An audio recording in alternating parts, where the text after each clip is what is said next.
Everyone, the School Innovation and Turnaround Committee is now called to order. Roll call, please. Dr. Volpe? Here. Dr. Volpe is present. Mr. Castile? Here. Mr. Castile is present. Dr. Davis? Here. Dr. Davis is present. Ms. Ellis? Here. Ms. Ellis is present. Mr. Garvey? Here. Mr. Garvey is present. Ms. Holloway? Here. Ms. Holloway is present. Mr. Mellery? Here. Mr. Mellery is present. Mr. Morris? Here. Mr. Morris is present. Ms. Orange Jones? Ms. Orange Jones is not present. Mr. Rock? Present. Mr. Rock is present. Ms. Loche? Here. Ms. Loche is present. We have a quorum. Great, thank you. What's our first item?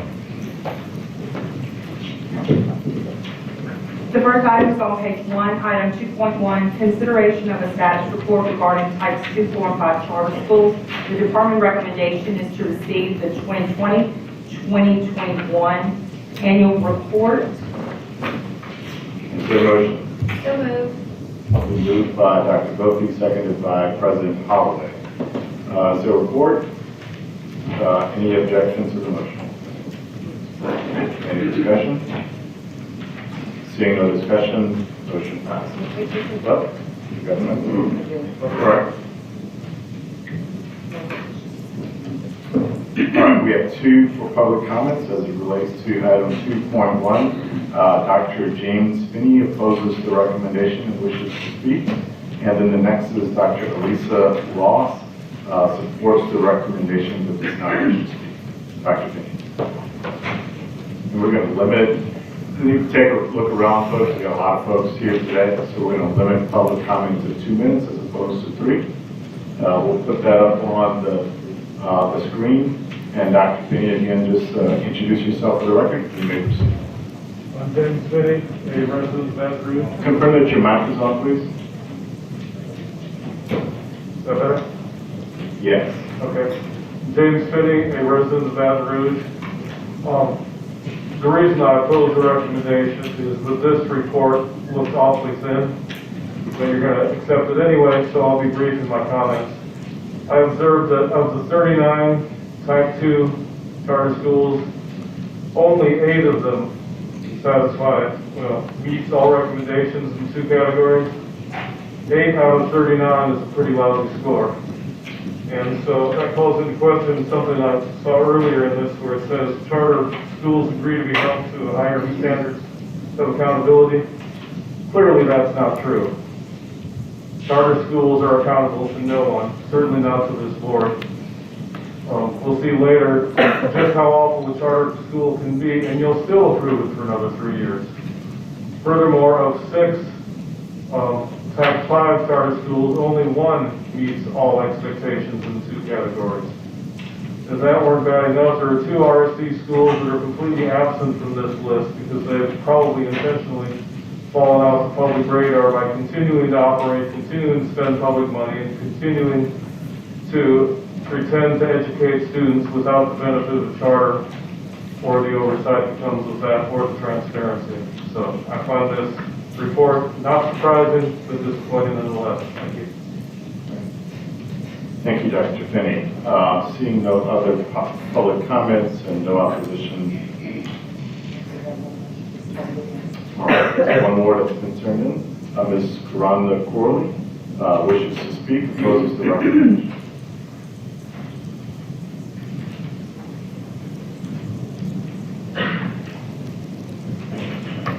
Thank you, Mr. Castile. Oh, I have started my time here. You're welcome. I'm waiting on my time to start. Thank you. For far too long, we are aware that I am a proud parent of a child with a disability. My name is Karanda Corley. I am a co-founder, co-director with FAITH, which stands for Fairness, Accountability, Transparency, and of course, Equity and Excellence. We know that our children with disabilities under charter schools are not having their rights. Their rights are being violated every single day. It is proven time and time again by every single federal decree that is against the charter school in Orleans Parish School System. If you don't believe me, I can email it to you. But of course I don't have to do that because you're aware, because you're the governing entity. They were once before a school district that was considered failing, and this was just a boy that they used Katrina to actually take over. Children have rights. Every single child. Children with disabilities have more rights than any regular child. These charter schools, I can name one that's in Baker, Child Advantage, do not do IEPs for those children. That's a problem. In fact, it was published in a paper that they did not update them at all. And the list goes on. It's not just happening in Orleans Parish. It's happening everywhere we have a charter.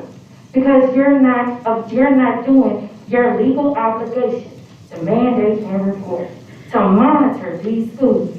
Oh, but let me tell you, I can't call them a school because the law calls them an experiment. It is stated that they're an experiment in Louisiana law more than 20 times in the first paragraph. And I am so happy that our leader, Kate Brumley, is now wearing a mask with Kenner Discovery today. Thank you. Great, thank you, Ms. Corley. All right, again, seeing no additional public comment and no objection, that motion passes. Next item, please.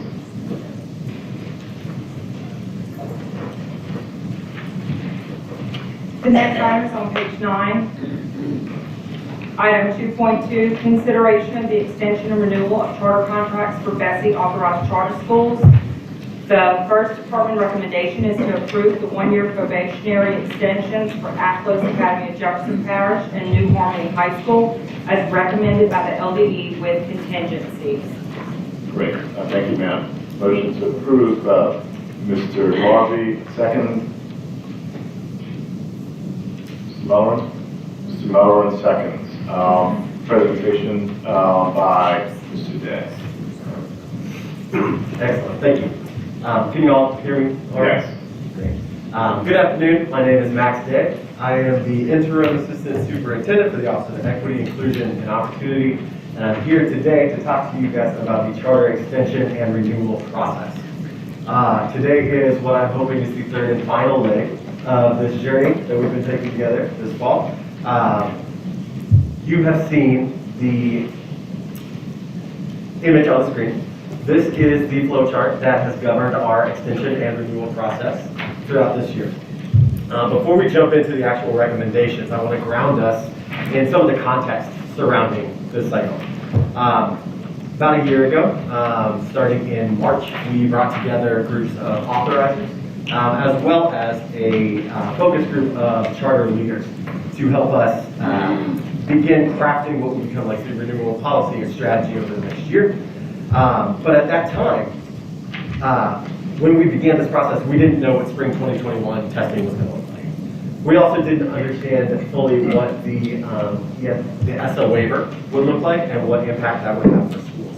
That said, we knew that we needed to determine the best possible path forward in a way that would allow us to recognize both the impact that COVID-19 has had on our schools, while also ensuring that we continue to emphasize results and hold schools accountable.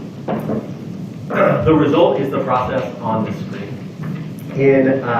Essentially, this starts by asking one question.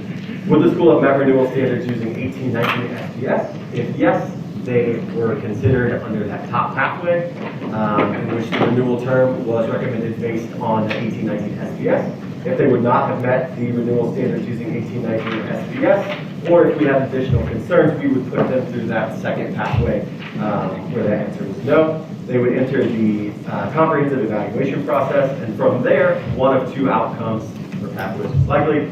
First, the LDE would recommend extension or renewal based on the results of that comprehensive evaluation, which would then translate into those probationary extensions and conditional renewals. Or on the flip side, the LDE would recommend non-renewal, and the school would enter LDE's closure process. In December of 2021, we considered that top pathway, and that was the 7 schools listed here. Today, we are talking about the 11 schools that are listed on the screen here. We have 2 schools that are up for extension, meaning they're currently in the 4th year of their contract, and if you choose to extend the school, they will be extended to the full 5th year of their contract. We'll go through the conditions in a moment. The next set that we will consider are initial renewals, people who are in their first renewal term. That's Noble Minds Institute. And then a group of schools that are up for a subsequent renewal, so they've gone past that first initial term. And that includes Advantage Charter Academy, Dalton Charter School, Iberville Charter Academy, Impact Charter School, Northeast Claiborne Charter School, Willow Charter Academy, Kenilworth Science and Technology Charter School, Louisiana Virtual Charter Academy. One thing I'd like to draw your attention to, if you see the screenshots on the projector currently, this is an image of the backup documentation that was provided along with this item. That backup documentation included our charter extension or renewal report. This is the embodiment of our comprehensive evaluation, in which we tried to pull together as much data as we possibly could about our schools and understand a couple of things. One, how are our schools doing compared to their peer schools both in the parish and then statewide?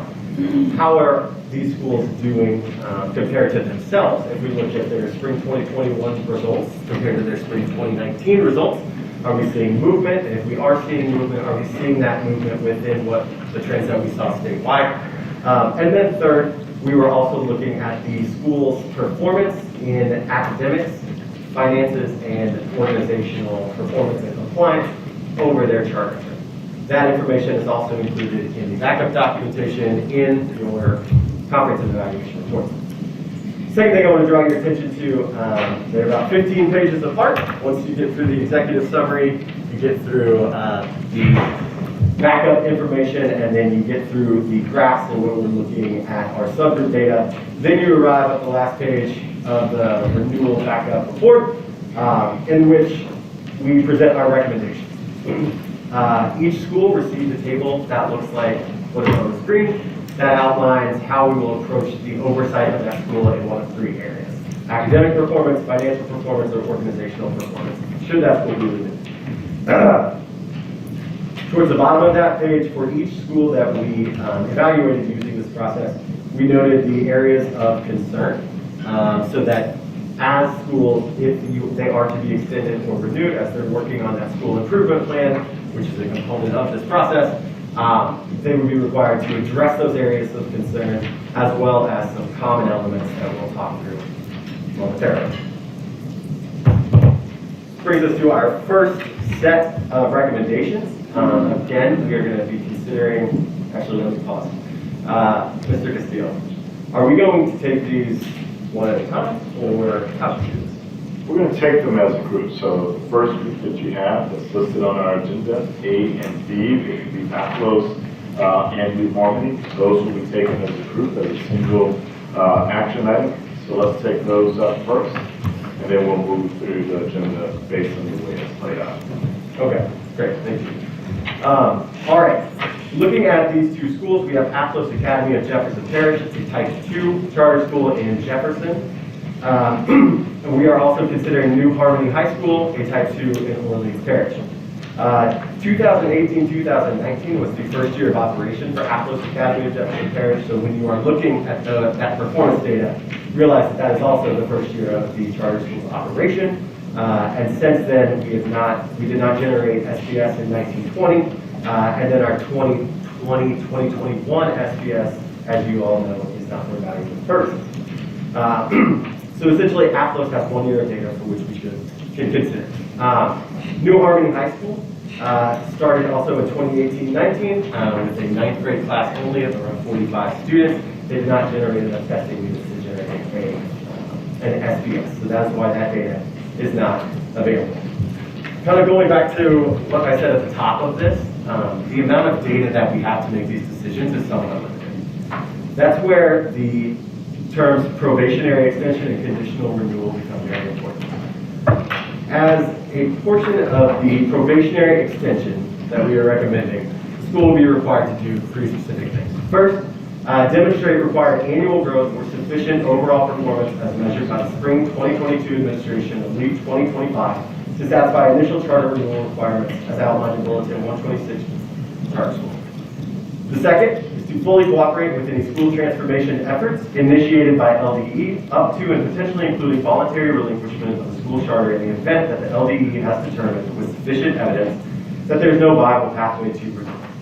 And lastly, execute any and all activities associated with initial and increased monitoring processes as a result of the comprehensive evaluation process as directed by the LDE. The important thing to realize here is that the reason that we have built these mechanisms into a probationary extension is because this allows us to what we were saying a moment ago. Allows us to do what we were saying a moment ago. To one, recognize the impact of COVID-19, but also to recognize the extremely high stakes nature of these decisions. The goal here is to work with these schools over this next spring to see where they can get their students by this spring's administration. We would have that information over the summer. We would be set up, we would be well positioned to then understand more about the school's operational capacity and whether or not they should actually be renewed when they come up for the renewal review next fall. So essentially with this probationary extension, we're able to put certain conditions on the extension that will allow us to maintain measures of accountability even with the limited amount of data that we have to currently make this decision.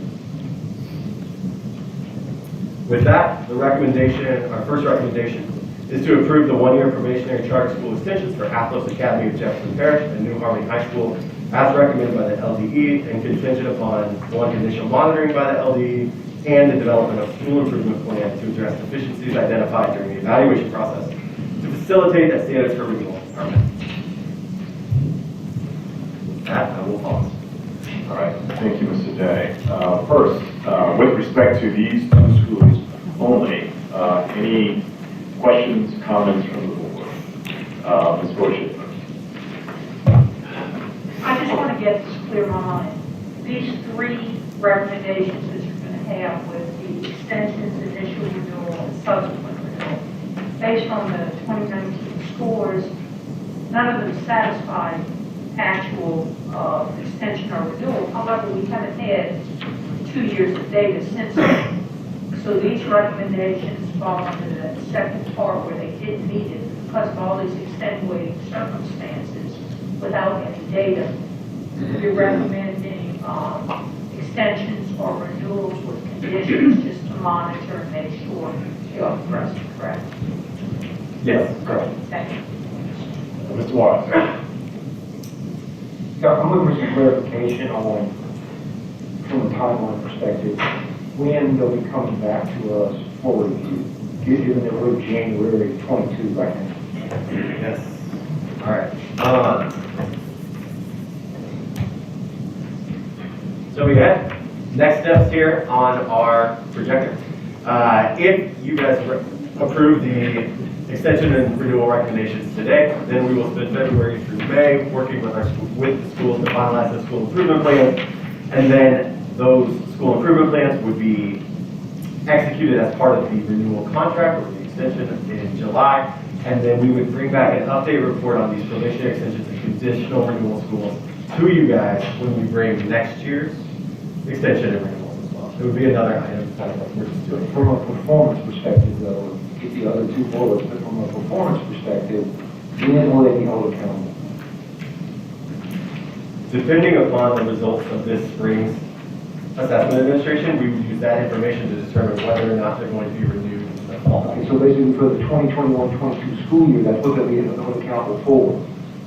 Okay, so given the situation in the classrooms right now, with these tremendous teacher shortages, and kids out in quarantine and whatnot, I just really question the expectations that, these outcomes are going to be positive for any school in the state, much less the ones that are struggling right now. So I'm really struggling with where you set the bar given the current conditions. Can you help me with that? I don't know how satisfying the answer will be, because I think at this point, we are trying to look at the flexibilities that are afforded to us in law and policy to make these decisions that we are legally required to make right now. We're doing so in a way that affords us the maximum amount of flexibility to, again, make sure that we're holding people accountable, but giving grace when we can. Just as we approached the process this year, we will do that again moving forward. I do think we have some very serious questions that we need to answer about the role that our simulated SPS would play, especially when we get historical SPS over a charter term. And then again, to what you said, like the expectations and what we're actually expecting out of this spring. I do think it is important, on the other hand, though, to recognize these are charter schools that have created higher autonomy for accountability. We need to hold that line. It's our job to hold that line, but we need to do that in a way that's fair, equitable, transparent. Agree 100%. But I still like to make sure that everyone in the room is clear on what those expectations are, and we all agree they are reasonable. So my other question is, with regard to demonstrate required annual growth or sufficient overall performance, for these two schools, can you help me understand what that is? What is the required annual growth or sufficient overall performance that they're going to be held accountable for? Yes. So at this moment, we know the bar that both of these schools will need to meet based on this spring's data. Right? We know that, for example, let's say Atlas needs to make approximately, I believe, 7.1 student growth. So I say that again.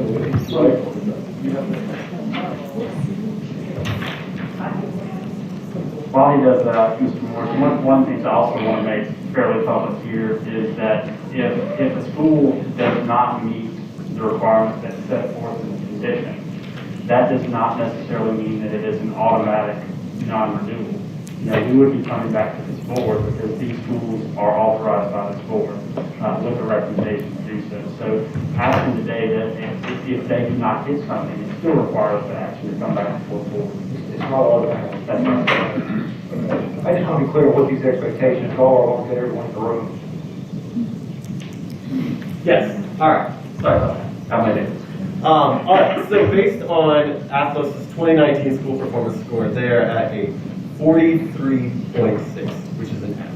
In order to be renewed, they have to reach a D. So the annual growth that we are looking for is the gap that they have to close there. That 43.6 up to that D. Okay. What number is that? 65.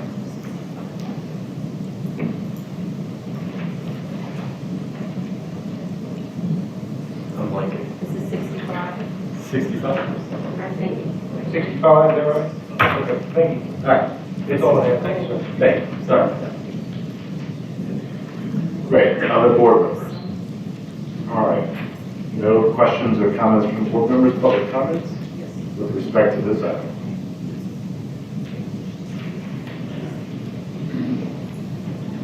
Great.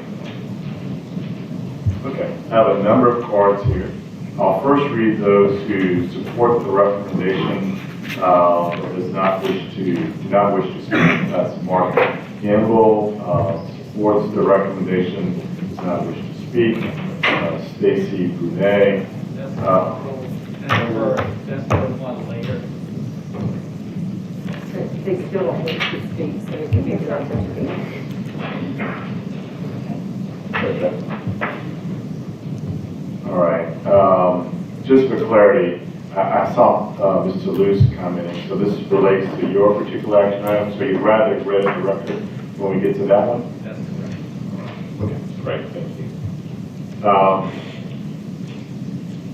Let's see. All right, those who wish to speak as it relates to this particular item, and I just want to be clear that we're only talking about those two schools. A and B. I want to clarify too that a D is a 50. I'm sorry? A D is a 50, so not 65, 50. There was my 7. Sorry. And that's on a 150-point scale, right? Yes. Great. All right, we have two members of the public who wish to speak with respect to this particular item, 2.2, and the two schools here. And that would be Dr. James Spinney, who opposes the recommendation and wishes to speak, and Ms. Karana Corley, who opposes the recommendation and wishes to speak also.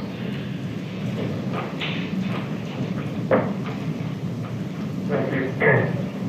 I will be brief. I have 2 points with respect to this particular recommendation. The schools, charter schools should be given the opportunity to continue to spend public money and be trusted with the education of students as they demonstrate that they are capable, competent, and it's better to have a charter school than not to have it. They shouldn't be renewed and extended forever and ever based on just barely clearing a really, really low bar that keeps getting lower and lower just so they can keep cashing in. Furthermore, charter schools should only exist if they're benefiting the community. And in the case of the tie, we should defer to control of local public schools by local public elected officials. So I don't see any justification for these type 2 charters to have been created in the first place, much less to continue in perpetuity. Thank you. Thank you. Ms. Corley. Thank you, Committee Chair. I was waiting on my time to show. For far too long, we actually see a lot of the charters not actually allowing children with disabilities to come into their school. In fact, what the charter schools do is they accept our children for the first day of school, knowing that they cannot provide them with their accommodations and modifications. And after the federal cutoff date, when they receive the funding, they send them back to our traditional public schools.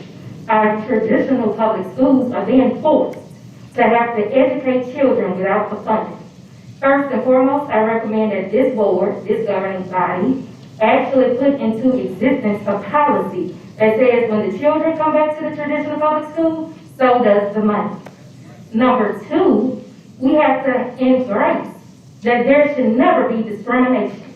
I actually read a lawsuit where the Supreme Court ruled August of 2019 stating that charters are not considered public schools. Are any of you aware of that?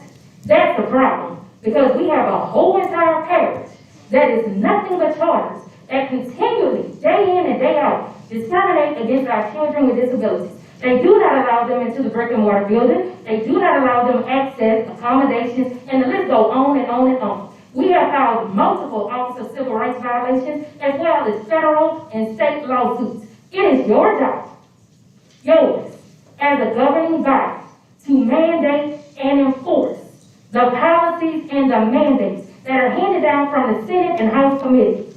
That is where we are failing. And that is how we are failing each and every child. And as we continue to discriminate against our children and disabilities, please, please let me know how well you sleep. Thank you.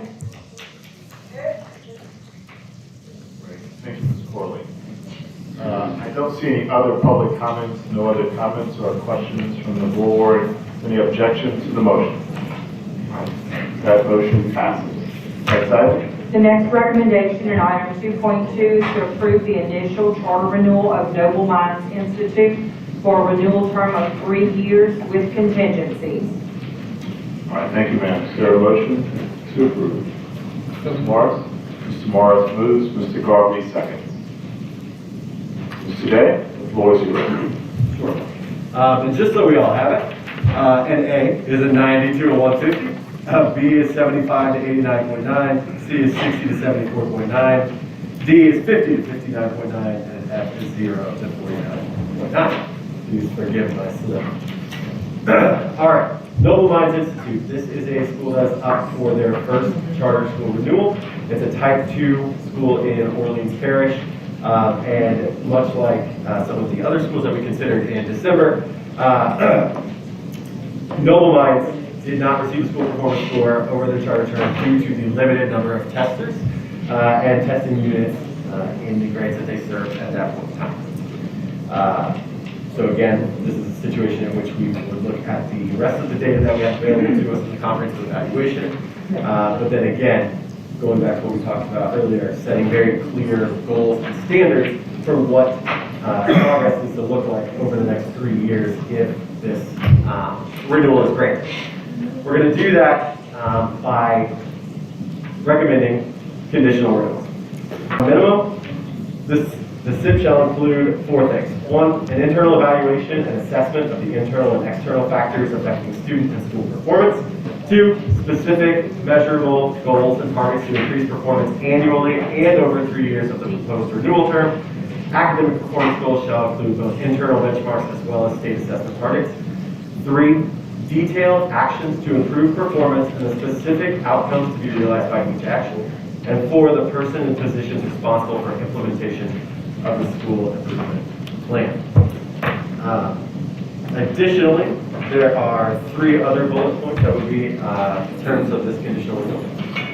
The first is that the school needs to demonstrate the required annual growth or sufficient overall performance as measured by the annual administrations of LEAP 2025 throughout this term to satisfy subsequent renewal requirements as outlined in Bulletin 126 of the Charter of Performance Compact.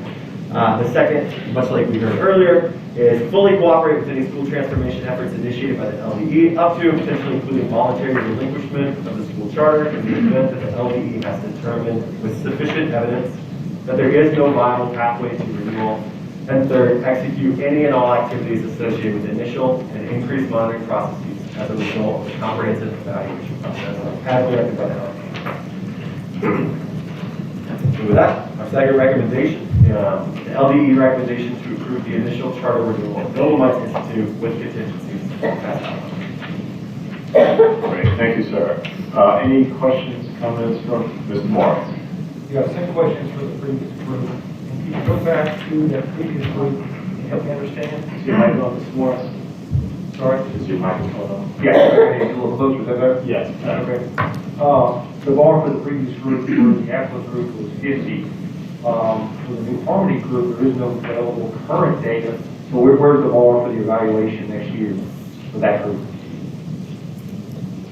That's a great question.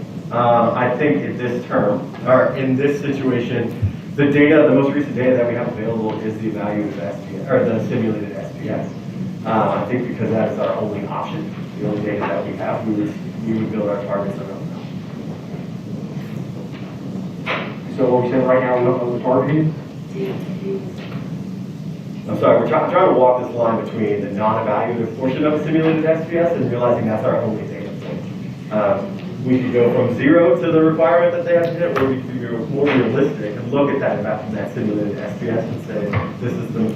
I just like for everybody to be, fully aligned with what the expectations are. Yeah. It seems like today, if we're approving it going forward, we should be really clear what those expectations are. So for one school with a 50, that's reasonable to me, that's where the bar is. I'm just trying to understand with some clarity. Sure. What is the expectation for New Harmony?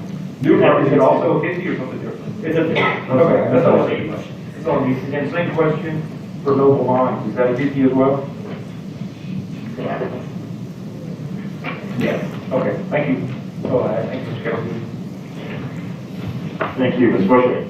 Just for clarity purposes, for the options, isn't the minimum renewal time a 3-year period? So that's why we're recommending a 3-year renewal with conditions, right? Because there are no other options other than higher numbers, but Right. lower numbers. Is that correct? Yes. All right, thank you. Superintendent Bochet, I would like to add to, we obviously are having to look at this performance in a different way because of the situation we're in with the global pandemic, trying to exercise some level of grace, understanding the demands on schools right now as a result of that pandemic. What we're also trying to do is, to Mr. Morris's point, provide an off-ramp if closure is necessary. So whenever we work through these schools with their school improvement plans and their processes, that will be very well communicated to them, what their expectations might be. And if we get to a point where those schools need to move towards closure, we feel like we can do that during a point along this 3-year timeline, which would require us coming back to this board, making that recommendation. So I think as Mr. Day is trying to share, we're trying to split a balance of understanding where we are in the world, but also wanting to make sure that all schools in Louisiana are successful, but these particular schools are BESE authorized schools, and to make sure that we have a strong portfolio here with our faculty. I understand, Superintendent, I just wanted to make that clear to everyone that, and myself too, that was the renewal criteria that we had to choose from. And I truly believe in the environment in which we live right now, personal, professional, whatever, we give everyone grace at this point on both the personal and professional level, and take these things individually and make some common sense judgments here while we still want to make sure we do the best thing for kids. We've got to realize the environment in which we're living right now. So I am supportive of giving a little grace to all of our schools. Thank you, Ms. Boyer. Any other comments from the board? There are no comment cards as it relates to this particular item. Is there any objection to, I'm sorry, Dr. Finney? As it relates to, come on up, we don't have the card, but.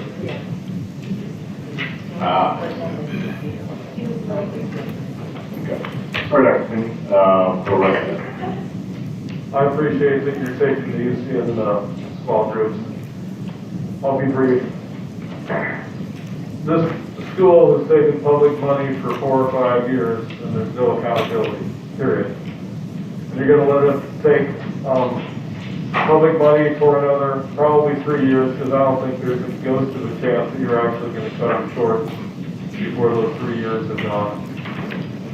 And there may or may not be any accountability at that point, and then they'll say, well, we tried, but we need a few more years, and you give them another 3 or 5 or 10 years.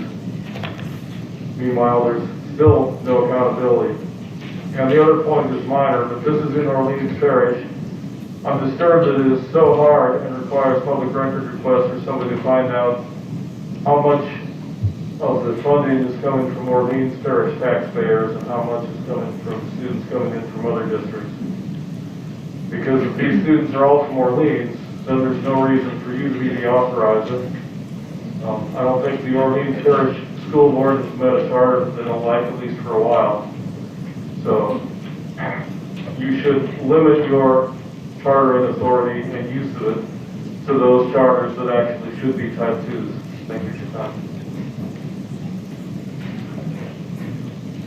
All right, great. Thank you again, Dr. Finney.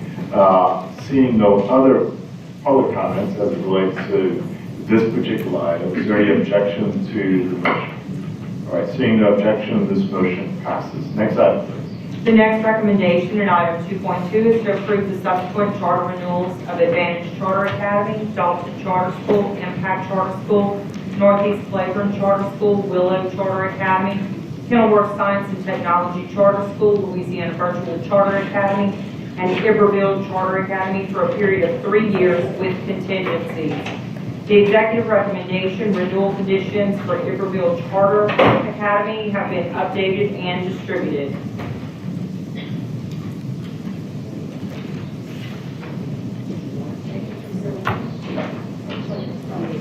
All right, can I get a motion, please?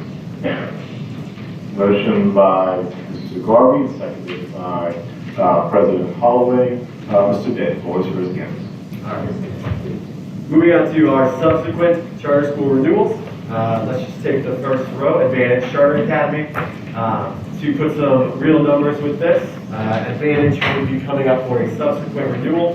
The metric that they need to meet is the bar for a second subsequent renewal, which is a C or higher letter grade, or a D letter grade in the most recent year of the contract term with C letter grade for more than half of the term. Or a D letter grade in the most recent term of the contract term and progress indices equal to an A for more than half of the charter's current term, and as the final progress index in the previous term. Easiest way to do these calculations would say this school needs to be a C or higher. Let's find the distance between these schools 1819 SBS and that C. That would represent a total growth required of 11.3 points. Knowing that this is a renewal that would span 3 years, that means that annually we would need to see at least 3.8 points of growth in SBS each year for them to be on track to make that subsequent renewal. So when we say that we are looking for measurable annual goals, that is what we're talking about. That will be integrated into the school improvement plan, and that becomes a part of the school's charter when they execute it this summer. Same strategy as we're using earlier with a few more conditions added. But again, this first part, they will be required to execute a contract that includes an LDE approved school improvement plan.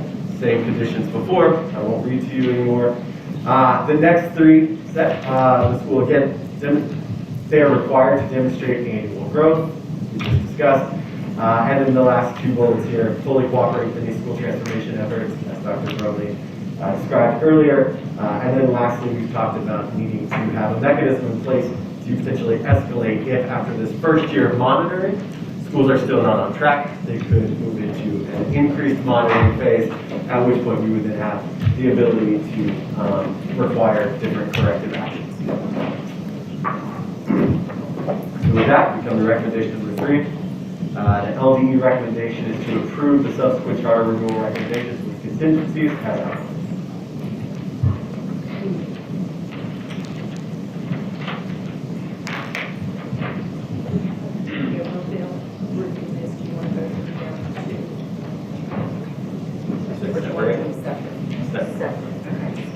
All right. Just for clarification, as it relates to this particular motion, it does not include every bill that will be taken up separately. Great, thank you. Any public comments with respect to the schools that are presented? Items D through J in our board packet. Dr. Taylor?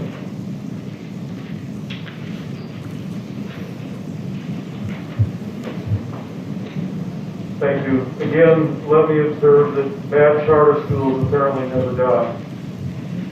With respect to Advantage Charter Academy, it should never been approved because their business plan requires that they take students from East Baton Rouge, and the East Baton Rouge School Board never had the opportunity to accept or reject their charter. Likewise, Impact Charter heavily depends on the generosity of the taxpayers of East Baton Rouge School District, yet we have no control over the fact that the couple that runs the place draws in $250,000 a year in salary. It's outrageous. That's not counting all the money that goes to the rent, or for Advantage, for all the money that goes to the rent of the old Walmart. You would be stunned, or maybe pleased, to know how much is being fleeced from the taxpayers of Baker and East Baton Rouge going straight to a storefront in Michigan to rent the old Walmart. Dalton Charter and Kenilworth Charter should not be renewed. The RSD clearly has been a disaster. Those control of those students and the care of the education of those students, control of the buildings and the education of those students, needs to return to local control. There is absolutely no reason to renew the charters for Dalton or Kenilworth. And Willow is just as bad as Advantage. Happens to be in another parish I don't know as much about. National Heritage is a horrible organization. They shouldn't be taking our tax money in the form of management fees or rent or any of that, and they shouldn't be trusted with the care of the education of our students. So I would recommend you deny all these renewals, but specifically the ones I mentioned. Thanks for your time. Thank you, Dr. Finney. Ms. Rhonda Corley. She wishes to speak, opposes the recommendation.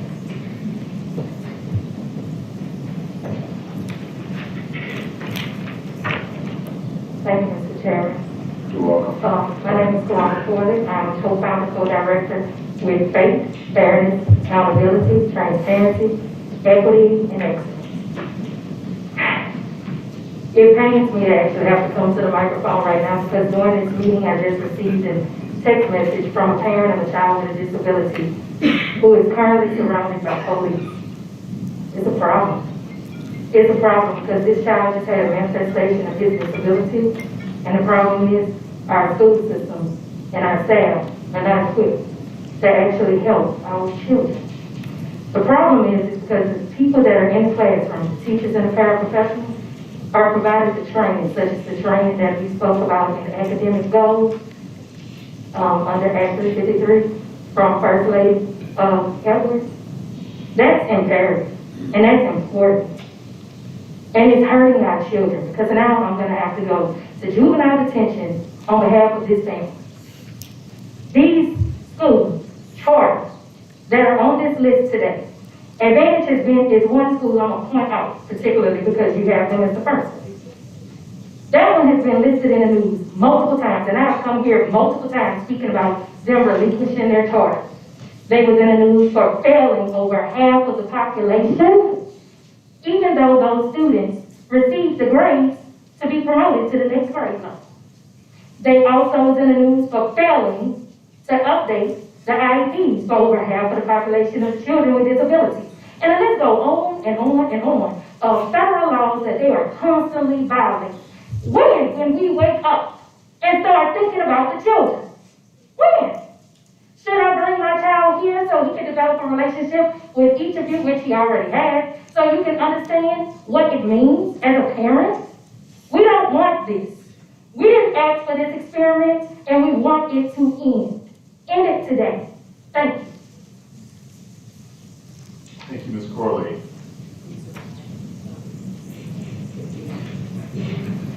All right, I'll read a few items into the record. These are cards of members of the public who support the recommendation but do not wish to speak.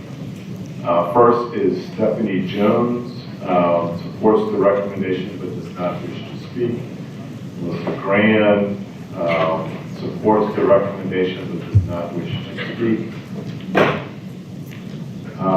Megan DeKratner, I'm sorry if I can't read your name, supports the recommendation but does not wish to speak. Landon Brown supports the recommendation but does not wish to speak. Jennifer Gordon supports the recommendation but does not wish to speak. Lauren Allen supports the recommendation but does not wish to speak. Kashanta Harris supports the recommendation but does not wish to speak.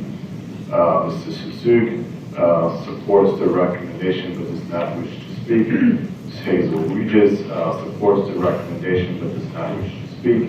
Ms. Stacy Carey supports the recommendation but does not wish to speak. Dr. Angela Beck supports the recommendation but does not wish to speak. Thank you for your comments. That said, I don't see any additional public comments. Dr. Davis.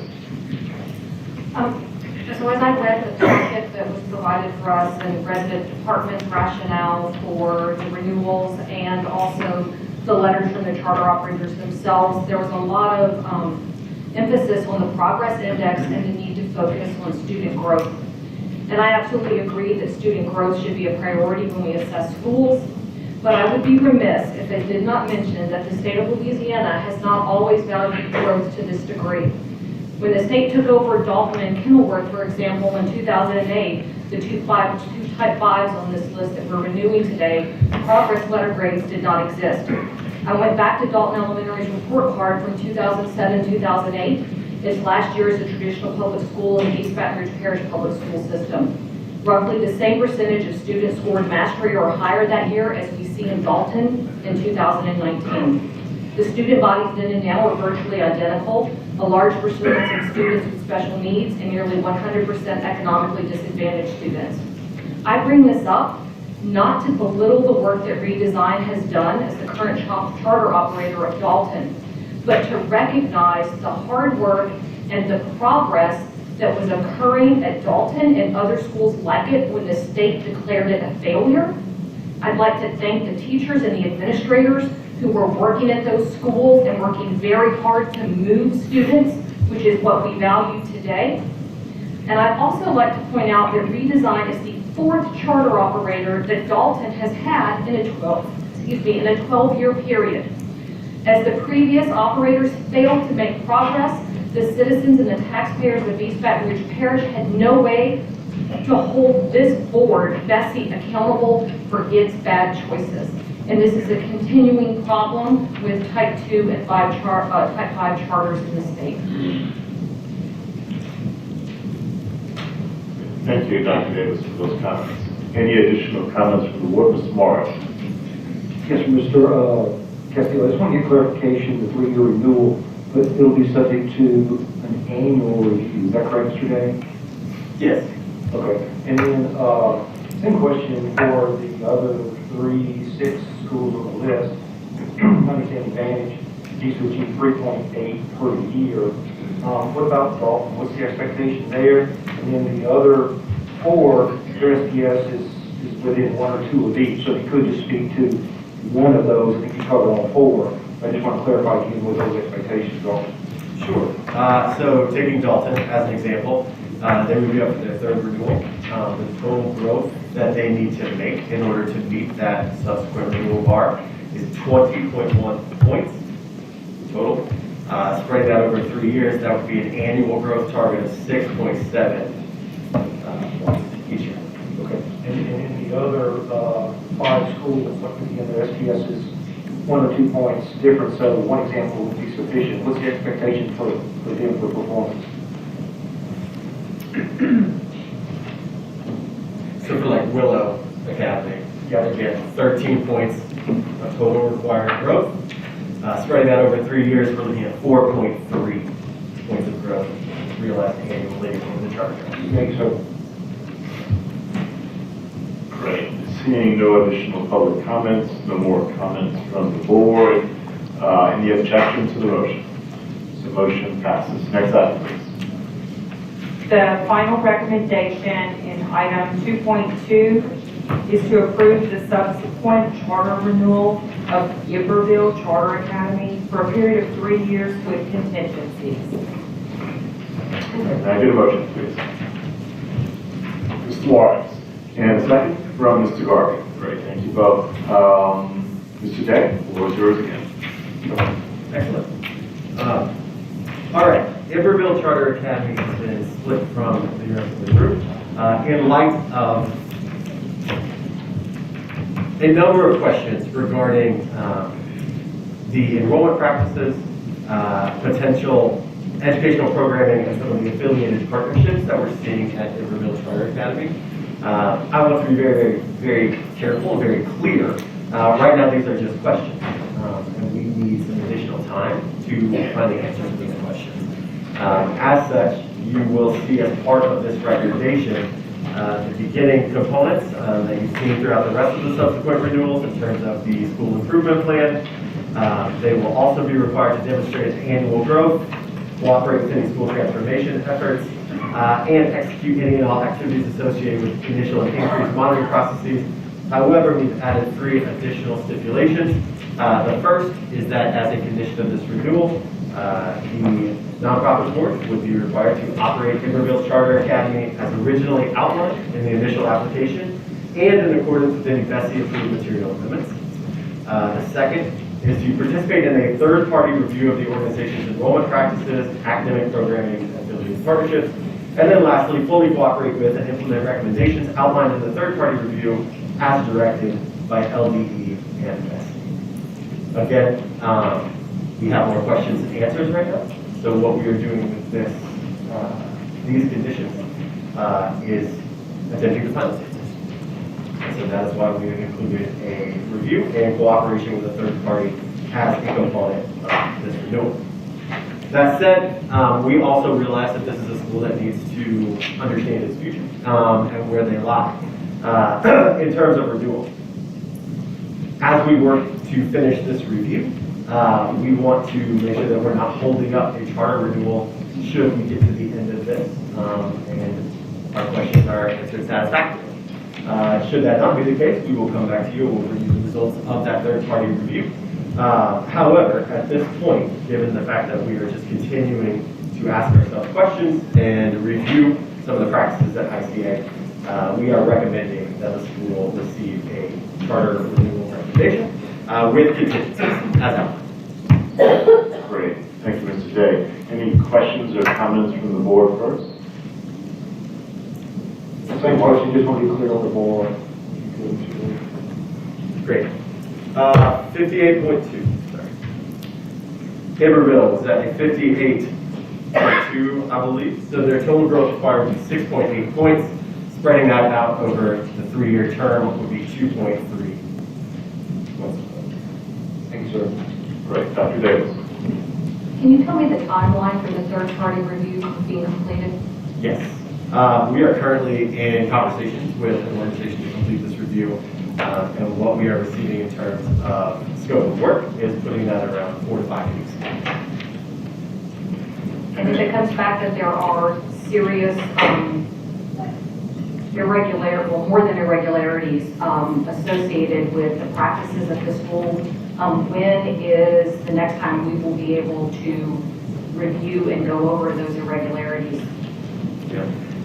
Well, I think first important to note the language in the actual motion here is that the school will be required to fully cooperate with any efforts initiated by LDE and BESE, that language is throughout this motion. So what we are trying to say is that no decisions will be made unilaterally by LDE or BESE. We will be bringing this back to you as soon as that review is complete. We are hoping that is ready to go by April. Great, thank you. Seeing no additional comments or questions from the board, Dr. Finney, I don't have a card, but I know you wish to speak.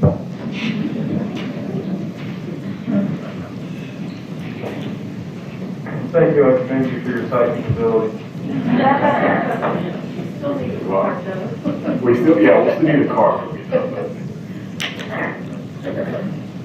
Again, I have to ask, just how bad does a charter have to be? I mean, if there are serious enough questions to set this off by itself, then I think it would be absolutely irresponsible for you to give them even the slight impression that they have another 3 years to engage in activities that might cause people to question what's going on. So I think you should defer consideration of this renewal for 4 to 6 weeks, whenever your next meeting after that is. If they were doing everything in accordance with expectations, then you would have renewed them a couple months ago. Apparently they did not, so whatever's going on that requires this external review needs to be considered before you give them a blank check of several $1 million of public money for those 3 years to engage in attempting to educate students. So I would encourage that you either close them now or defer consideration for a couple months. Thank you. Thank you, Dr. Finney. We have additional public comment cards. I'll start with those who wish to speak. First up is Mr. Lonnie Luce, who supports the recommendation without conditions. Mr. Luce, and then next up will be Mr. Gary Coffin, also supports the recommendation and wishes to speak. Mr. Luce, you have the floor. Thank you. I appreciate the recommendation. The one comment I felt that I just had to challenge here. We've had at least 6 requests for information, and as we've had those requests for information, if there were anything that came up, we were able to solve it. I was a superintendent in St. James for 9 years. I've been a superintendent of other organizations. I've never seen the amount of questions that we've had. We had to show IEPs and full gamut of every single special ed student at Iberville, and we've shown it, and it's been done. So I have no understanding, and we've tried to get that from the department to understand what questions there are. We've answered every question there is. So I just want to say there are no looming questions. We're open to be transparent and have an open, somebody else come audit us if there's not capacity in the state to do that. But we have had no irregularities or whatever those questions are that have been presented to us, and we have had numerous audits that I have never seen that number of audits in an organization before. Thank you. Great, thank you, sir. Mr. McGough. Yes, sir, thank you. I'm Gary McLaughlin, I'm an attorney representing Iberville. Two points. One, we appreciate the department working with us to amend the recommendations. They've addressed several procedural concerns that we have, and I think that'll be for everyone's benefit going forward. The second is, I believe it is in March that you're going to start taking up the question of learning pods. Iberville is a very innovative school. It uses a variety of approaches for instruction of children. I think the process that you're going to go through on the rules for learning pods is very helpful to distinguish the difference between virtual learning versus virtual school and things of that nature. Iberville has filed a petition with you for consideration in that discussion, and we look forward to being an active partner with you in addressing those issues. So thank you. Thank you, sir. Next, we have what I'll read in the record are those persons who do not wish to speak but support the recommendation. Mr. Rob Logan supports the recommendation but without conditions. Ms. Michelle Whitehouse supports the recommendation without conditions, does not wish to speak. Ms. Darlene Brister supports the recommendation without conditions, does not wish to speak. Stacy Bude supports the recommendation, does not wish to speak without conditions. Mark Campbell supports without conditions, does not wish to speak. And Rev. reading again, Ron Logan supports the application. I've got two from you, Mr. Logan, and they say different things, but I think we've captured your intent. All right, any additional comments, questions, any objections to the motion? Seeing no objection, the motion passes. Next item, please. The next item is on page 258, item 2.3, consideration of type 2 charter applications in response to the 2020-2021 request for charter school applications as recommended by the State Superintendent of Education. The first department recommendation is to approve the type 2 charter application submitted for Baton Rouge Discovery Academy, operated by the Discovery Health Sciences Foundation, to commence operation of one type 2 charter school in East Baton Rouge Parish, beginning with the 2022-2023 school year with contingencies. All right, thank you, ma'am. Again, this is only as it relates to Baton Rouge Discovery Academy. May I get a motion, please? Mr. Morris moves, Mr. Malloran seconds the motion. Mr. Day. Excellent, thank you. All right, jumping into the consideration of type 2 charter applications in the 2020-2021 cycle. Again, it's kind of grounding us in some policy and process. BESE, as a state board, you have some authorizing responsibilities. Namely, you are the authorizer of type 2, 4, and 5 charter schools. And you're responsible primarily for 5 things with regard to applications. The first is to implement a comprehensive evaluation process with fair and rigorous criteria. The second, to review each proposed charter in a timely manner. Third, to engage in an application review process that complies with the latest principles and standards for quality charter school authorizing, as promulgated by the National Association of Charter School Authorizers. Fourth, to provide for an independent evaluation of the charter proposal by a third party with educational, organizational, legal, and financial expertise. And then lastly, to enter into any proposed type 2, type 4, or type 5 charter only after there's been a specific determination by BESE that the proposed school will be operated in compliance with all applicable state, federal laws, rules, and regulations. So those are the big 5 when it comes to BESE's responsibilities in terms of charter authorizing. Annually, BESE is required to approve the charter process, timeline, and framework. For this round of applications that you will consider today, that approval came last January 19th, 2021, as when BESE approved the timeline process framework, as well as some updates to Bulletin 126 to support some of the changes that were made to the charter application. From there, the full charter application was due to the state for the BESE authorized process in September. Prior to that time, schools that apply to the local district went through that process, and then if they are coming to you today, then that is most likely because they are here on appeal. You all will remember October 12th, 2021, when we had our first group of RFA applicant presentations at the October State Committee meeting.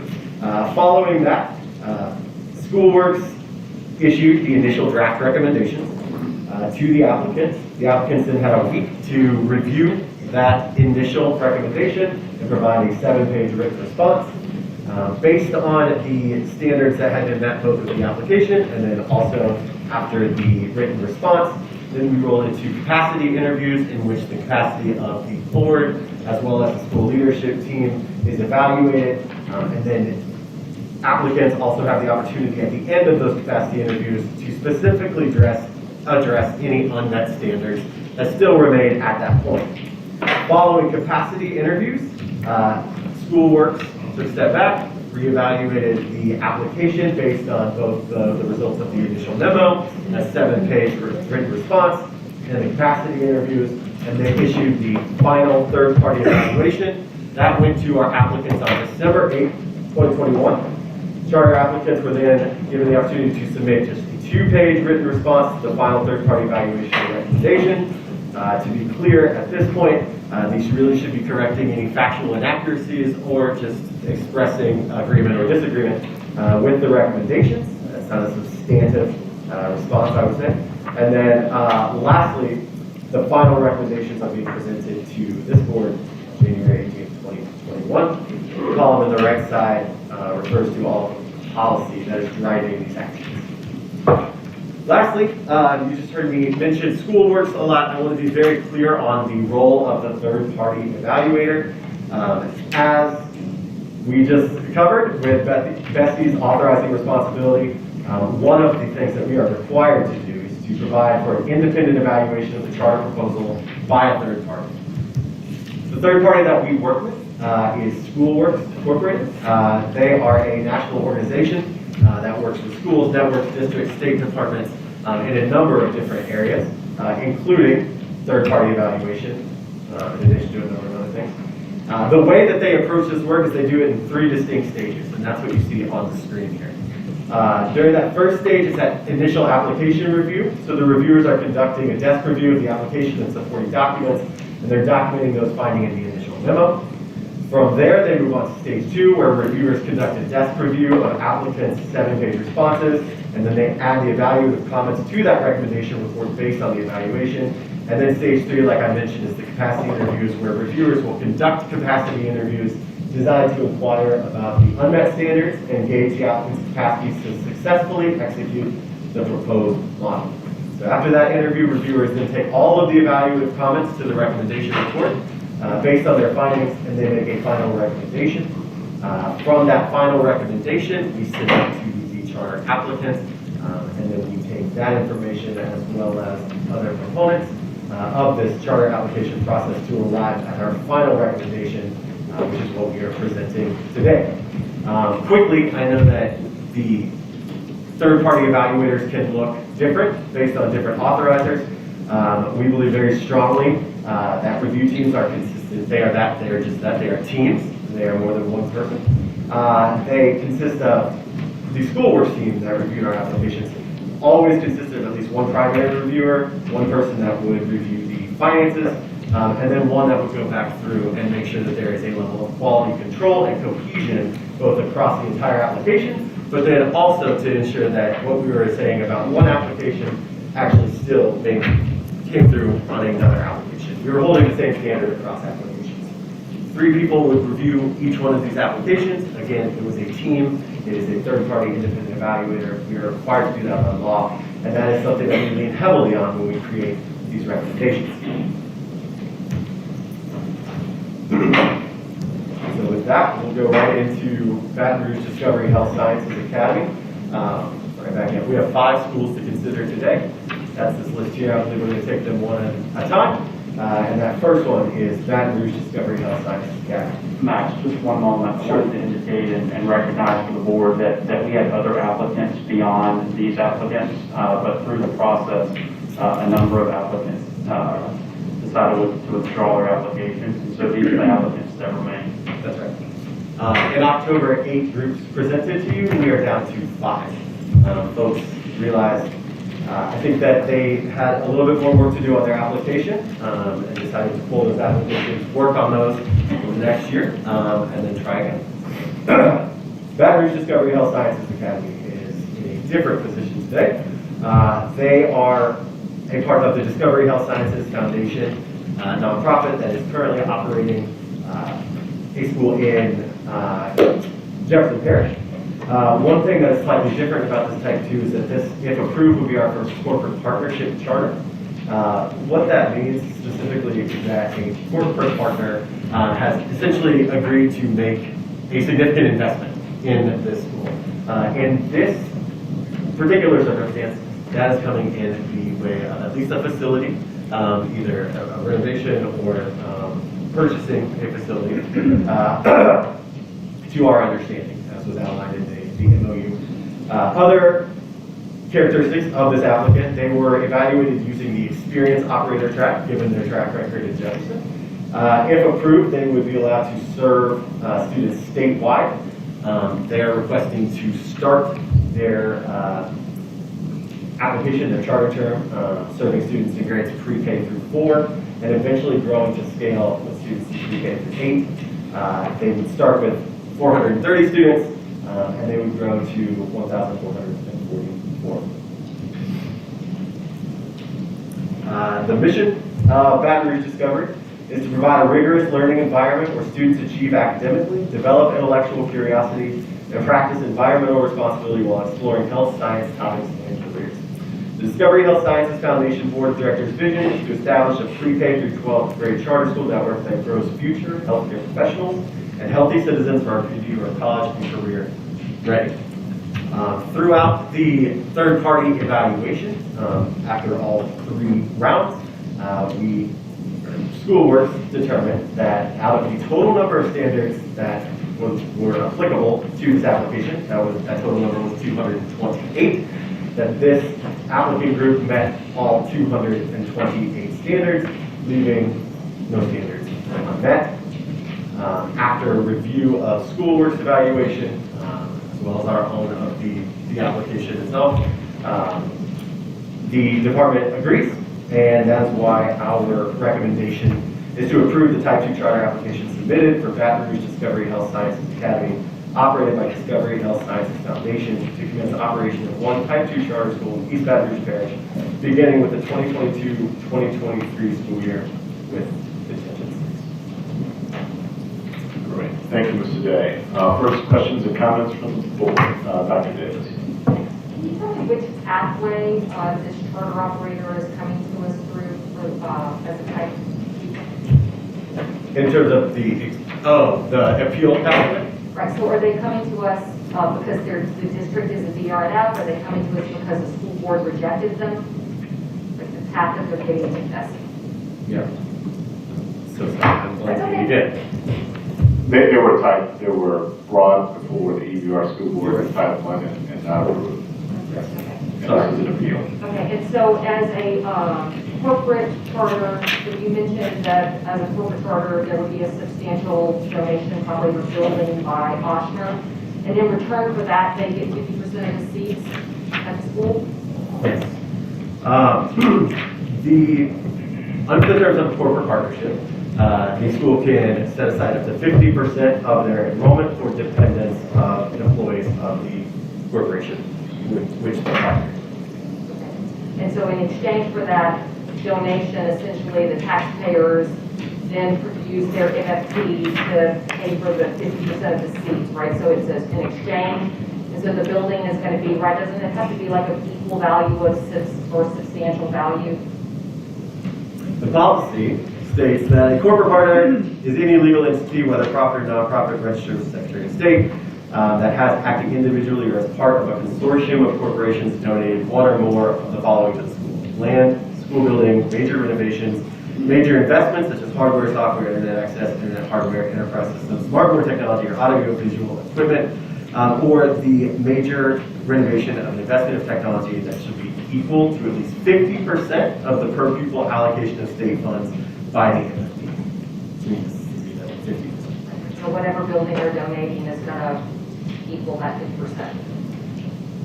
Should equal at least 50% of the per pupil allocation of state funds by the MFP formula for that year for the parish in which the school is located, multiplied by the school's enrollment as defined in the charter agreement. Okay, so when that happens, when all of that gets fleshed out, I can ask you for some kind of accounting document that's going to tell me that they're meeting that? Yes. Okay, thank you. Great. Any other questions or comments from the board? Seeing no other questions or comments from the board. Yes, Mr. Morris. Yeah, the former recommendation to approve with contingencies. What contingencies will recommend? Typically when we recommend approval of our charter applications, there are contingencies included like the successful completion of the pre-opening process, executing a charter. I need to find the exact language, but it's boilerplate here we go. Thank you. Complete all pre-opening requirements as determined by the LTE, address any conditions or special considerations set forth by BESE, and execute a charter contract prior to opening. Great. Seeing no additional comments or questions from the board, we'll go to the public. I have 3 cards in front of me. Persons from the public who wish to speak and support the recommendation. I'll call you up. Dr. Patty Glazer supports the recommendation, wishes to speak. Mrs. Christy Reeves with Oshner supports the recommendation, wishes to speak. And Natalie Newton supports the recommendation, wishes to speak. If you want to make your way up, youth lays are on deck. Dr. Finney, if you have something on the part.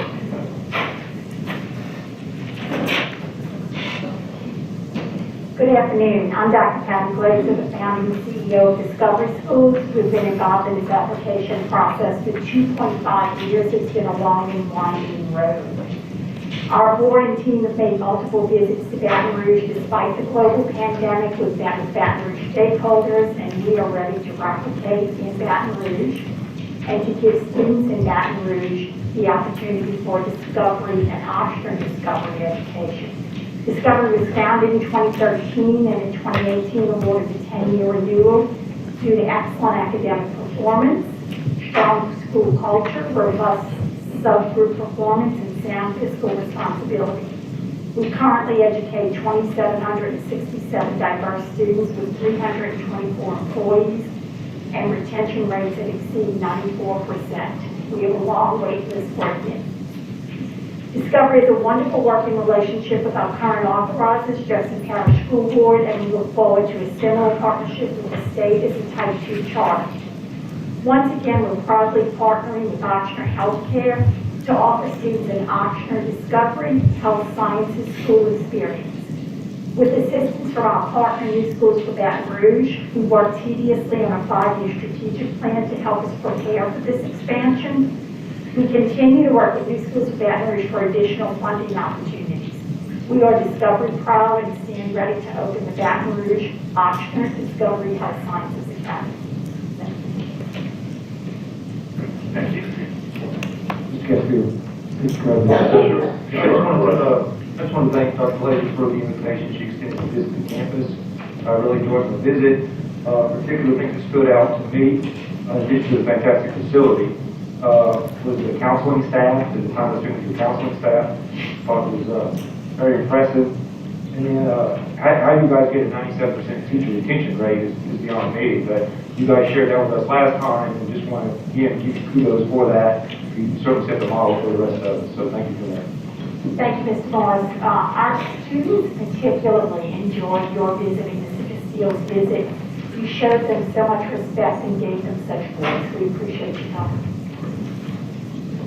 Trees? Thank you. Just want to reaffirm everything that you've just heard. Ochsner is committed to investing in the communities that we serve and creating partnerships that help educate students who may become the next generation of doctors, nurses, healthcare professionals. This school will open doors to opportunities for our young people and help prepare a diverse student body to succeed in life and pursue careers in health sciences. We have experienced an incredible partnership with Discovery in Jefferson Parish, and as the Vice President in this market for Ochsner Baton Rouge, I could not be more excited to see us expand this work in the Baton Rouge area. We continue to exceed the financial commitment required by the state and make regular investments in the Jefferson Parish School and intend to do so for the East Baton Rouge site. Thank you. Great, thank you. And again, as a reminder, state your name to identify yourself. Good afternoon, my name is Natalie Newton. I'm the Director of Strategic Development for Discovery Schools. I just wanted to start by saying thank you to everyone at the state level, staff and our elected officials for basically all your encouragement and being open to questions through this entire process. But I'm really here to speak as a parent of 2 children who attend Kenner Discovery. They started in 2013 when Kenner Discovery first opened. And I just want to show my support for your decision to allow us to expand into the Baton Rouge area. My youngest son is a special education student. He was not identified when he first came to Kenner Discovery.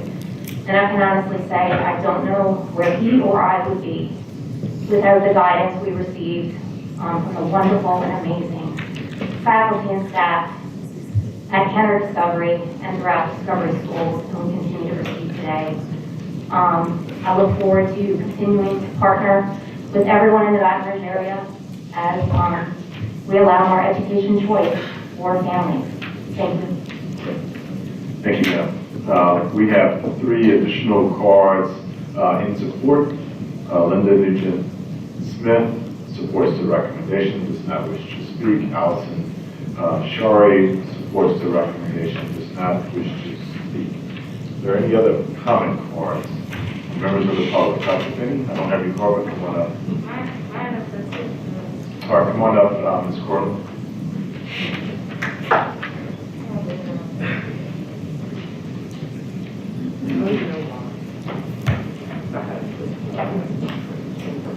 Okay. Whenever you're ready, Dr. Finney. Thank you. I noticed when I looked at the Secretary of State's website for the board that is asking to expand their footprint into Baton Rouge, that there are 10 members of the board and they all have Metairie addresses. So as much as I disagree with the Baton Rouge school system's elected board on almost everything, the only thing worse than them approving a charter school is you approving a charter school run by a bunch of people who don't live in Baton Rouge that's going to be spending my tax money. The East Baton Rouge School Board showed a rare moment of wisdom in denying the type 1 application. It's pretty arrogant that you would even consider overturning their very wise decision. You're not responsible for balancing the budget.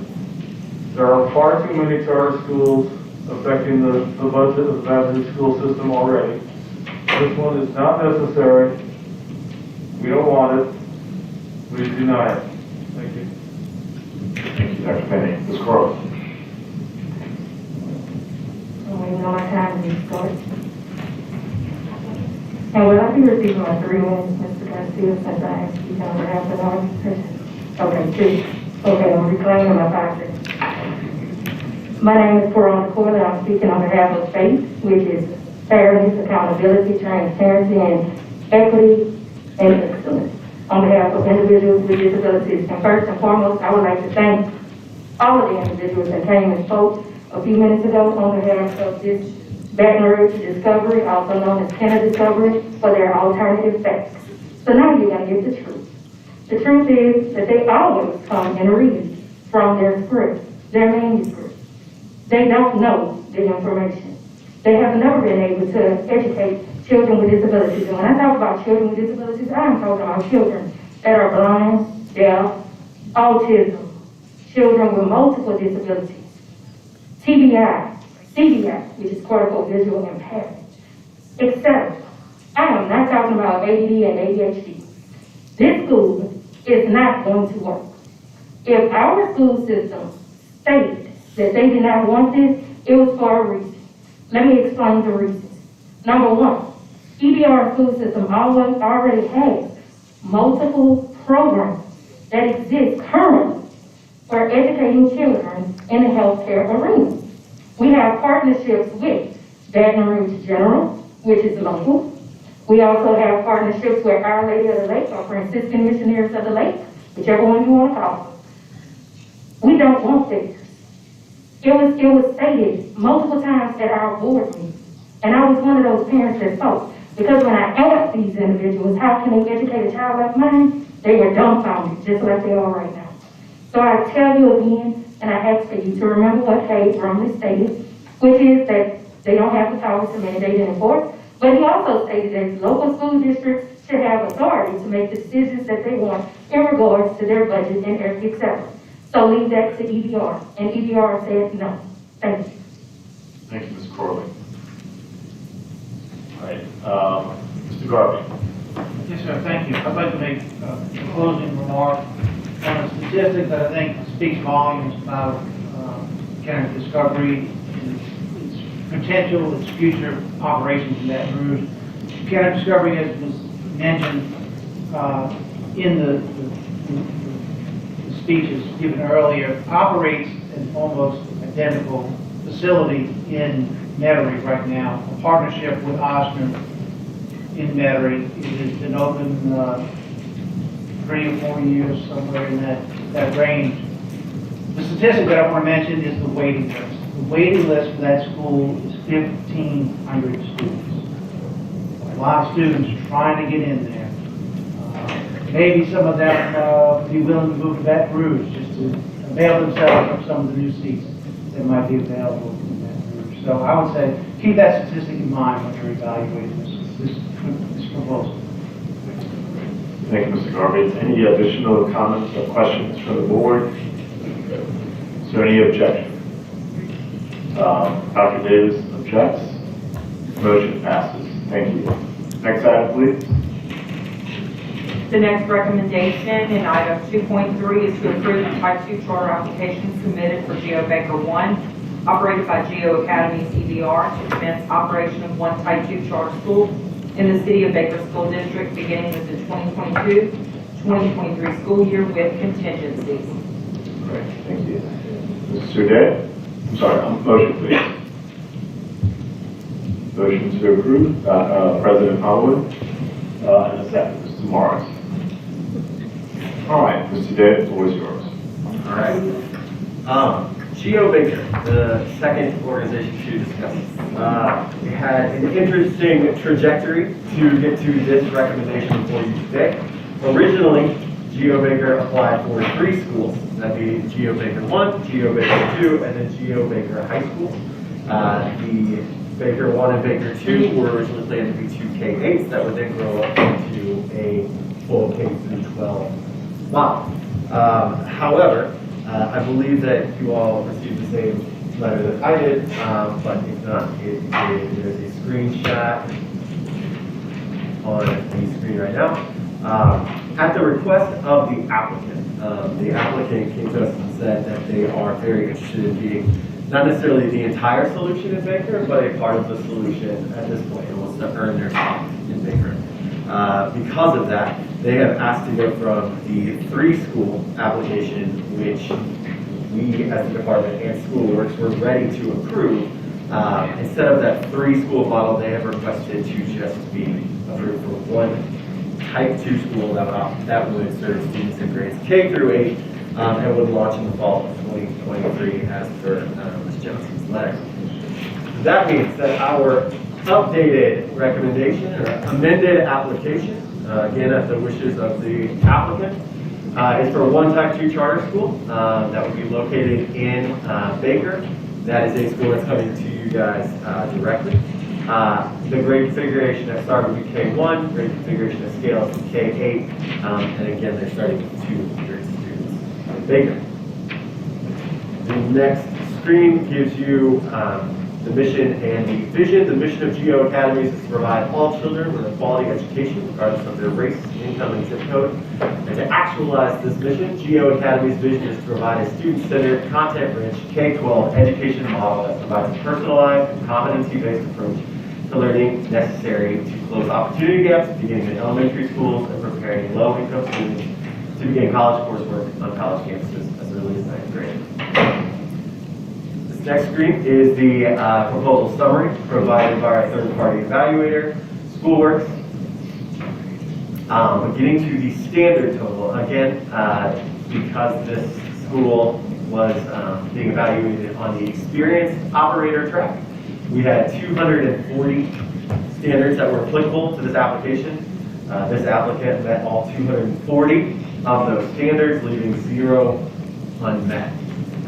As such, the recommendation from the LDE is to approve the Type 2 charter application submitted for Geo Baker 1, operated by Geo Academies EBR, to commence operation of one Type 2 charter school in the City of Baker School District, beginning with the 2022-2023 school year with contingencies. And one note on the start date. Charter schools, if you are to approve them, as outlined in Bulletin 126, they have 24 months to open. It is their choice. We would work through them during the pre-opening process. Should they not open within those 24 months, the charter is forfeited. However, just wanted to call that out. Not every charter in front of you is trying to open 8 months from now this fall. Some have plans to open the fall. Great. Again, thank you, Mr. Bay. Comments, questions from the board? Dr. Davis. So this application is coming through us along the pathway that Baker is a D or an F district, so they don't have to go to the school board, is that correct? Yes.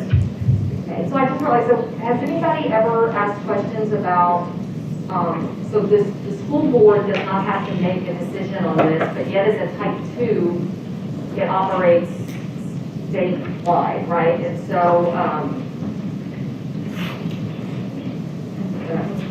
and how many, do you know how many school students Baker has?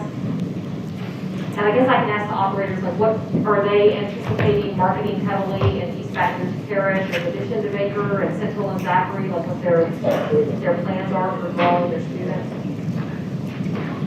Sure. If they're making their way up, I can. The city of Baker, the October 2020 MFP count had 1,111 students.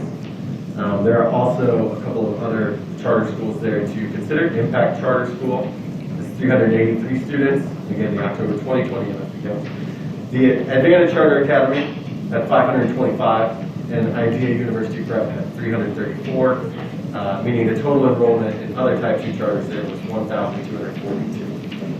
So this would be, so this proposed charter will be over half the size of the current school district and the charters that are already operating here. At scale, yes.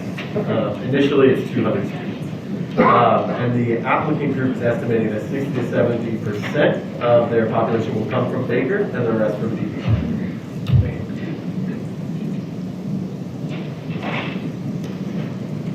Ms. Bush. So initially, when they were asking for 3 schools, K-12, and they're indicating that they intend to move through that process in the coming years. So now Davis's question, if this one school at scale is going to be 800 kids, I'm assuming the other 2 together, like she says, would really encompass the whole population of Baker. Plus We Baker can't hear you, also, Ms. Bush. I understand they pull Ms. from. Bush. I understand they can pull from the surrounding areas as well. We don't currently have 2, I thought I saw prior to this, type 2 charters that had EDR/Baker, that they pull from Baker as well, which was you said. Yes, we currently have Impact Charter School and Advantage Charter School that are in the same area. And they vary that pulls. So we're looking at this one plus, in this network, possibly another 2. And then the City of Baker school system, you said only had 1,100 students. As of the October 2020 MFP count. Seems like an awful lot of capacity for not that many students. Okay. Thank you. Any other comments or questions from members of the board? All right, that said, we'll go to the public. First up, we have Linda Johnson, who supports the recommendation and wishes to speak. We also have Kimberly Baker, also supports the recommendation and wishes to speak. You would make your way up as well.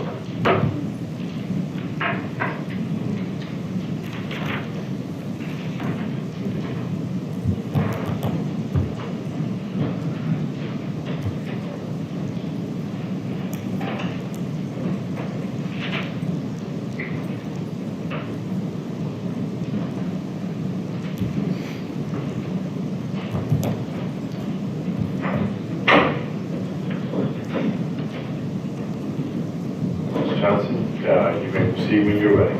Okay, thank you very much, Linda Johnson. And I'm here to ask you all to support the letter that we sent to you.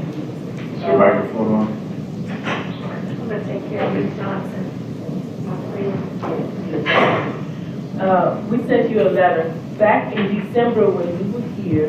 Our application, as it is currently written, said that we would have 2 K-8 schools and 1 high school name.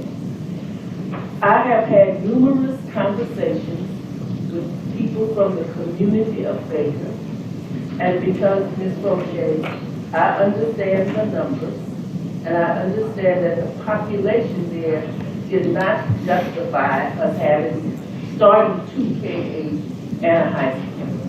The numbers are just not there. Even if you pull from some children from EPR, the unique thing about us wanting to do this is that we have about 50 families already in our system in the schools that we currently operate who live in Macon. We have a retention of scholars at 80% and a retention of teachers at 80%. Remember, we're a group that grew from 161 students to almost 2,000 right now. So to Mr. Garvett's point, there are people who want to be in our system. We have over 200 on a waiting list. So that is our reason for asking you to support this particular school. I think I gave all of you one of our little handouts because it does show you what we offer. We offer after school, 5:30 in the morning to, 6:30 in the morning to 5 in the evening, 12 to 1 class ratio, 2 adults in each classroom, strong academic knowledge, and we are a system, for those of you who have seen it, that has been extremely successful with the model that we use. So we're asking you to support it. Great. Thank you, Ms. Johnson. Ms. Castillo. Yes, sir. Yeah, I just want to thank Ms. Johnson and her staff for the invitation. They extended me to visit the school. Again, I really enjoyed the visit. Appreciate the professional courtesy, the professional staff, the high school. Obviously, it's a fantastic building. And what I really left impressed with was my visit to the K-2 facility. And like you said, there were 2 teachers in each class. The students were very engaged. I'm no expert on K-2 literacy, but they looked to me like pretty sharp kids. And I was just really impressed with the level of engagement. So I really appreciate that. Thank you very much, Mr. Morris, and just so you know it, I think I invited all of y'all to see our school, because this is not a school in isolation. I want you all to see them, to see what we're doing there, and then for you to make your determination on whether or not it is a successful model. Ms. Baker. Good afternoon, everyone. My name is Kimberly Baker, and I'm coming to you from a different perspective as a worker there. I have worked with the GO Academy School since our existence in the Greater Baton Rouge area in 2015. I worked in different capacities as a kindergarten teacher, a K-4 research teacher, mentor teacher, master teacher, and associate principal. I would just like to share some of our data as well to go along with what Ms. Johnson shared in order to gain the support of our schools. When we took over our big city locations, that school was at a negative F. With us being there, we grew that school to a high D, and even through the pandemic, we have maintained that and grew even 2 points from a C. So we do have a proven record that we grow scholars as we go ahead. Like Ms. Johnson stated earlier, we do have some of our current students that attend our GO schools that do reside in the major cities. I do want to point out that our exceptional students are one of our top priorities at GO.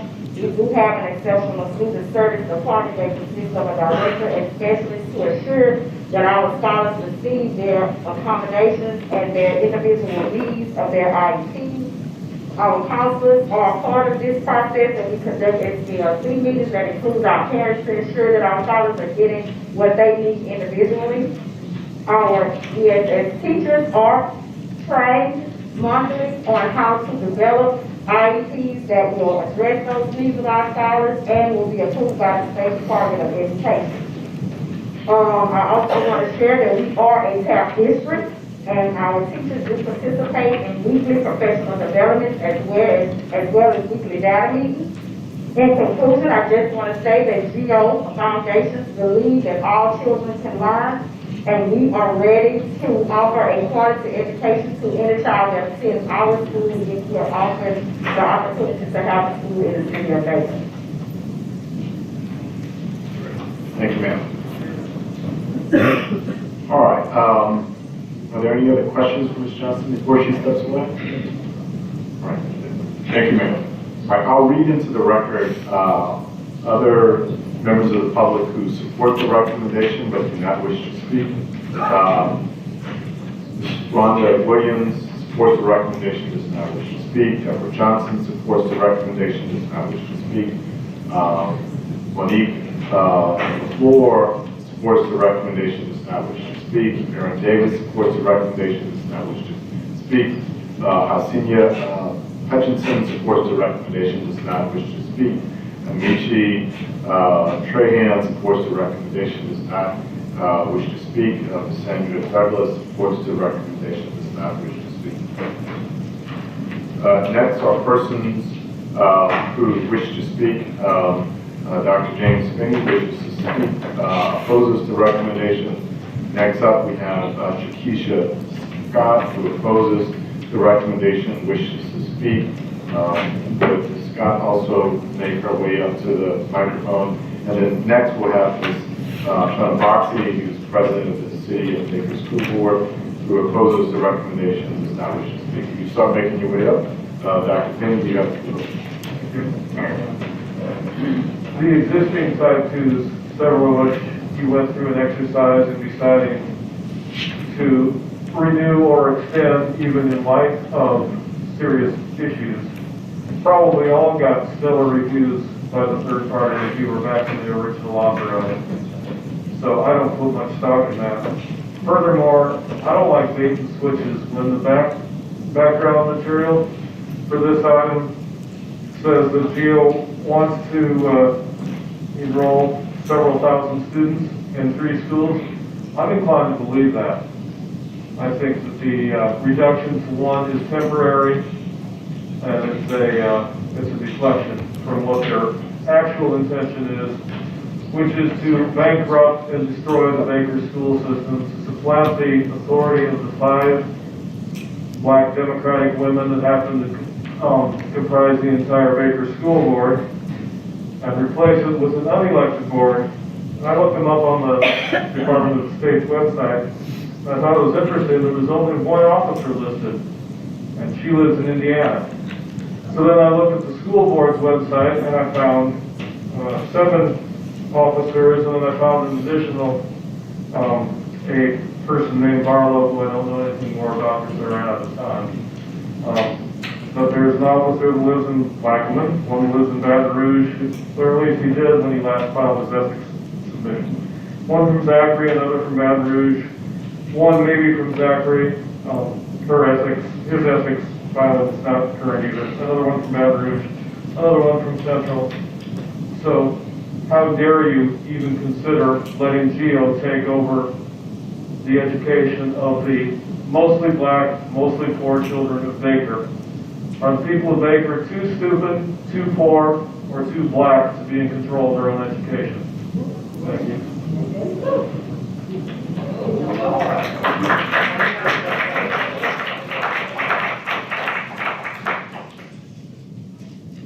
Scott? My name is Shakisha Scott. I'm the founder and CEO of Impact Charter School. This is what I represent in the state. I also come to you as a community member of the City of Baker and a local resident where I'm homegrown. So it's an honor to be able to give back to the community that I serve. So I'm coming to speak to you on behalf of today regarding this application. I'll be the first to say that I'm the biggest proponent of school choice. Parents tell me on a regular basis they are gracious of the opportunity to be able to choose where their children are educated, where they feel like they're being safe and educated and nurtured. They are able to make that choice every day. However, as an educational leader and as government officials, I do want to stand and speak up and challenge you and advocate that we have to make decisions that make logistical sense. The City of Baker, as you stated, has less than 1,200 students in the school district in their whole public school system, grades pre-K through 12. We also currently have 2 operating charter schools in Baker, one that I lead Impact Charter School for the last 8 years, where we've had great gains each year, and Advantage Charter School. Most schools are currently a C and on an upward trajectory up when you look at SPS scores.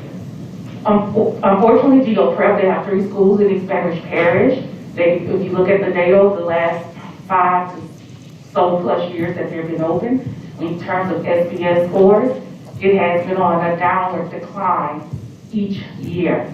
Their current high school, if you look at the simulated SPS for 2021, is currently an F.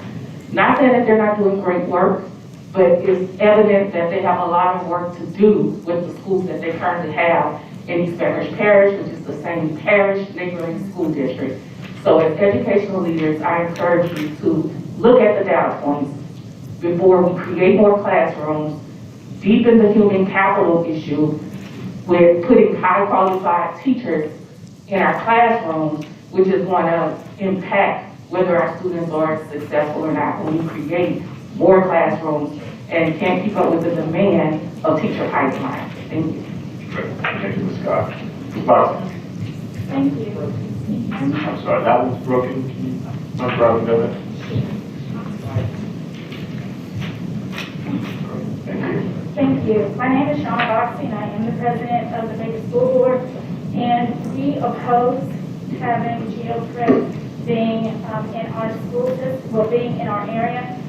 Number one, they did not come before us to ask for this application. They came directly to you all, which on a letter dated March 16th from you all that waived school performance scores as well as district performance scores for the 2019-2020 school year. On October 13th, 2021, BESE again waived the policy for letter grades as well as progress reports, school and district performance scores. But now here we are today, coming before you. They have an application, and this application should have been brought before our school board, not you all. We should have been given the chance, the opportunity to hear them out and decide for ourselves. We ask today that this board denies their application and allows them to come back to us to make this determination. Thank you. Thank you, Ms. Boxer. Yes. Ask a question. President Holloway, yes. While she's sitting here, Max, can you verify if Geo went before the Baker School Board for type 1? Oh, they did not. I'd like Mr. J to. Yeah, because Baker is a D school district, they do not. But for the past 2 years, you all waived that. Excuse me, ma'am. Yes, can you say that again? So we can all hear Because that? Baker is currently a D school district, they don't have to go to the local. But again, you all waived that for 2 years. So they're not, they should not be allowed to use that way. They should give us the opportunity to, with the different. Mr. Day, can you clarify what she's indicating with the waiver of 2 years? I'm sorry, City. Ms. Holloway, I believe, and correct me if I'm wrong, I believe what she's indicating is because we have not had official school performance scores most recently, that in lieu of that we should not be accepting the 18-19 school performance score from Baker School System, which is the last official school performance score that we have. I believe that's what you're saying. Dr. Davis? So does the law or our policy bulletins, it clearly spells out that it doesn't have to be the preceding year's letter grades, it's just the most recent that we've issued? Legal, Joan? So does the law, the statute or our policy bulletins clearly spell out that it's the most recent letter grade and not the preceding year, so that we can basically, that this charter application could skip going to the school board even though we have not issued letter grades for the last 2 years? So we're relying on a letter grade that's 3 years old now. It doesn't say whether it's current or previous, it just says it has a letter grade. We can't hear you. You come to the mic. Ms. Howe?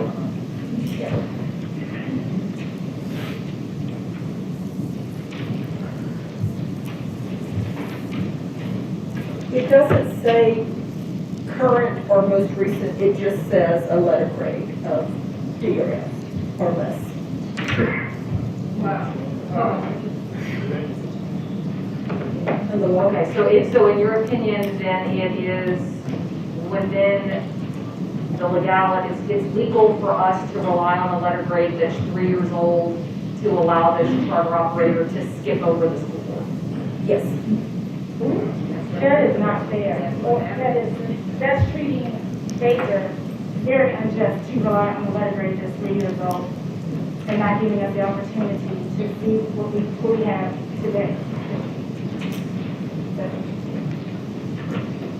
Thank you, Ms. Fox. Next, we have Mr. Brandon DeQueer, who wishes to speak, and Dr. Diet Perry, who also wishes to speak. Dr. Perry, Mr. DeQueer, would you make your way up? And then the next person would be Jonathan Lovell, who also wishes to speak. Sir, if you would also start to make your way up as well.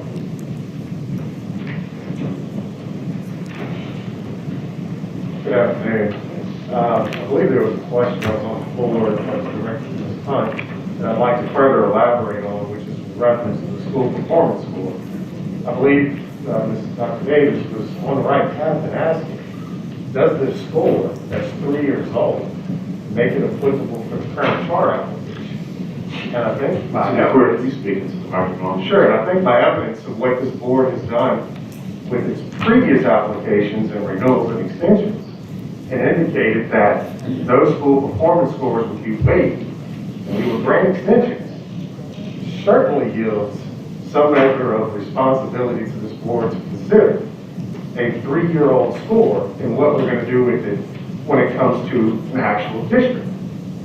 One needs to consider that. If you're waiving it for the charter schools, but you're applying it to the district schools, what message are you really sending? Let's start there. Secondly, I wholeheartedly disagree with Ms. Hunt's opinion in that it does say just a D or F letter grade, and it does not condition the year in which the D or F letter grade is received. However, it should not apply in this instance as to this particular school system when this board has asked the Department of Education for a waiver of school performance scores. So at a minimum, we're waiving the grade for this year and last year, but yet we're applying it to this particular school system or this particular application. So to answer your question directly, will this cause a lawsuit? One will only know based on the action of the board. This board, is it willing to test that we waive school performance scores for charter schools and we apply them to district schools? Is this a challenge that it's willing to accept? Thank you, Mr. DeQueer. Superintendent Perry. Thank you, Chairman Castile. I am Diet Perry, Superintendent, City of Baker School System. Today, I implore you to oppose the charter application put forth to target the City of Baker School System. The City of Baker has a rich legacy of public education that stems from the late 1800s. The City of Baker School System is a public school system charged with the awesome task to educate all students, no matter their race, creed, color, abilities, or parents' income. We stand each and every day for all students because the mind, once enlightened, cannot again become dark. Currently, 30% of students who live in the Baker School District attend area charters. Area charters are comprised of Madison Prep Academy, Louisiana Key Academy, Geo Prep Mid-City Baton Rouge, Impact Charter, Advantage Charter, Geo Prep Academy, Collegiate Academy, Geo Next Generation, Louisiana Virtual Charter, and University View Academy. Additionally, nearby Helix Aviation Academy and Idea Public Schools will also offer choice for parents in Baker. Baker families have choice. Continuing to expand charters will drain financial resources from the City of Baker school system. Families who trust their community district deserve to have highly qualified educators, well-equipped classrooms, safe school campuses, and enriched learning journeys. In the City of Baker school system, we know our students. We love our students, and we are providing a quality education for all students, empowering excellence. We are working collaboratively with the National Institute for Excellence in Teaching, NIET, to improve teacher quality and increase student achievement. Our primary focuses are strengthening instructional leadership teams and improving teacher collaboration teams. We are looking forward to expanding our partnership to include 25 days of intensive instructional support for the upcoming school year. We are building leadership capacity by participating in the national... Excuse me. I see you have a long second page that you're Yes, supposed to read. yes, we're doing great things in the City of Baker school system. But I'll get to the last point. Because we are intentionally focused about our task to educate all of our students in Baker. We embrace every challenge, allocate every resource, and seek every opportunity to provide all of our students with a quality education. We ask that you continue to allow us the privilege to serve our students and families in the City of Baker's school system. We are Baker Buffalo Strong. Now is your opportunity to take a stand with me by opposing a charter agency from Indiana who has failed to provide substantial evidence of providing a high-quality education for all students. Today, I take a stand for public school system, the City of Baker school system. In the words of Dr. King, the time is always right to do what is right. What is right for Baker? Oppose the GEO Charter application today. Thank you. Mr. Lovell, and then after Mr. Lovell, we'll have Gail Nichols and Rita Wright. Ms. Nichols, if you want to make your way to the table. Good to see you again, Mr. Lovell. Good to see you, Mr. Castillo. Good afternoon, members of the board. My name is Jonathan Lovell. I am a resident of East Louisiana Parish, an educator in East Louisiana Public Schools, and a doctoral candidate at Southeastern Louisiana University, where my research focuses on the accessibility of charter schools in our state, particularly as it relates to economically disadvantaged students and students with disabilities. As an advocate for meaningful choice and opportunities for families in our rural community, I'm here today to oppose GEO Academy's charter application to serve the families of my community, simply because nothing in GEO Academy's application indicates that the school will improve choice and opportunity in our community. There is no evidence within GEO's application that school leaders have engaged with or spoken to our community in East Louisiana Parish to identify our needs. Their application offers no plan for how they would provide transportation for the students in our rural community, and moreover, the innovations that GEO proposes as pillars of their school are already well-established practices within our East Louisiana public schools, and frankly, within the Baker public schools as well. We want innovation and investment in East Louisiana Parish, and GEO offers neither. And why would we expect anything different? They simply haven't asked us. I urge you to reject their application at this time, and I encourage the leaders of GeoPrep to reach out to the people of our communities to see what our needs in our communities are. Thank you. Thank you. Ms. Nichols, please state your name for the record. You may proceed. Yes, my name is Gail Nichols. I'm a speech language pathologist with the City of Baker Schools. We love our students, we love our families. We feel like we are being pushed aside so this company can exist, and that's exactly what it is. It's a company. The public school should be a stable institution in every community, always there for children and families. Unfortunately, our charter schools are inherently unstable. They are inherently unstable. Charters fail for a variety of reasons, mainly only because they are a market mechanism. Like shoe stores or restaurants here today. They're here today and gone tomorrow. Thank you. Thank you, ma'am. Ms. Wright? Good afternoon. I'm Rita Wright, a citizen of Baker and a resident of the City of Baker School District. The citizens of Baker pays an extra special tax for school district, and this was just reviewed in December.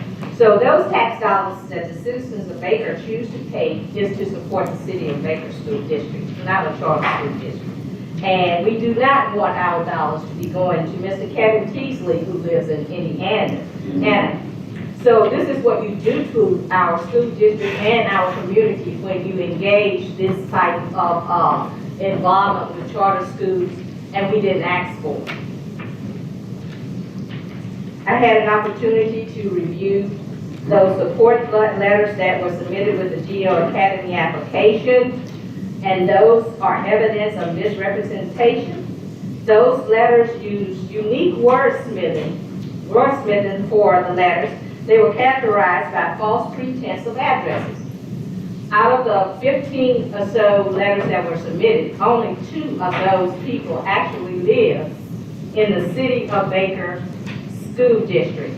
One of those persons sent a letter up to rescind because he did not understand the impact of this, because the board members of GeoPrep actually went around to ask everybody they basically craft the letters for them. And they did not do their homework in defining the map of Baker School District. Baker has a unique school district that has specific people within the city limits. You can have a Baker address, but you can be in Zachary School District, you can be in Central School District, and you can be in EBR School District. And these are the things that are hurting us because we do not define or do our homework and do the due diligence that we need to do to make this right.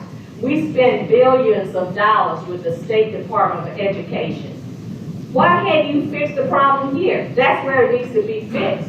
We got educated. What they're doing here is a direct insult on the educators. It's a direct insult on the citizens of this state. It's a direct insult on all of us that's sitting in this room. I mean, this isn't a game. We're talking about children's lives. And this is what we need to clean up. Thank you. Thank you, Ms. Wright.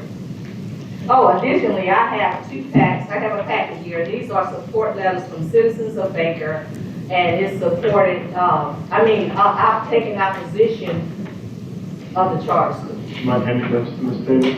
Thank you, Ms. Wright. Next up, we have Superintendent Keisha Neville with East Louisiana Public Schools. We have Councilmember Rochelle Dunn wishes to speak. You start making your way up. And then next, Clara Joseph wishes to speak. I'm sorry, does not wish to speak.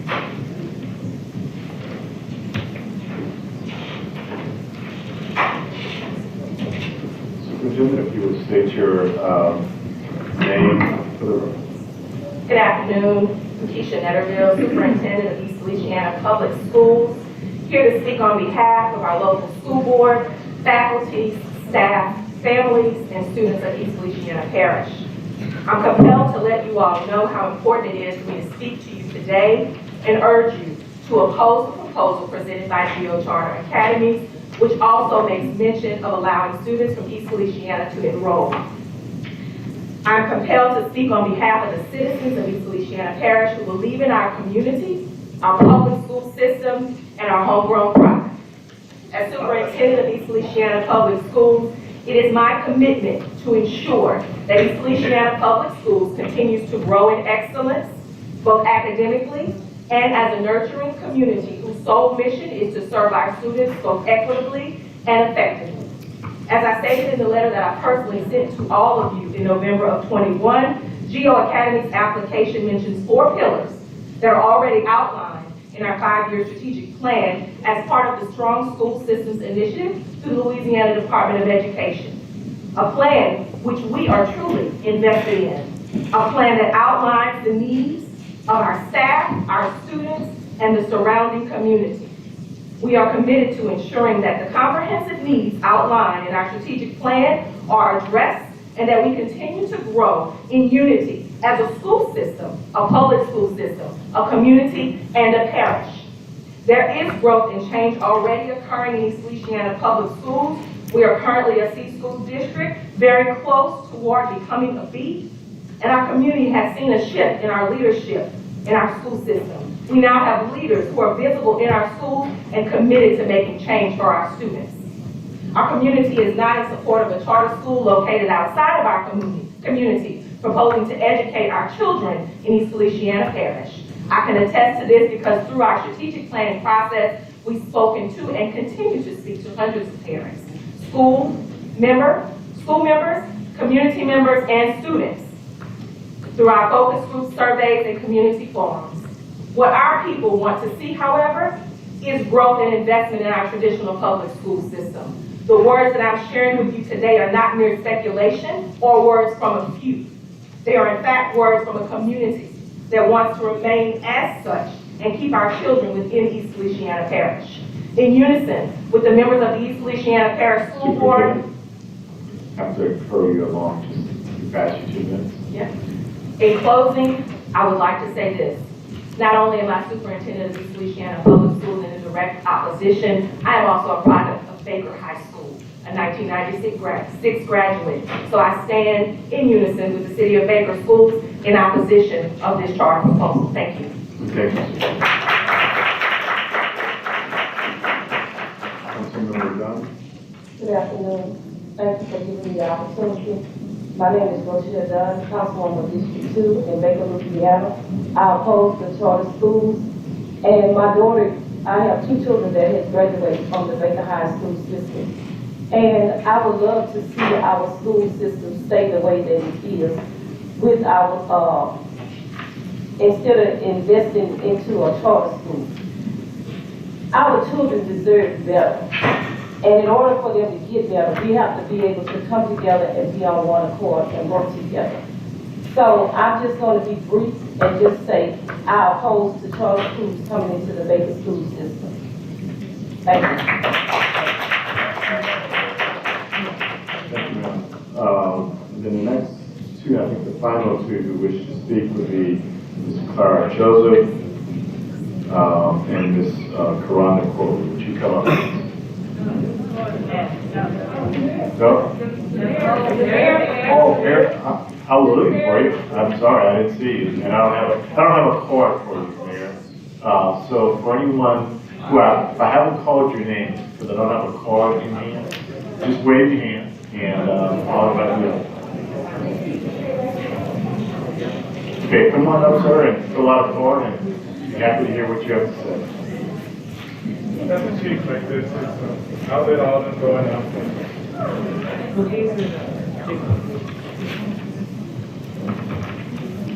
While we're doing that, just as a housekeeping matter, I'll read, we have others that have indicated on their card they do not wish to speak, and so Chief, come on up as well. I'll read these as we make our way up. So, Ms. Lisa Sibley does not wish to speak but opposes the recommendation. Sydney Stewart with the City of Baker School System opposes the recommendation, does not wish to speak. Ms. Chriselle Williams Brooks opposes the recommendation, does not wish to speak. Elantria Simmons opposes the recommendation, does not wish to speak. Portia DeCreer opposes the recommendation, does not wish to speak. Dr. Candace Russell with the City of Baker School System opposes the recommendation, does not wish to speak. Amber Wright with the City of Baker School opposes the recommendation, does not wish to speak. Candace Bailey with the City of Baker School System opposes the recommendation, does not wish to speak. Tammy A. Hill opposes the recommendation, does not wish to speak. Dr. Richard Taro, President of the East Louisiana Parish School Board, opposes the recommendation, does not wish to speak. Rufus Nesbitt with the East Baton Rouge Parish School Board opposes the recommendation, does not wish to speak. Dr. Knight Roddy opposes the recommendation, does not wish to speak. Willie Williams Jr. Opposes the recommendation, does not wish to speak. Charles J. Harris III opposes the recommendation, does not wish to speak. Mrs. Lillian Drake with the East Louisiana Parish School Board opposes the recommendation, does not wish to speak. Patrice Smith opposes the recommendation, does not wish to speak. Michael Ray Bradford opposes the recommendation, does not wish to speak. Robert A. Yours with the Baker City Council opposes the recommendation, does not wish to speak. Dr. Angela Machen with the City of Baker opposes the recommendation, does not wish to speak. Tanisha Ellis with Baton Rouge Area Chamber of Commerce supports the recommendation, does not wish to speak. Donnie Miller with the Baton Rouge Area Chamber supports the recommendation, does not wish to speak. Lucretia Como opposes the recommendation, does not wish to speak. Lisa Smothers opposes the recommendation, does not wish to speak. Donna Cadogan supports the recommendation, does not wish to speak. Yeah, I had you twice, I'm sorry, second as it relates to item A and B. That said, Mayor, sorry to keep you waiting. I figured we could clear some housekeeping matters. In the meantime, we'll take up the chief first. Again, I apologize for not the cards. You have to apologize. I sit in my car. Not a problem. Yeah. You would identify yourself? Yes, sir. We'll get your card. Yes, sir. Good afternoon. I'm Chief Carl Miller, the Baker Police Department, a 33-year citizen of the city of Baker. I've had four kids I've been in Baker schools. I'm here in 100% support. Hey, Chief. Just a little, you have one of those booming voices, so you don't need to get quite so close. Yes, sir. Go right. Like you're supposed to stop my time. I'm here in support. We'll offer some grace. Yes, sir, thank you. I'm here in 100% support of the school system, Dr. Perry, and our current school board. And, you know, I just feel as though I'm not an opponent. I'm not an opponent at all of charter schools. We have to, we're working within our system that I also work with. I work with my school board, my current school principals, and my charter schools. At this time, Baker, we can't sustain another charter school at this time. You know, and it's just that we want to grow what we have. We have a board now that works with us. We have a school system that works, and we are 100% sure that we are headed in the right direction. And I'm here to support my school board 100% and ask that you not approve this recommendation. Thank you, Chief. Thank you. Mayor? Well, I was going to say good morning when we started earlier, but I'll say good afternoon. It is indeed a pleasure for me to be here. I want to thank you for this. And I want to let Mr. Tinsley know, Mr. Tinsley, I am the mayor of Baker, so you can come by and see me. You didn't have a chance to do that. Everybody said the things that I want to say, but I heard a couple of words from this board right here. They talked about capacity. We talked about we have 4 schools and 2 charter schools, and I feel like that we are surrounded by charter schools now. We do have a plan we're working with the school district. I love that school district. I think that we're headed in the right direction. But if we keep bringing charter schools in and they keep taking the funding in, it's just gonna hurt us. And I'm 61 years old. My mom and my family are educators. And I've seen this over the years where you look at a community, and I'm just gonna keep it candid, and you make decisions based on different things in that community. And so they make the promises, they come in and the promises are not kept. And while we're trying to figure out whether they're going to be successful or not, we're losing money on the back end. So the city is doing everything that they can to create an environment where businesses come in to support the schools, where rooftops will be built to support the schools. And I'm just asking you this afternoon to give us an opportunity to do that. We can govern ourselves.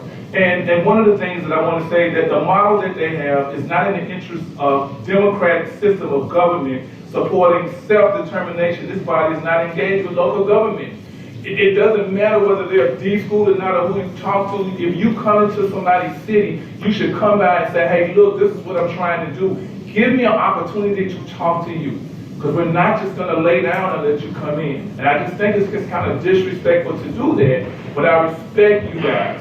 Think about what's going on here. We are a community. All the names that you called out, sir, I know those people who work in that school system. We know those. So those families, when they come in, if they come in with the one school and then they come back in a couple of years with a few more schools, that will just tear that school system down.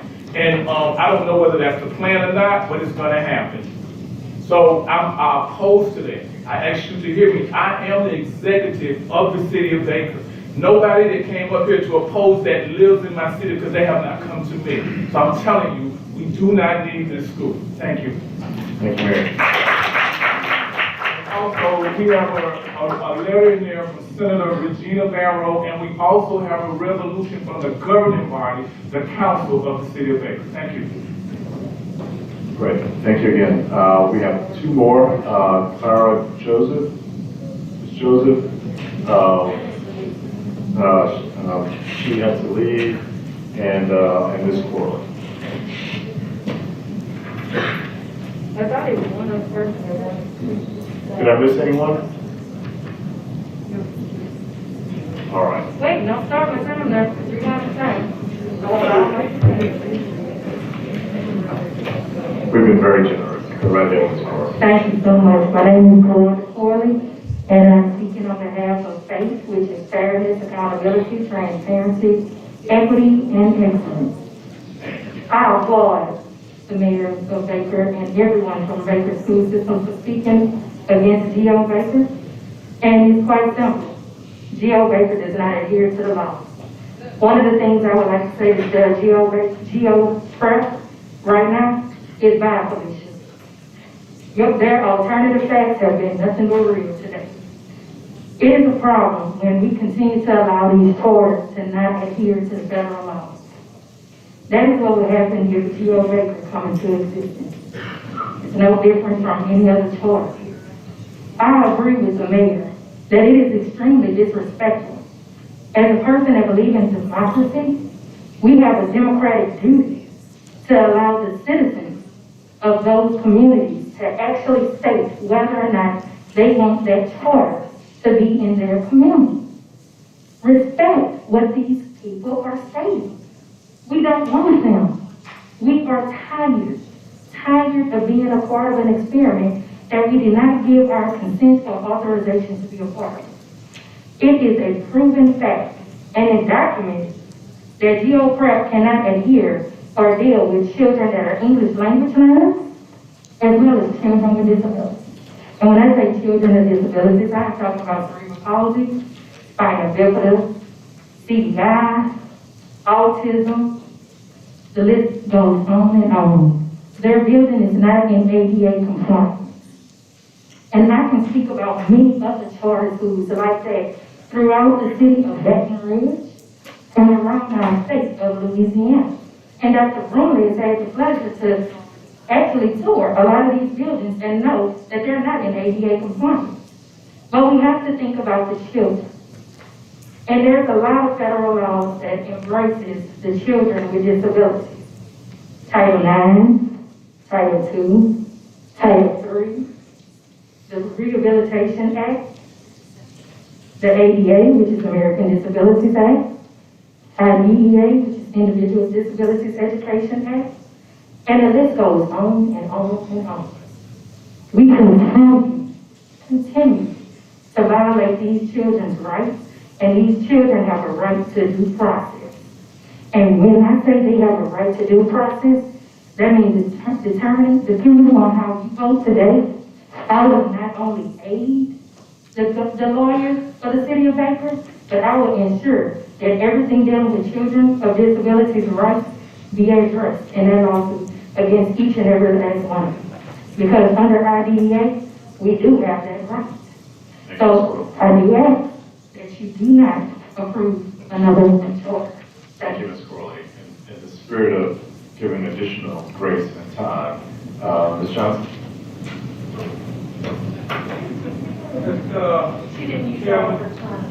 I just wanted to further reference here, Church, this is not a debate versus whether or not the facts are good or bad in terms of polls and those are for. Ms. Johnson has already had an opportunity to speak before again. If you want to get a card. Because you did not acknowledge my card. Submitted a call when Scott submitted her.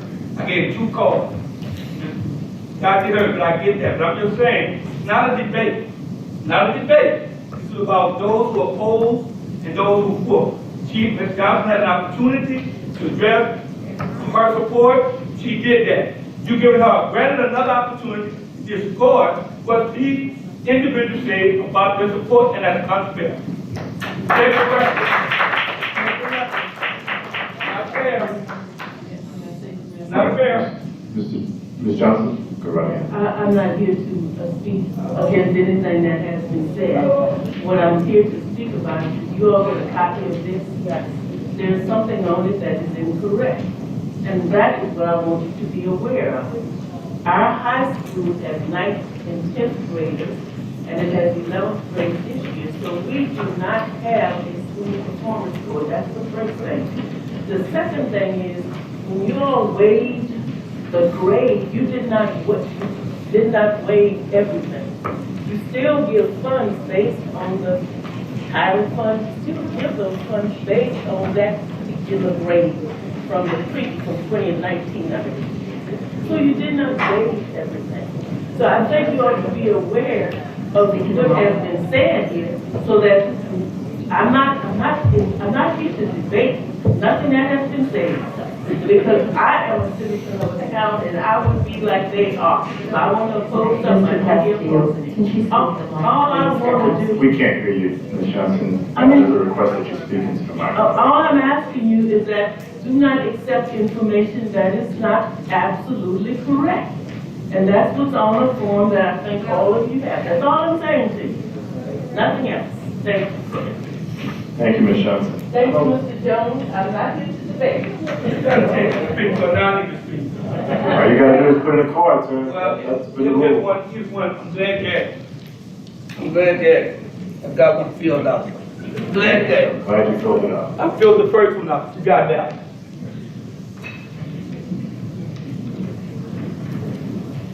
Now, normally I wouldn't do speak on this day. And I sit there and I watch. I've been before this body a decade ago. I support. Who is he? I'm Dr. Eric Jones, a community leader, a registered voter, and a lifelong educator. Doesn't matter where I'm from. I'm a Louisiana state resident.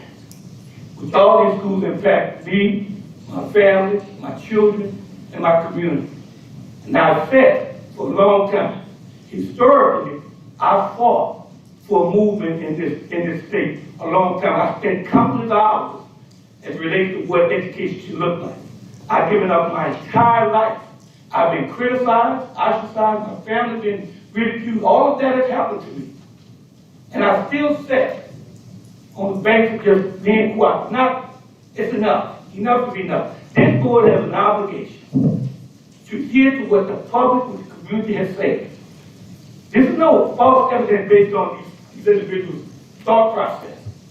These people are lifelong residents. Now, I've seen this historically done in the city of New Orleans.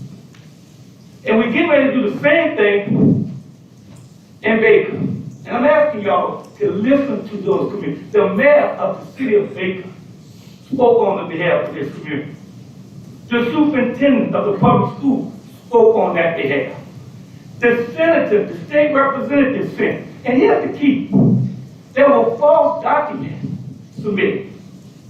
You heard that. Evidence. All I'm asking you guys to do is do the right thing. Now, if you want to come back and reconsider this, whatever way you want to do it, but they owe this community a conversation, a sit down. And let's stop letting the public believe that politics is usual. Facts don't lie. People lie. So I'm urging you to give this community an opportunity to do what they say and promise they were going to do. And Mr. Chairman, thank you for the time. Thank you, Dr. Jones. All right. Did I miss anyone? Anyone else wishes to speak? I think I've got everyone from the public, all cards. All right, any additional questions or comments from the board? Mr. Morris? I just had one comment, Mr. Garfield, and I have a question. Let me try again. Is that better? Okay. Yeah, I just had one comment and a question. I sincerely appreciate the comments from the Baker community. As I believe, community is extraordinarily important for each and every one of us. But Mr. Day, help me out.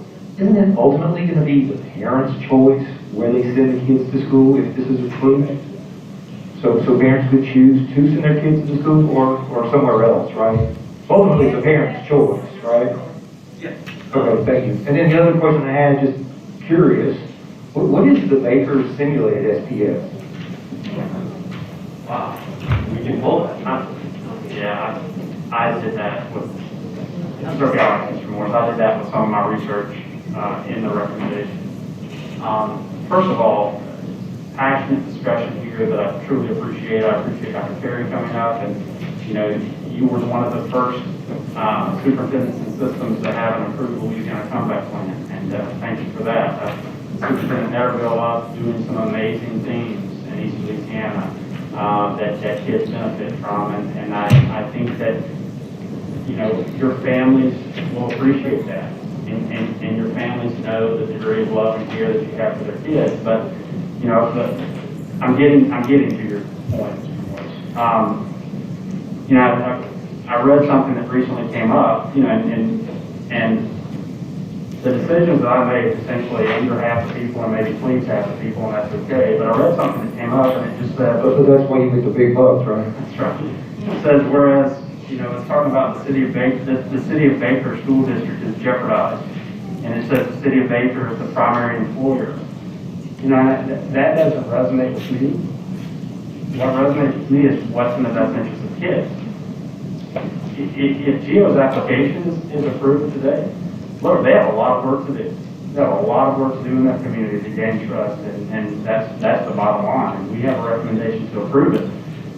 And I would add to that recommendation informally, GEO, if you're approved, you've got a lot of work to do in that community. But to answer your question, the simulated SPS, which we're not using for evaluation, is a 48.2 in the city of Baker. Only one school system in the state had a lower simulated SPS. Looking at 2019, of roughly 1,000 kids there, half of the kids are in an F-rated school. And if we are introducing choice here, back to your original point, I feel like parents will choose the school that makes the most sense for their child. And so that's a roundabout answer to an easy question, but it's just what I'm processing here. Is I've listened to the passionate debate. Thank you. I appreciate both sides of the argument, and thank you for the clarification. Any additional questions or comments from the board? I do, Mr. Chairman, thank you. First of all, thank you for all of the thank you very much for the rich discussion and debate. As this board knows, I am a huge proponent of choice for families and have been consistently my entire career. The thing that I'm concerned about here that gives me pause is there does seem to be more engagement that needs to happen across the community. I am concerned that there seems to be missed opportunities to coordinate, even amongst just charters, right? So I know, having represented New Orleans for a decade, coordinated strategies matter. I'm concerned that we have charter leaders coming to the table saying that they actually are concerned about the negative impact this can have. We've already invested in those charters. We need those charters to be successful as well, right? So I think my question to the department is, what kind of coordinated strategy is going, what is the bigger plan here that leads us to believe that making this decision doesn't have an unintended consequence? And then my question to, I'm not sure exactly who would be right, but I am curious what efforts have been made to actually have conversations with, for example, Mayor Baker, like what exactly needs to happen on the engagement side to ensure that the conditions are right, so that when the school does launch, the community is, or if the school launches, should that be the will of the board, that in fact the community is behind this effort? Those are the unanswered questions I still have at this time. Just a response to Ms. Orange-Jones, I shared this with you, not in relationship to this conversation, but just more globally a couple of weeks ago. I feel like a place where the department has to do a better job moving forward is being a liaison to our type 2s that already exist. Having individuals, within our department that are there to support those coordination efforts, to take questions and make connections to other offices within the department. So I don't have necessarily a direct plan for what you're asking, other than acknowledging that it is an area that needs to improve as our portfolio expands. Okay, thank you. Ms. Rocha. To Ms. Orange-Jones' point, obviously we don't, or at least I don't think we have within the application a section or whatever that has to do with community engagement and involvement. And maybe we should, maybe going forward, we take a look at potential charter applicants within communities. Maybe that should be one of the requirements, that there be engagement. I'm listening to the people of Baker, it's a small community, and I'm listening to its mayor, its parish council, its police chief, school system leaders, and such, who seem not to want us to approve this particular charter. Now, I thought that would change if there was more discussion and engagement, but it seems like the reality is that it has not been. And maybe the process that we have doesn't call for that, I understand, but maybe we should take a look, to your point, Ms. Orange-Jones, we should take a look at, should that be part of the requirement for a charter application within any community, some degree of parent or community involvement and broader support. I realize it's a little bit more difficult within a larger community like an Orleans Parish or East Baton Rouge or large cities, but for a community as small as the Baker community, which seems to have such an issue with this, I think it would be more than appropriate. We have many small communities within the state of Louisiana, and I think that could be or should be part of what is necessary for approval at this point. And I think we should listen to what the community is telling us. I agree with that point. I think that's an excellent point. So, Right. Other questions, comments from our board? One more thing, Mr. Chairman, and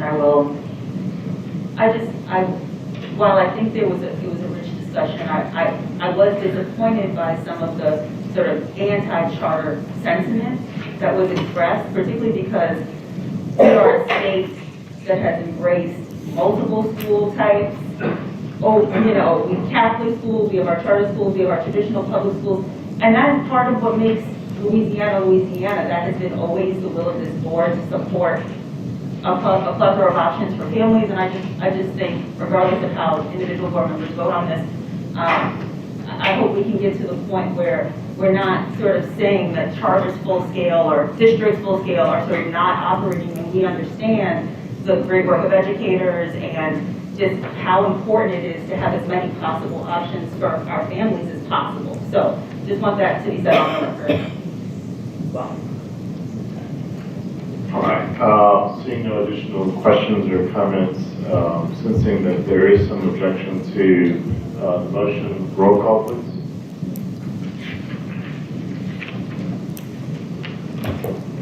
Dr. Moffitt? Yes. Dr. Davis? No. Ms. Ellis? Yes. Mr. Garvey? Yes. Ms. Holloway? Yes. Mr. Mallory? Yes. Mr. Morris? Yes. Ms. Orange-Jones? No. Mr. Rock? No. Ms. Boucher? No. Ms. Castillo, would you like to vote? Just vote. Yeah. Well, either way, I have to recuse, so let's vote. Oh, okay. We have 6 yeses and 4 nays. Okay. The motion fails. So you want me to down as recused? Right. Anyway? Yes. I'm sorry, motion passes. Yeah. Motion passes. Pardon me.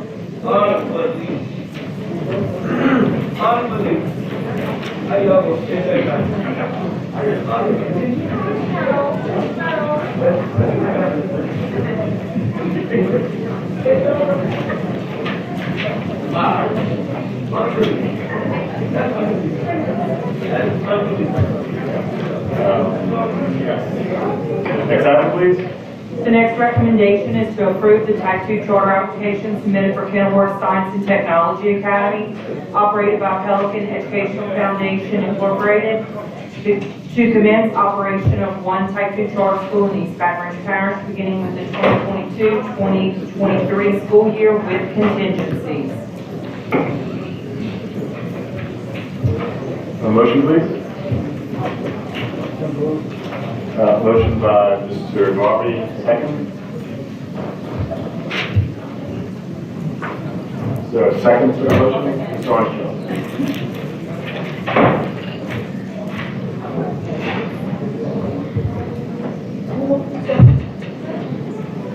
Mr. Dent?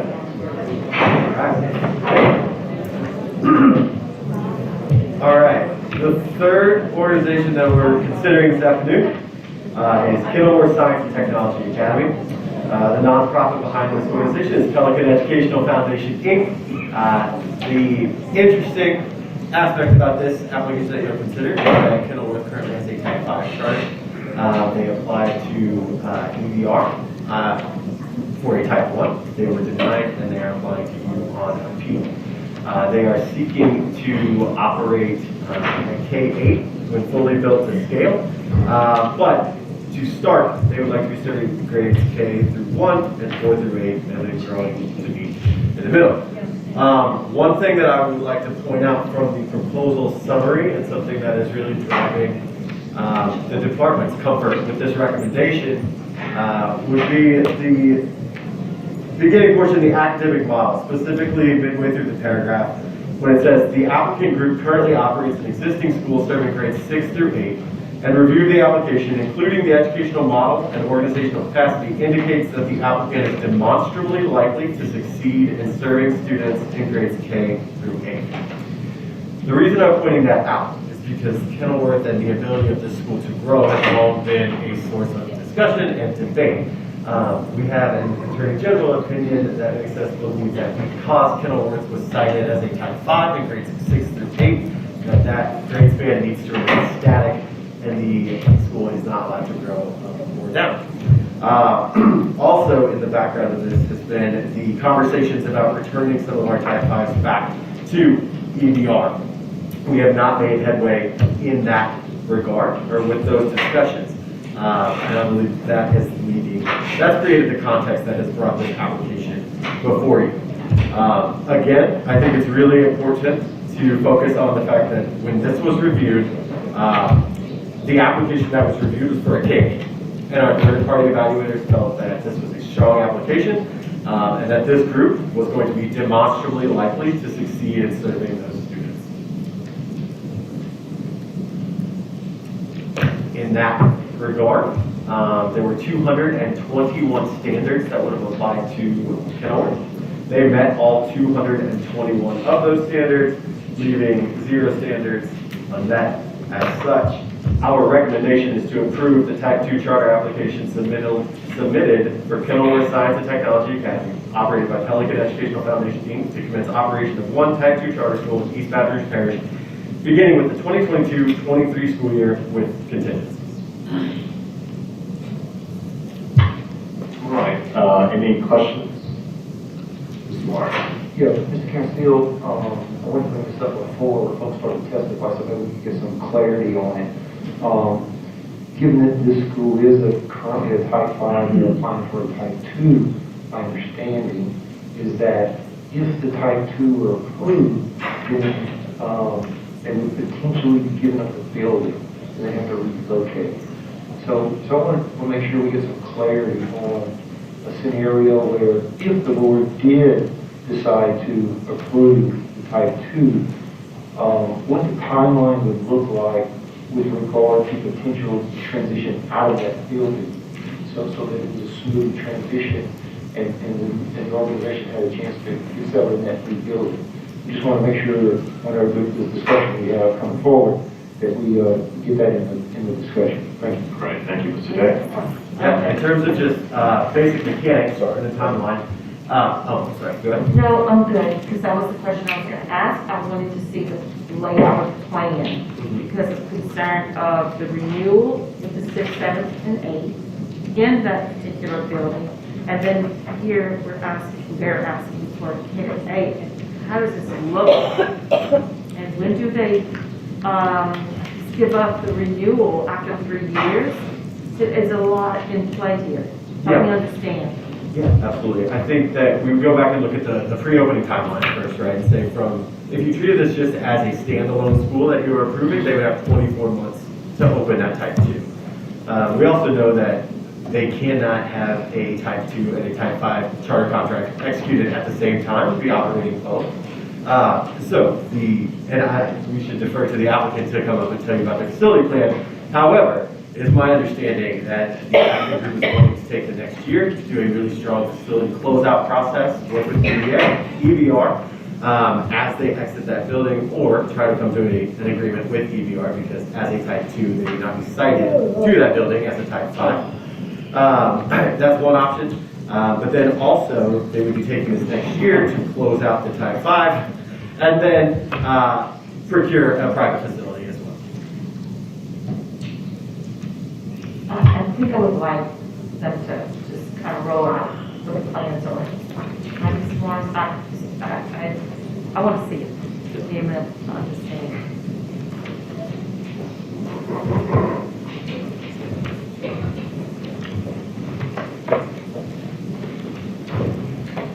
Hi, my name is Lauren Allen. I'm the Director of Community Affairs at Kenilworth Science and Technology School. So for our facility, we have kind of 2 routes that we're looking at currently.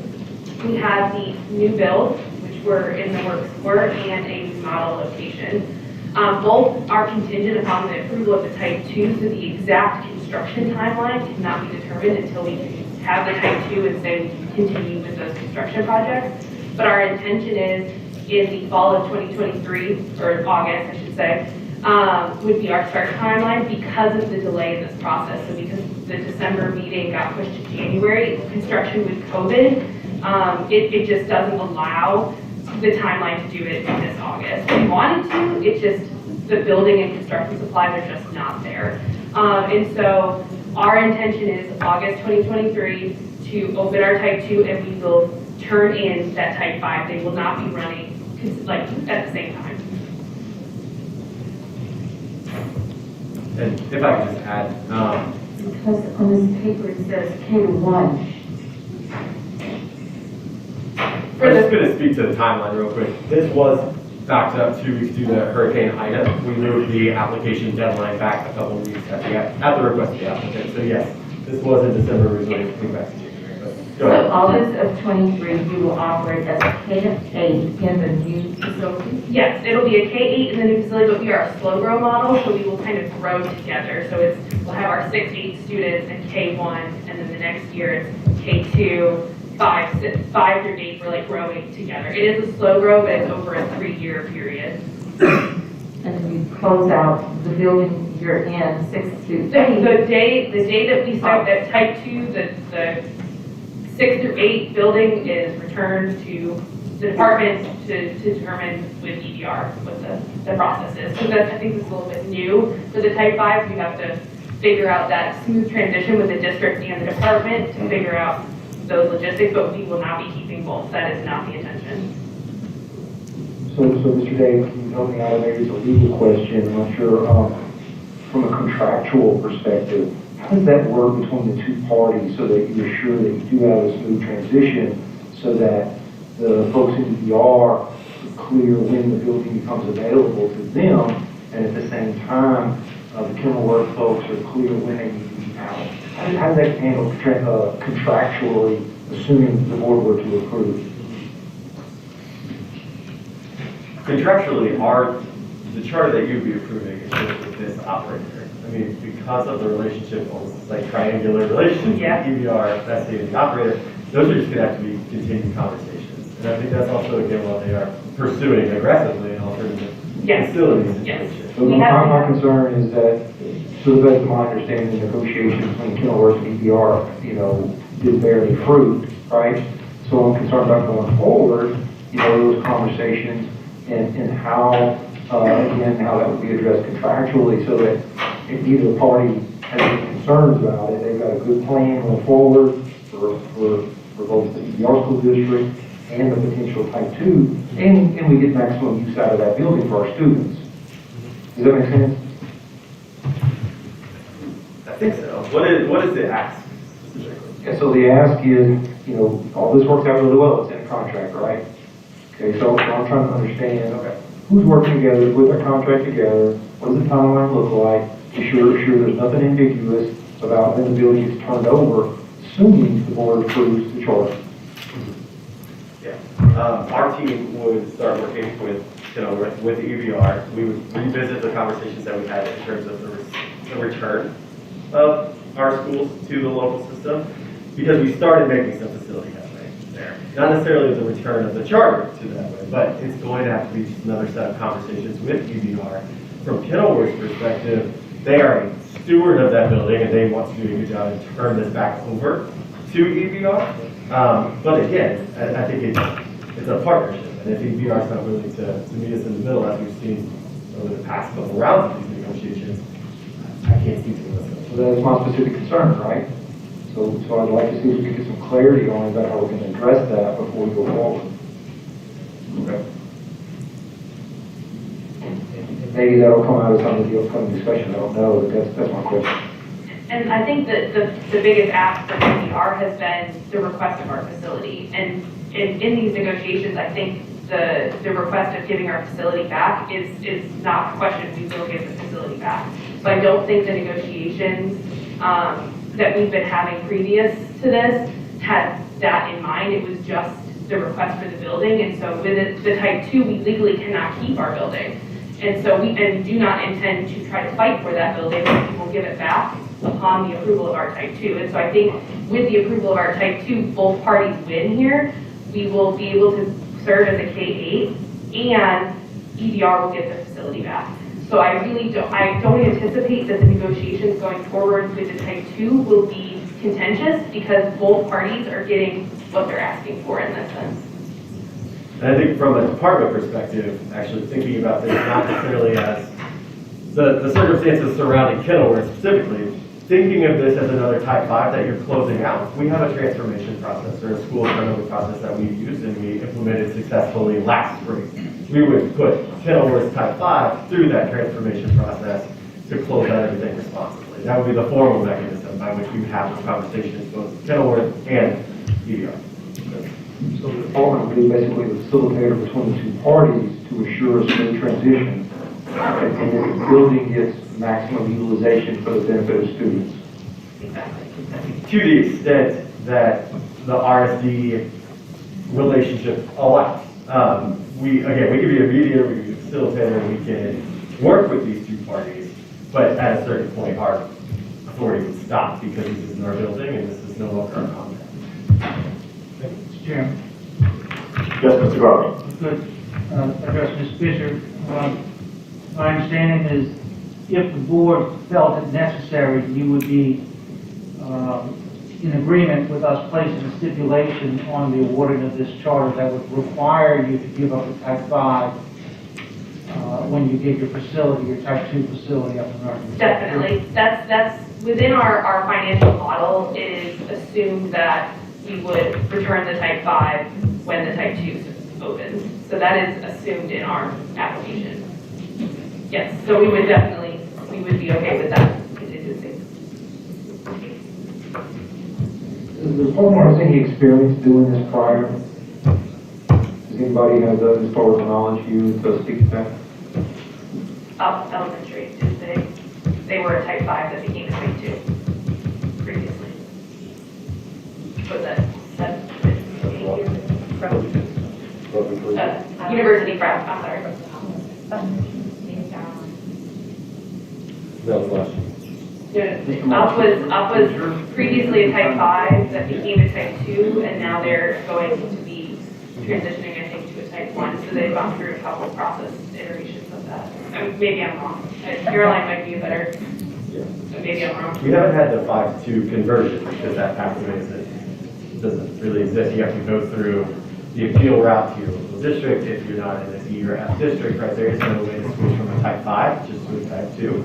So again, I think our experience is what you're describing with which we just closed out last spring. Just so that I'm clear though, it sounds like we have an understanding that it is Kenilworth's intent to exit the building if granted this type 2. Yes. Okay. That is our intention, and that is exactly what we plan to do. Okay. I'd like to ask a question in regards to performance, because we are aware of the performance score of D. What makes you think that a K-8 will be successful? So, as we spoke, I think the last time we were here, there is extensive research that shows that K-8 model is a better model for students. We, year after year, get our students in 6th grade 2 to 3 grade levels behind, and it is a large gap to fill in a short 3 years. We do grow our students exponentially, and that is why the recommendation of schoolwork is that we will be able to do that. And so I think if we are able to start with our students in kindergarten, we are going to prevent them from having that falling behind and that academic gap, so that by the time they're graduating us in 8th grade, they're going to be taking high school classes, and 100% of our students will get those credits. Right now, we have selective based on their performance levels, and I do truly believe that if given the time with our students, we will show the performance score and our SDS will go up. Dr. Davis? And I just would like to say to that point, because I remember reading that in your renewal packet for your current middle school, that, that 60% of the students that come to your school are coming from, it was a D or F school, I think you said. But were you aware that the progress grades for schools, elementary schools, well over like 75% of our elementary schools had an A on their progress grade? And so while I admire what you're trying to do and how you think you're going to move kids, I'd just like to also recognize the kids that are coming to you have been moved by their elementary school, but they're starting out so far behind that it takes a lot to catch them up by the end of the 8th grade. And so, I wish you luck. Thank you. All right, seeing no additional questions or comments from the board, we have one member of the public who wishes to speak, Ms. Karonda Corley. Would you come up, please?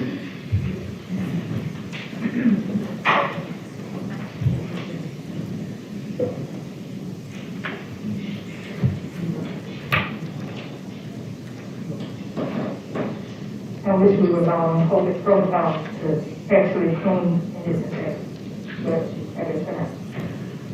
My name is Karonda Corley. I'm co-founder, co-director with FATE, Fairness, Accountability, Transparency, Equity, as well as Excellence for individuals with disabilities. I also work with many other organizations across this state. I want to point out, number one, I noticed that this says the charter applications in response to the 2020-2021 school year. Are we backdating these considerations? Because we're currently in the 2021-2022, and I hope that you could bring some clarification, because I am being asked this as well as the general public is inquiring. Number two, I am an equal opportunity advocate, meaning that I don't discriminate against the charter. I discriminate against those that are not following the law. I work with a lot of different schools, whether it is traditional public, charter, which are not public schools, private schools, and parochial. I do not discriminate. However, each one of those school systems do not adhere to the actual federal law as it stands when it correlates with children with disabilities. I again ask, Why are we trying to allow Kenilworth to expand? We allow Advantage to do that, and it's an epic fail. Their children are not meeting the criteria. They're not meeting the standards that this state has imposed. So we're gonna now allow a school that we know is not performing academically wise to expand and hurt more children academically. That's a problem. We have the democratic process of allowing the local school system to actually be able to vote on whether or not they want these charters or any other schools to be in their school district. And you're constantly ignoring it. This was brought before East Baton Rouge Parish School System, and it was voted against. And I'm asking you to do the same. Please, let's follow the words of Mr. K. Bruning and allow the school district to have their say. Thank you. Thank you. Thank you, Ms. Corley. There being no other members of the public with comments, is there any objection from the board? Seeing no objection, the motion passes. Next item. The next recommendation in this item is to approve the Type 2 charter application submitted for Louisiana Key Academy North Shore, operated by Louisiana Key Academy, to commence operation of one Type 2 charter school in St. Tammany Parish, beginning with the 2022-2023 school year with contingencies. So moved. Been moved, second by Mr. Garvey. Mr. Day. Great. All right, Louisiana Key Academy North Shore. Very similar to the program that is currently being run here in QBR. The applicant group proposes to open a school serving all students with dyslexia in grades 1 through 8 in school year 2022-2023. As this operator currently operates Louisiana Key Academy here, they were on the experienced operator track. If approved, they would be allowed to serve students statewide. This is another school that is coming to you guys on appeal, coming out of St. Tammany. The grade configuration at start would be grades 1 through 4, growing to 1 through 8, starting with 96 students, and then reaching 360 at scale. Louisiana Key Academy North Shore's mission and vision is that Louisiana Key Academy's mission is to serve the community at large, to educate and remediate children with dyslexia in an evidence-based curriculum, and to stand as an excellent model and resource for other schools and communities. The new Louisiana Key Academy North Shore will build on the highly successful experience of Louisiana Key Academy in Baton Rouge. It will serve the North Shore community and surrounding parishes in the eastern region of the state. Our vision is to impart to the community a better understanding of what dyslexia is, the prevalence of dyslexia, and the importance of identifying children with dyslexia at an early age to ensure better outcomes when they are provided an evidence-based education. Our vision for our students and all students with dyslexia is that they are educated and equipped to succeed in high school and college so that they may reach their full potential. The next screen that you see there is again the proposal summary provided by Schoolworks. With this particular application, the application was reviewed against 221 standards. Again, this operator met all of those standards, 221, leaving 0 unmet. As such, the LDE recommendation is to approve the Type 2 charter application submitted for Louisiana Key Academy North Shore, operated by Louisiana Key Academy, to commence the operation of one Type 2 charter school in St. Tammany Parish, beginning with the 2022-2023 school year with contingencies. Great. Questions, comments from the board? All right, let's see. We've got several public comment cards. We'll start with Mr. Danny Garrett, representing the St. Tammany Parish School Board, proposes the recommendation, wishes to speak. Next up will be Superintendent Frank Javia, the St. Tammany Parish Public School Board, proposes the recommendation, wishes to speak, and then next will be Ms. Kalanda Corley. Mr. Chair, I know who I work for. I want the superintendent to go first. Yes, sir. Members of the board, Frank Jaffee, Superintendent of Schools, St. Tammany Parish. I sent you a letter and also 3 attachments that explain why we were not in favor of Key Academy coming to St. Tammany. With that being said, again, I'm the superintendent. I thought it would be fair to look at the accountability and facts of the case so I could make an educated decision. In doing so, I had my students, school exceptionality team, in my accountability team pulled equal students with characteristics of dyslexia, and we reviewed those. And we compared those to how Key Academy did in 2018, 2019, and 2021. What we found was students of like characteristics in both places, we outscored Key Academy by more than double in 18, by more than double in 2019, and by more than triple in 2021. We know we not only do it well in St. Tammany, we do it better.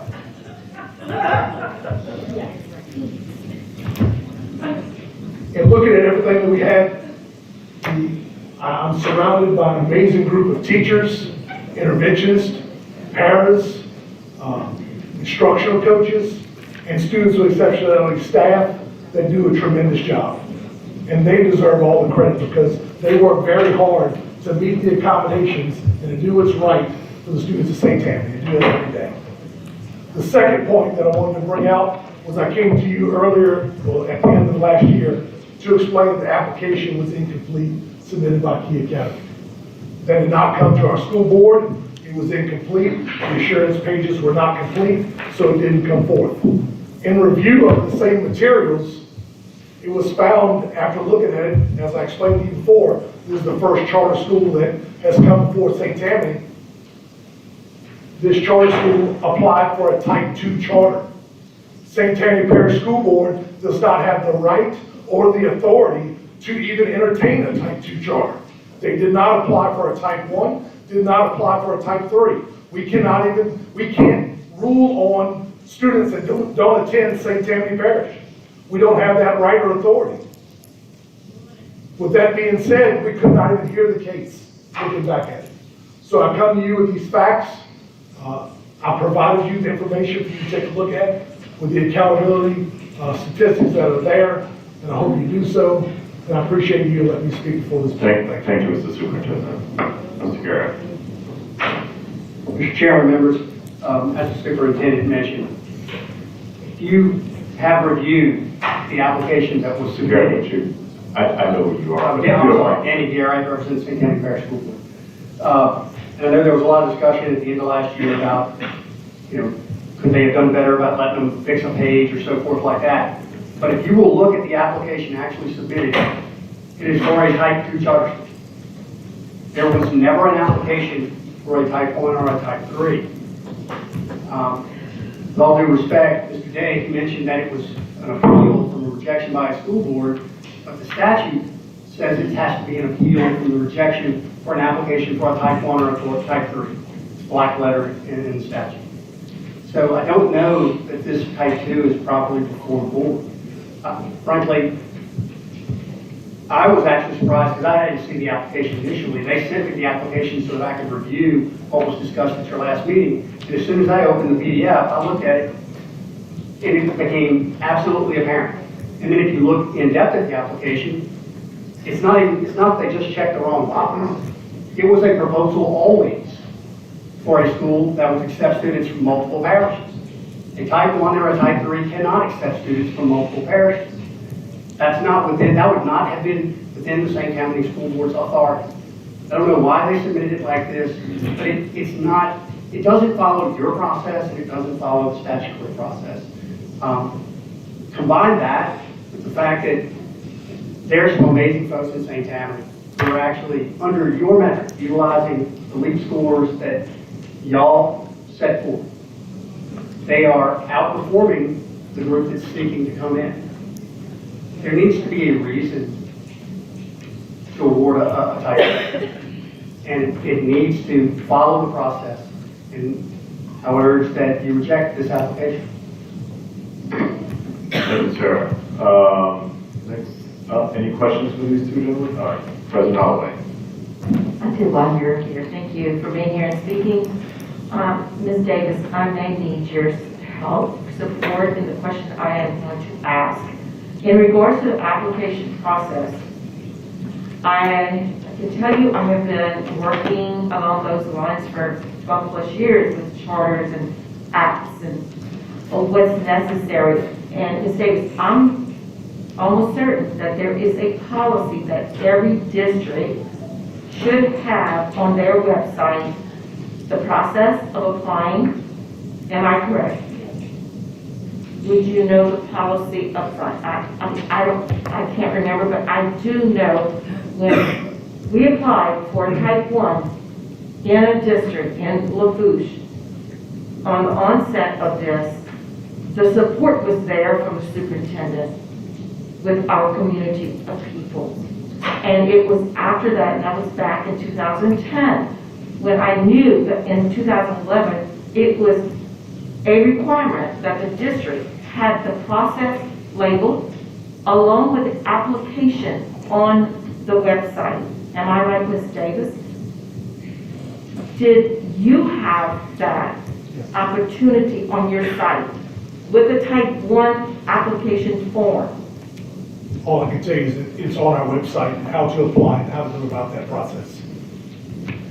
Okay, and was that communicated to this particular charter? It's not my job to communicate that to you. It's not. Was there any communication? They never contacted me, not one time. Had no idea they were applying. Had And no when you idea they were received coming that first. application, I'm sure whoever's going to speak for Katie will identify that. Was there at any time that you indicated to them that, hey, sorry, this is the wrong form, you may want to go back to the drawing board and recoup that? Didn't know it was wrong form. It was the first charter I've ever gotten. Had no idea. You didn't know that? No, ma'am, did not. And I can communicated tell that you to this board with last night. our experience, the Lafourche superintendent worked hand in hand, a lot of communication, a lot of negotiation, and assisted us with that process. So, and whether or not they were going to approve or deny us, that was beyond the question. The question, I mean, our experience was there was a work in progress. I just wanted to get that clear from, I don't know where they got the type 2 form or, okay. I wanted that clarity. Mr. Chairman. Yes, sir, Mr. Garvey. Yeah, great, give it clarification. Mr. Jobby, if I heard you correctly, you said that the type 1 form is on your website? Are you saying that it's... Mr. Garvey, I'm saying the instructions on how to fill out what is needed and the timeline, whatever the department requires was on our website. Again, document that the applicant sent to me that said that they found this on the web, that St. Tammany School Board guidelines and required forms for submission of charter proposal. All charter school applicants, regardless of type being sought, at a minimum shall follow the guidelines and utilize all forms provided by the Louisiana Department of Education, which seems to indicate that you did not have it on your website. I could be wrong, but that's what they found, indicating that you were sending applicants to the department's website instead of having a type 1 application on your website. And like I said, I may be wrong, but that's what this would seem to indicate. And you're saying, just so I'm correct, that you did have a type 1 application form on your website at the time that this application was being filed? That's not what I said. Okay, well, that's why I'm asking. So What I said was we followed what the department has asked us to put on our website, and we refer the applicants to wherever the department has told us to do. So you did not have a type 1 form on your website? Sir, I don't know. I really do not know that offhand what's on our website. I know what's on our website is set forth by our communication department and our CNI staff. Whatever the department requires us to have on our site is what's on our site. Okay, very good. Yes, sir. I would consider, Ms. Davis, if there is any policy that maybe you can forward to the superintendent to make certain that that is just a requirement of all districts, that everyone in this state is aware of the process and the form. Yes, ma'am. Okay, thank you. Yes, ma'am. And if I could, one of the interesting things about this particular circumstance is this is not some person who was foraying into their first effort to create a charter school. It's an organization that's already created. I believe they were a type 1 to start in EPR and then converted to a 2, if I'm not mistaken. Which I presume was the process they were looking to do here. So I can't imagine why someone who's already operated for years and knew that process would make an application for a type 2 to a school. Because they simply can't do it. I mean, the St. Tammany School Board by law doesn't have the authority to grant a type 2 charter, which is what they requested. And, you know, as long as the school board has what is legally required to be on their website. Now, certainly the group could have reached out and said, look, we're unsure, what else do y'all need? But this was a tight timeline. They got this submission by email, I believe, on the Thursday before Easter. So they got back on the Monday after Easter, and they dealt with the first charter application they'd ever had. They noticed in going through their review that there was a page that had not been filled out. And there was communications back and forth with the charter department. I think we had the discussion last time we were here. When they forwarded it to me after that meeting to review, the first thing I noticed is that it was an application for a type 2, and it was the application made to them was to accept students from multiple parishes. I think the law requires that they first request a type 1, which limits student eligibility to the parish in which they're going to be located.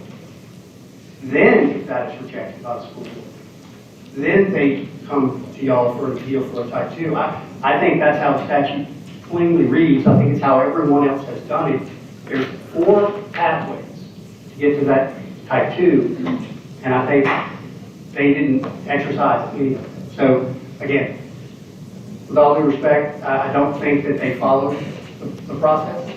I wish I would have been aware of it earlier.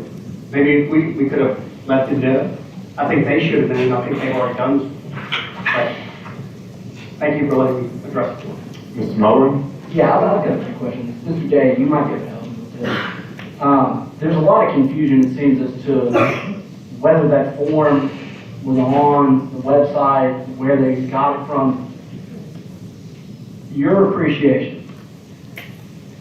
Whose responsibility is it to ensure that the form is accurate on the website? Is it the departments or is it the local LEA? I would say that the local system is required to ask the same questions of the BESE approved, as the BESE approved application. Other than that, they have to follow our timeline, but outside of those requirements, the local system is responsible for setting and executing the rest of the process, including application forms. Again, we have to use the same common questions, application to application, but also I should note, like, if what happened is they didn't link to our application, because BESE can only authorize 2 4 and 5s, there's not going to be a box for one group. Okay, so what you're saying is the department doesn't authorize type 1 charters, so y'all don't have a type 1 application on your website. Correct. So if it simply directed them to the LDOE website, and that was the only form they had, that would be what they were presented with. Yes. Okay. Now, I have a question just for St. Tammany. At any point was this brought to their attention that, hey, you checked the wrong box? And again, when I first saw first page, I saw immediately they had said it was type 2. The question is not they checked the wrong box. Well, you made a question, you made a point, so yes, it is. My question, you were brought in after the deadline. You were brought in after the deadline, correct? I brought it in, I looked at it, because there were a number of questions that were asked of the superintendent at the last meeting. One, I noticed they were applying for a 2. But then if you actually look at the application also reads as a 2. This was not checking the wrong box. The application, as submitted to the St. Tammany Parish School Board, is for a school that could accept students from statewide. It was submitted as a type 2, regardless of how you checked off the box. You and I are both attorneys. We know that the judges don't look at what they put at the top of your memo. They look at what's in it, or your pleading. And same thing here. If they had just checked off 2, but the actual application was for a school that would be limited to St. Tammany Parish, I think your argument would be perfectly correct. It would have been a technical error. But this is not a technical error. So let me interrupt you right there. You say it's not a technical error. However, the only application they were directed to was a type 2. It didn't have an option for a type 1. Would you agree with me? There was no option on that application for a type 1. Is that correct? The requirements for a charter application are provided for in law. You're not answering my question. My question is, that application, was there a box for them to type, or check, if they wanted to be a type 1? On this page, no. I'm assuming they got this from the department. But if you look at the application itself, it wasn't what they called it, it's what they were actually applying for. Okay, that's my next question. Dr. Goggins, at any point, did the St. Tammany Parish School Board direct them or identify to them, flag for them, there was an error, that, hey, you checked type 2, you're applying for type 2, we can't authorize this? Was that ever made or brought to their attention? It wasn't brought to my attention. Okay. So, something I don't know anything about. I understand. My question is then that we're not given the opportunity to correct, alter, update, make sure it was correct. And then the application, and this was discussed on one of the last ones, the application was filed virtually on the deadline for application, which meant the application deadline had actually passed before the application was actually fully reviewed. So at that point, there is, I guess St. Tammany could have allowed them to go and rewrite their entire application after the deadline, because that's what they would have had to do. They would have not only had to change what box they checked, they would have actually had to restyle their entire proposal, because their proposal is for a regional school, not a school that was that done? Which would have had, that would have placed St. Tammany in the position of essentially extending this deadline to submit applications for type 1 and type 3 charters. So let me ask you a question. What you're saying is the St. Tammany Parish School Board did not have a proper application on their website, so then they filled out the only application they had, and now St. Tammany went back and said, well, sorry, you didn't check the right box, so it's not our fault, it's yours. No, sir. So I'm sorry, I'm not following this, because they weren't told, hey, this is an option. So they did what they had. It was not done up to their standards. Dr. Gavia said he didn't know it. And my understanding is they were never told, hey, these are the deficiencies. They were never given the opportunity to correct the deficiencies. There was no action taken by the St. Tammany School Board. Is that correct? The application initially was determined to have been effective because they didn't fill out basically a page of it. Okay. Then, in consultation with the state, they essentially had the opportunity to either let them go back and correct it or hold them to the deadline, because it is the applicant's responsibility to provide everything that's required. Now, on review, as it turns out, even had it gone to the school board would have had no choice but to have said no. And we would have been exactly where we are here today, because they would have made an application to a type 2 to a local school board, who would have had to say no, because if they said yes, they also had the authority to create a type 2, which means they would have appealed for a type 2. That seems to kind of turn the statutory law on its head. I think there is an obligation that in order to come to BESE for a 2, the applicant has to have made an application for a 1 or a 3. It turns out they did not do that. Okay. And again, this board has the discretion to vote how you vote. But we just wanted to point that out, in addition to pointing out that the accountability documentation in St. Tammany shows that they are currently doing a better job of educating students with dyslexia than the organization that's proposed. All right, hold on a second. All right, got the gavel. Let me move this along. As much as I'm enjoying Mr. Nolan's cross-examination of Mr. Garrett, I do want to move along to Dr. Davis, Dr. Bofi, and President Holloway. I have a question for you, Mr. Garrett, because you're, I think, being a stickler for the process, right? And that process matters. But BESE policy 306 of the charter guidelines clearly states that the school, the LEA, is supposed to make all forms required for submitting the application available on their website. And so for me, if we're going to be a stickler about process, if St. Tammany did not follow the process as well, right, then we are really in a quandary. Because the reason then that Key Academy did not follow the process, right, a reasonable explanation is that the forms were not made available for a type 1 on St. Tammany's website, which is required by our own policy 306 number 3.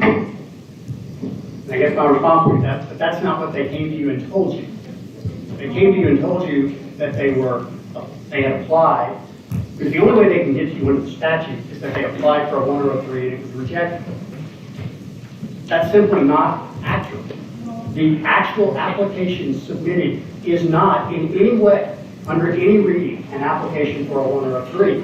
So, and with all due deference to the BESE rules, the statute is controlled. In other words, I'm not sure that BESE has the authority to extend its authority to issue a 2 beyond a 103 that was rejected. Again, this is something I discovered after looking at it. They initially didn't move it forward because it was incomplete. And that was after consultation with the department. That was their decision as to whether or not they were going to extend the deadline and allow them, this applicant, to make modifications to their proposal since their initial proposal was incomplete. All right, Dr. Vogt. So my comments were similar to Dr. Davis's about, I'm not a lawyer, and I'm glad I'm not after listening to all this. And I'm glad, I really like that there are some children in the audience today. It reminds me why I do this work. But I'm listening to all this. My conclusion, correct me if I'm wrong, is that say Tammany puts an application on their website. They basically copied and pasted the state application that Louisiana Key Academy filled out, and it was copied from the state, so it wasn't exactly what it should have been. It should have been for a type 1. That's what I'm getting from this discussion. So that's not really Louisiana Key Academy's fault, based on my conclusion on what I've heard. Am I right, Mr. Miller? Okay, thank you. All right, thank you. President Holiday, and then Ms. Orange Juice. Yeah, I just need clarity. Mr. Danny, you kind of confused me sitting at the table because you represent all school boards. I have many clients. Okay, many hats. So the question is, where is the St. Tammany attorney? Is there a difference? I mean, they have an attorney who handles litigation matters for them, that sort of thing. I have assisted them with government relations ever since 2013, and that's what this process is. Yeah, I think, Mr. Superintendent, can you answer that?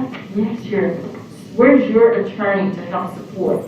My attorney is at a school board meeting right now. That is named as a replacement school board member that resigned. Okay. I was just wondering. Yes, ma'am. I'm sorry, Mr. James. No problem. All right, Ms. Orange Jones next, and then Mr. Garvey. Sorry, it's just a technical question. Ms. Ellis and I have been sitting here. I don't think the site currently works, right? The link is currently broken right now. So if you try to get on the site, you cannot get on. You cannot actually, it doesn't go anywhere.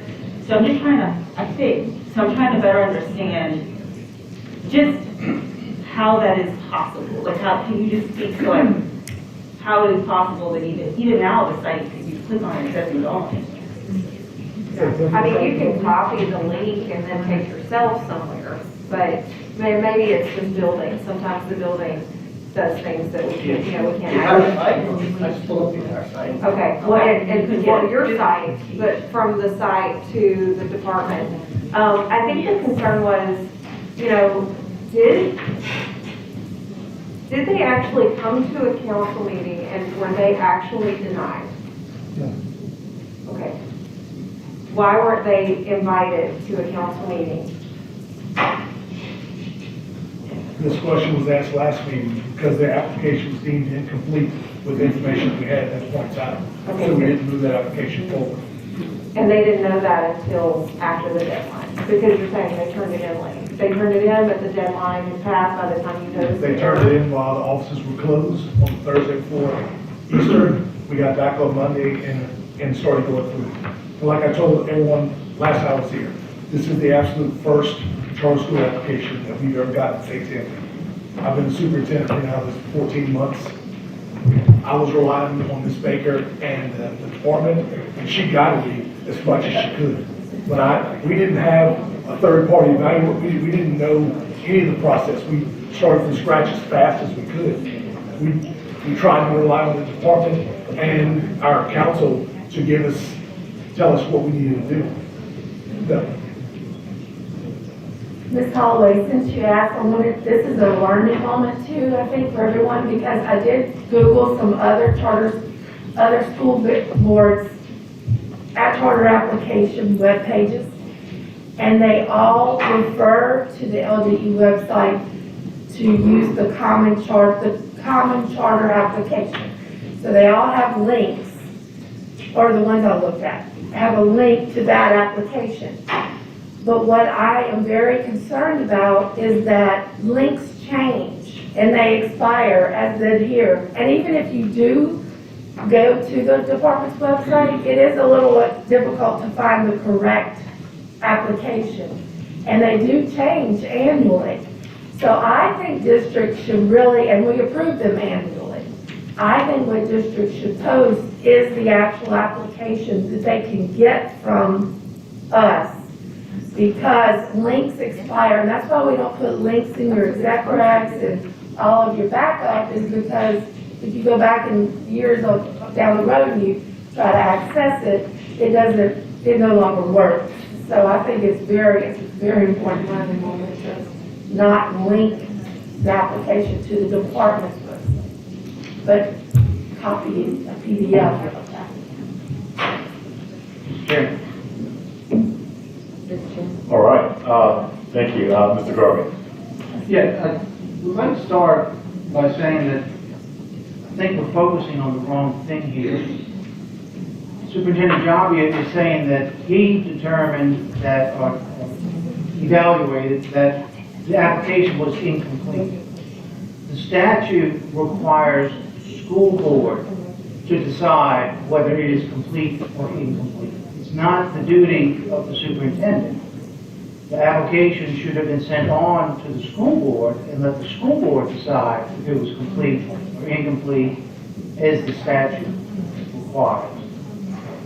Another issue, it was stated that St. Tammany did not know that a type 2 was being applied for. I passed out a letter from St. Tammany, from the attorney for the academy, and I need to apologize to Superintendent Javia. When he was here last, I said that I thought that this letter was sent to him and that I would apologize if I was wrong. I was wrong, but I think the situation is even worse. This letter was addressed to the chairman of the school board. And it says that, basically what I just said, that it's the duty of the school board to rule on completeness or incompleteness. It cites the statute. It tells the chairman it's not the duty of the superintendent, it's the duty of the school board.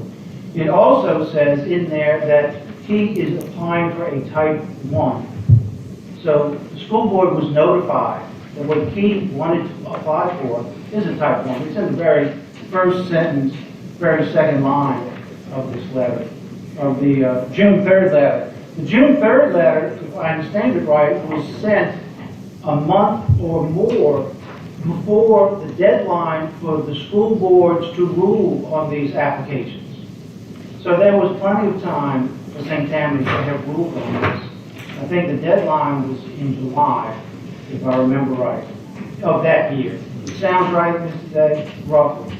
So they were aware in plenty of time to have done this, and they decided not to, apparently. Thank you, Mr. Garvey. We've touched on a lot of procedural questions. I'm wondering if we want to get to the substantive comments. Mr. Morris? Thank you, Mr. Garvey. My question is short, Mr. Castillo. I heard anything about the third-party evaluation. So there's no question here, did we fill out the right form or whatever, but apparently there was an independent third-party evaluation. Was that evaluation approved? So, LAP submitted an application to St. Tammany on April 1st. St. Tammany determined that the application was not complete. The board did not take formal action on the application by July 16th, which was the deadline. So in response to the 2021 RFA, LAP submitted an application to us, to the LDE. We determined that the application was complete. We subjected the application to a full charter review process, including that third-party evaluation. So that is why we have a third-party evaluation recommendation for the school, but St. Tammany would not. So let's see if I understand that right. So there was no independent third-party evaluation conducted by the LEA? Correct. Wow. Thank you. All right, that's it. Thank you, gentlemen. We have a number of comments for us. We have Representative Richard Nelson, who wishes to speak, supports the recommendation.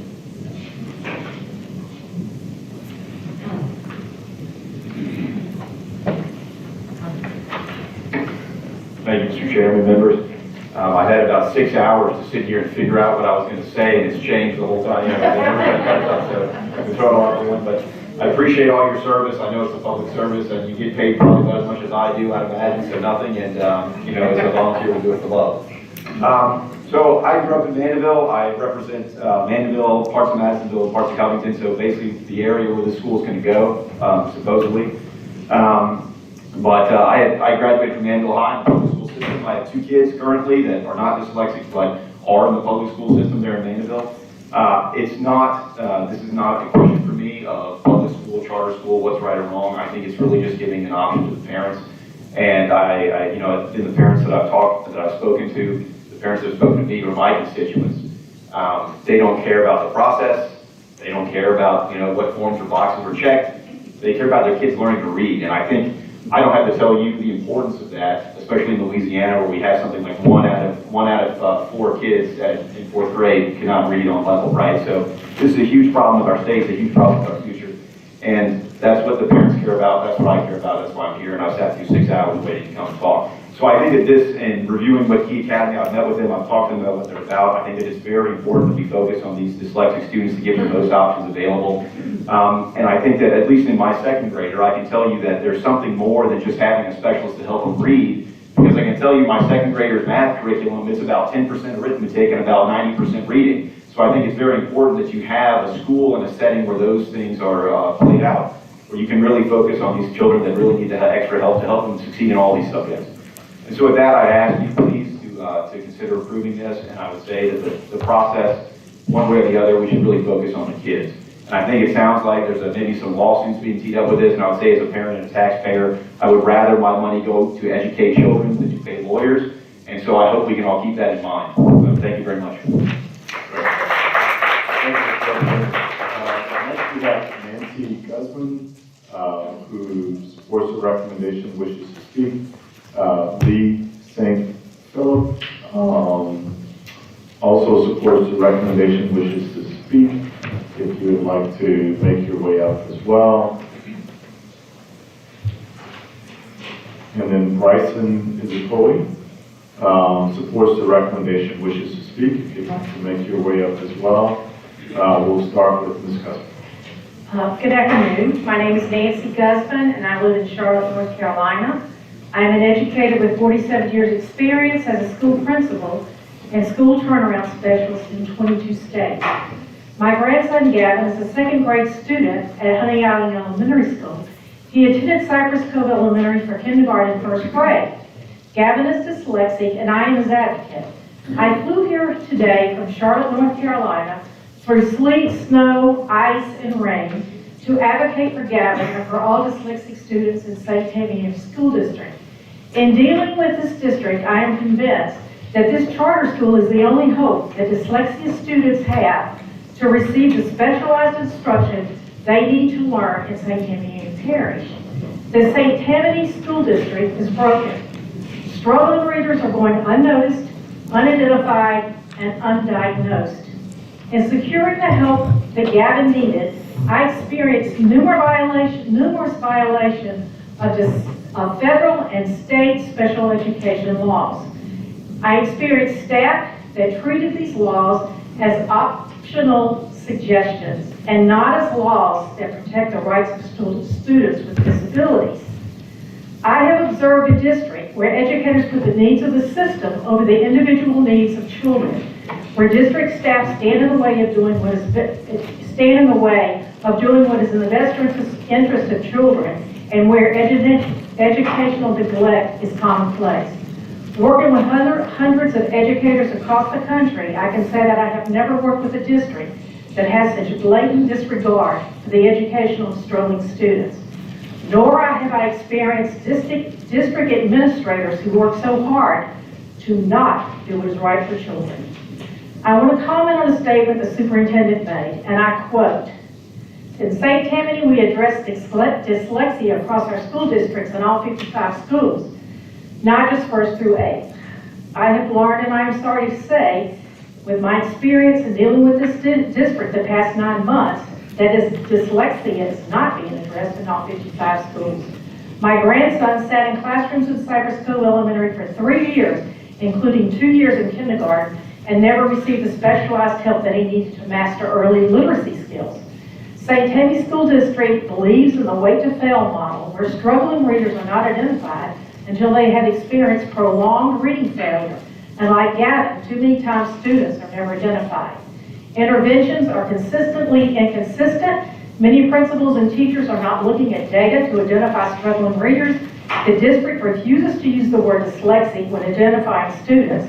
IEPs are a one-size-fits-all model, and learning disabled students are being taught with a program, which is Project READ, that has proven to be ineffective with learning disabled students. Classroom teachers are not being trained to work with dyslexic students. The district has a one-size-fits-all model. All dyslexic students are funneled into the Project READ program. All are grouped together and all receive the exact same instruction, regardless of their unique learning needs. The district has a one-size-fits-all system that is damaging to all dyslexic students and is a serious violation of federal law. What Works Clearinghouse, a division of the U.S. Department of Ed, I know, I can go on forever. Can anybody give me their minutes? I'm sorry. Good try. Well, can I end with one paragraph? Okay. 10 seconds. Okay. It is unacceptable to watch another generation of students fail to achieve the outcomes that could have been achieved because the adults for their education would not commit to doing what is right and provide these students a school that embraces each child's diverse traits and aspirations. A school where dyslexic students can achieve a personalized, student-centered education that empowers them and gives them hope of living successful, independent lives. Because at the heart of all our efforts are the children that we serve and their futures. Thank you.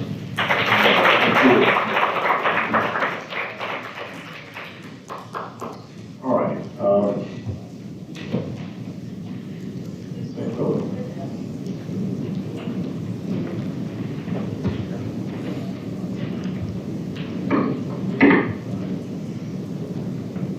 My name is Lee St. Philip and I am from St. Bernard. Dyslexia introduced itself to me through my second grade son who read only in his teacher's handwriting mysteriously. I never want another mother's seventh grader to question a community's traumatic hurricane memories late August yearly gives, as he confesses to her, school is my Katrina, which was his fate every school day he lived.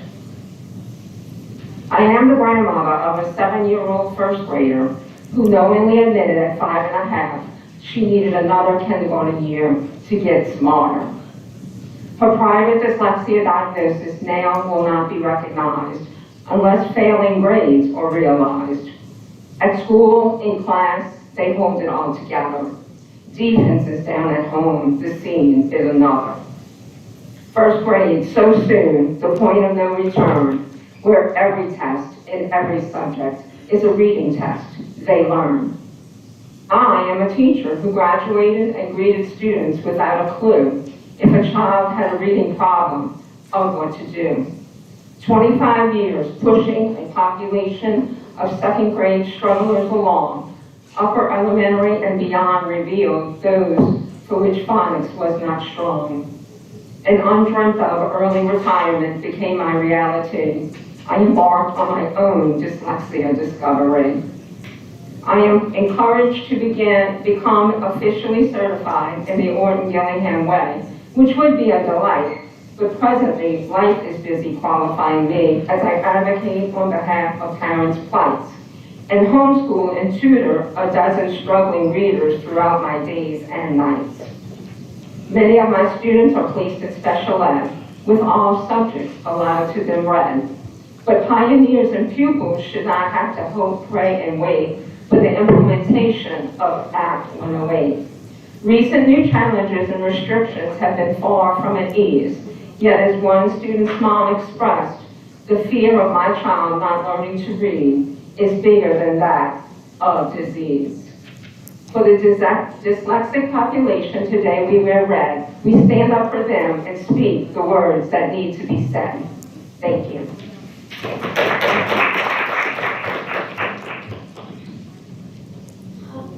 State your name, please. Hi, my name is Bryson, and I'm from St. Bernard, Louisiana. I was taken out of public school this year and began being homeschooled because I had reading problems. My teacher had to put her attention on the whole entire class and did not have any time to help me one-on-one. My reading problem, I think, is a good idea to open a school for dyslexic because I have struggled with reading, spelling, and writing all my years in public school. I'm too old to go to the school, but I want to give other little kids the chance to make their reading ability more special. That way, my cousin who has dyslexia can have a better school experience than I did. Thank you.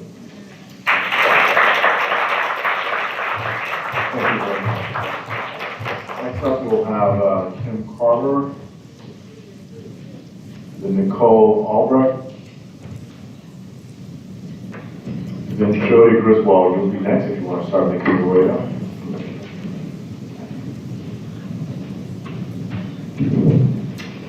Go right ahead, sir. Good evening, Mr. Chairman, Madam President, BESE board members, Mr. Superintendent. It's good to see you all. Thank you for your public service. My name is Kim Carver. I'm from Mandeville, Louisiana. I serve as the Senior Vice President at Gulf Coast Bank and Trust in New Orleans. I serve on the North Shore Business Council, and I've worked with a number of you on education issues through serving as a board member of LAVI, GNO Inc., and the Louisiana Policy Institute for Children. I'm before you today, however, as a dad of 3 beautiful girls, all in public schools in St. Tammany Parish. My youngest 2 daughters are diagnosed dyslexic, and that is why I'm here before you today, to urge your support for Key Academy's application to open a charter school in our parish. We are big fans of our public school system, and for the most part, we have had an ideal experience with the schools that my children have attended. One exception would be when my middle was struggling with what we viewed were obvious signs of dyslexia. Our girls, all adopted, have had very difficult starts in their young lives. And as a family, we have worked through many challenges, including academic ones. We held our middle daughter back a year to go through transitional first grade. In the second grade, we had meetings with the school committee to address some of her deficiencies that were leading to her growing further and further behind. And while we thought the evidence was pretty compelling, the committee wanted to try multiple interventions before having her tested. Our only option to avoid another 4 to 6 month delay was to have her tested privately at significant cost, which we did. Then came the pandemic, where we had more learning loss, and no one from the system addressed interventions or learning plans for her. We are fortunate that we were able to afford for private tutoring, and her mom and I worked very hard with her. Advanced 2 years, and now we're in a new school, and we have just now, 2.5 years later, had a similar meeting. And the system is addressing her gaps in very small ways on the margins.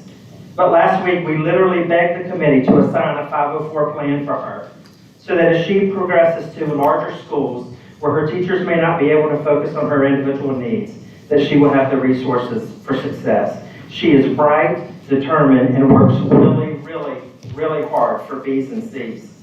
But we have felt that because she is struggling and not failing, we are slipping. If you approve this charter request, it will give families of children like mine the option for a different strategy.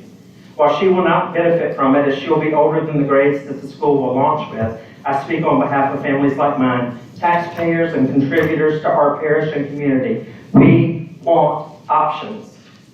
More options will improve outcomes, and I can understand why a system doesn't want more options around them. And maybe I understand why they would threaten to sue you if you approve a charter today for bright children who struggle to read. But that sounds like an adult-focused mission and not one that is focused on children. Thank you for your time today.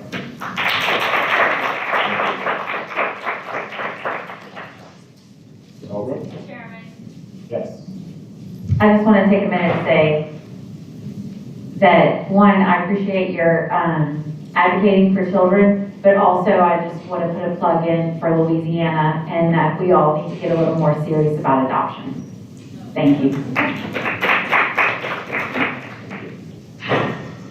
Hello, my name is Nicole Albrecht, and I am the mother of Braxton Sims, a fifth grader who now attends Louisiana Key Academy.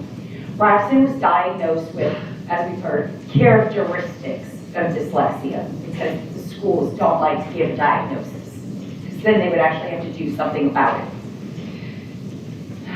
He was diagnosed with characteristics of dyslexia through his school in kindergarten. All of my children, now 19, 12, and 11, have attended Bonnie E. Cole, including my husband, in fact. Bonnie E. Cole is a great school, which is why we were so sad to have to leave. We are close with the faculty and all of the teachers, and I have volunteered there since my oldest was in kindergarten. They are an A-rated school, which Mr. Jabia kindly pointed out. But even being one of those A-rated schools did not have the resources that, or the certified teachers in dyslexia to help my child, which is why we now drive to Baton Rouge. I was lucky enough to find out about it through LKA, through my son's private tutor, whom we paid for. So when I watched and sat last month at the school board meeting, when Louisiana Key Academy was presented to be built in St. Tammany Parish, I was shocked and appalled that Mr. Jabia stated that we did not need this in our parish because our schools are A, B, and C rated. I do not remember ever receiving a call from Mr. Jabia asking if I am happy with the services my dyslexic child has been receiving since kindergarten. I do not know how he would know if his students' needs are being met if he has not consulted or asked any of the parents who are actually dealing with it. In fact, I can tell you, I would not choose to drive to Baton Rouge if I did not have to. The fact is that St. Tammany Parish, one of the parishes in the forefront of Louisiana, normally #1 in school districts, has been falling behind big time. I do not understand how our superintendent would fight against having more resources in their school district.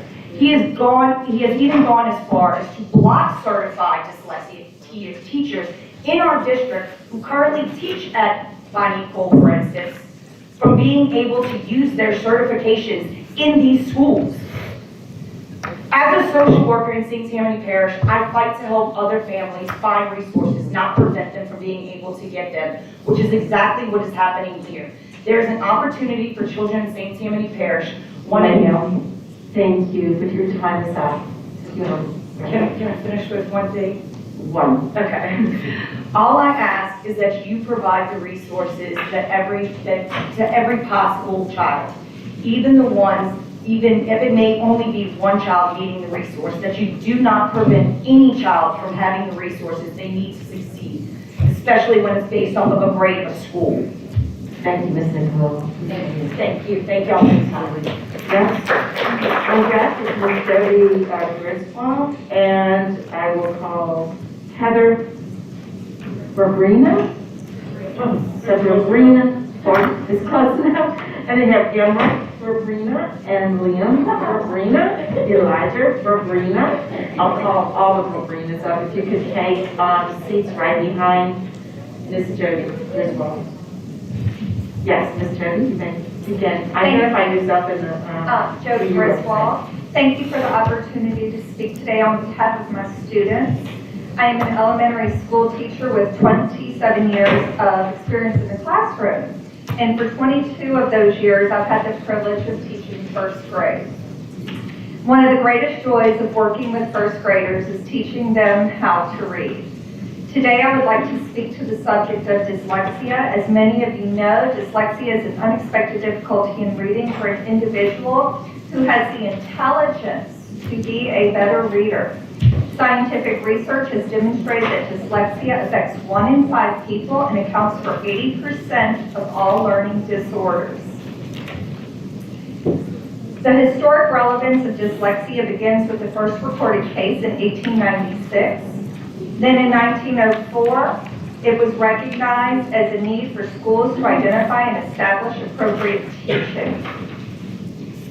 Presently, we understand the crucial need for early identification and subsequent appropriate education. In order to provide for a free and appropriate education, one must understand the nature of dyslexia as a specific learning disability. Instruction must also be specific, systematic, and scientifically based. Certified academic language therapists are educators who have a deep understanding of dyslexia. They're specialists in their field. They understand the neurological processes of language acquisition and are equipped with the professional knowledge to service dyslexic individuals. As a teacher employed in St. Timothy Parish, I recommend that the Louisiana Key Academy be granted permission to service students in our parish, as our schools do not employ certified academic language therapists. I would also request that serious consideration be made to the future employment of certified academic language therapists in all public schools under IDEA. Dyslexia is both protected and federally funded per section 1401-30 Part B. And I thank you for your time. Thank you, Ms. Griswold. All right, so we have Heather. This is Emery Burberry. Got it. Ms. Burberry, give us your name and you may share with us your public comments. Hi, my name is Emery Burberry. Did you know that I used to stare at a page filled with words and all I could make out were just a bunch of letters? Did you know that at the same time I qualified for the gifted program, I was given 2 grade levels below my current grade? Did you know that I have spent the last 4 years doing therapy after a very long day of school? And did you know that my parents spent $1,400 a month on therapy for my brothers and I? These are just some of the personal and financial struggles my family and I have had to overcome over the last 4 years. I am asking you to support this new dyslexia school so other kids and parents don't have to go through these burdens like my family and I have. I would not be where I am today without the help of my therapist. Every dyslexia child deserves a therapist and a teacher who is qualified and trained the kids in the community. And I'm asking you to please give those kids this opportunity that I was not offered. Dyslexic kids like me are smart and hardworking and wanting to learn how to read and write like every other kid our age. So please do this for our community. Thank you.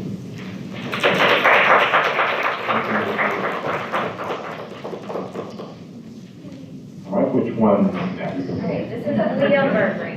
All right, Mrs. Burberry, you are up next. Pull that microphone real close to you and far away. Good afternoon. My name is Leah Burberry, and this is my twin brother, Eli. We are in the second grade as much as we love our school and our teacher. We would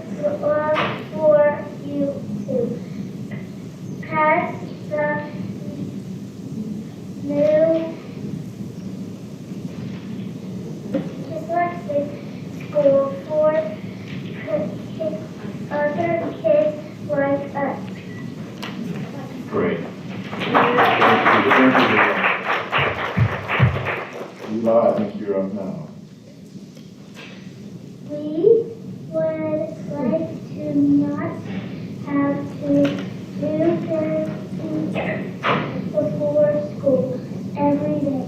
And we would like all of our teachers to be trained and to know exactly how our brain reads and writes. I would also like to be around other kids like me, so I don't feel dumb. So please pass this school so you can help kids like us do great things for our community.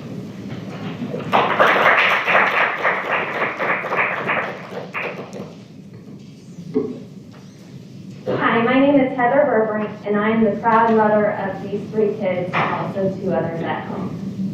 I have to say, once I asked them if any of them wanted to speak at this meeting, without hesitation, all 3 of them said yes. They are just as passionate about this issue as I am. I'm going to make this short and sweet and say as a parent who has dealt with a dyslexic child for over the past 5 years in the public school system and now going through it once again with my other 2 boys. Our public schools are failing our dyslexic students. Currently, Project READ is the only intervention given to dyslexics. There are not only many flaws to this program, but it is also taught by the classroom teachers and not by certified therapists. I can promise you my daughter is not where she is today because she did Project READ in the classroom. It is all because of her therapist, which is an example of the type of teacher that would be working at the new Louisiana Key of North Shore. You have to realize that these are kids who range from average to extremely high intelligence. These dyslexic kids will be our future architects or work for NASA. They are worth investing in, and they will do something great for our community. But we have to be getting them the proper help and support starting at a young age. We have to prevent the high dropout rate for dyslexics. These brilliant kids deserve to be taught by certified and trained dyslexic teachers, and that is why I'm encouraging you today to please allow this school to pass. Thank you. Next up, we have Anthony Pozo, supports the recommendation, wishes to speak. Alexander Juarez, supports the recommendation, wishes to speak. And Amy Juarez. If you would make your way forward, please. Yes, sir. You have the floor. Yes, sir. My name is Anthony Foto. Good evening. First, let me say thank you for staying engaged after this long day and hearing us out. I'm here on behalf of my son, Vincent, who's 6 years old and is dyslexic. And I, like our representative, sat here for 5 hours trying to think of the perfect 2 minutes. And I'm not going to say any of that. Here's what I'm going to say. My son goes to BESE Springs Elementary School. He's the third of our kids to go through that school. What I have to say is not an indictment on that school. We love the school. We love all of the teachers. They have been great to our family. But my son is on his 2nd round through kindergarten. And every week he goes to the library with my wife and his 2 brothers, and he brings home a stack of books that he tells me in his words he is going to fake read. And we sit there at night while he turns the pages and makes up stories. He desperately wants to read. The St. Tammany Parish school system is great. I am one of 4 kids that went through it, and we all went on to have professional jobs. But these kids need something else. So we started to look in what our options were, and we saw schools like the Louisiana Key Academy, where it is an immersive environment, where not only are these teachers specialize in teaching these kids how to read in a special way, but every subject is brought forth to them with their dyslexia in mind. That is what they need, to not fall behind. I'm asking you when you vote, listen, as a parent, I know that there's rules for all of this stuff, and I get it, there's a reason for it. I don't care what form these people filled out. I care that these people are here and they want to bring a school like this to my neighborhood to help my son really read those books that he brings home from the library. Please do the right thing. I know you will. Thank you for your time.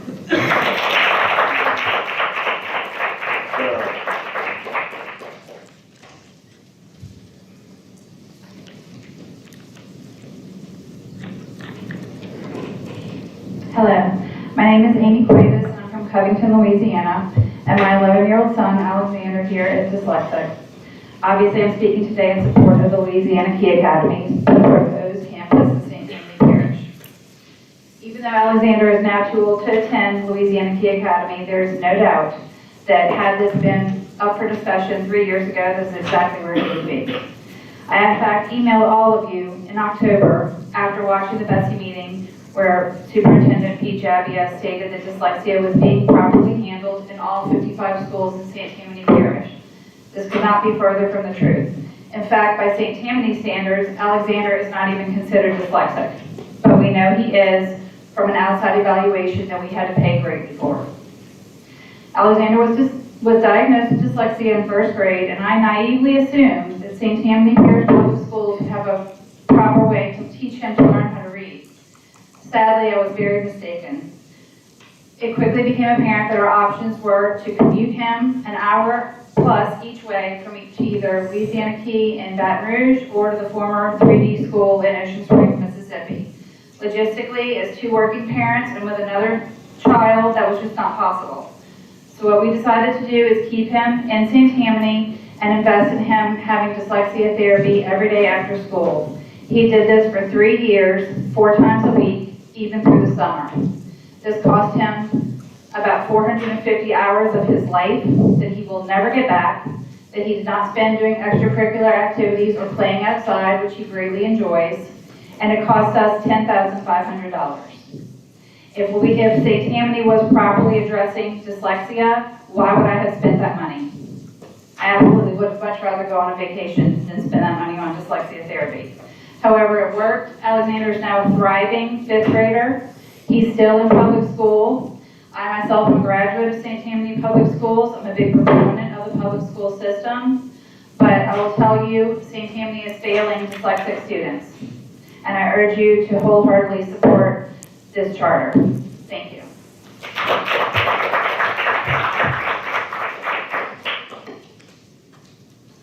Hello, my name is Alexander Cuevas and I have dyslexia.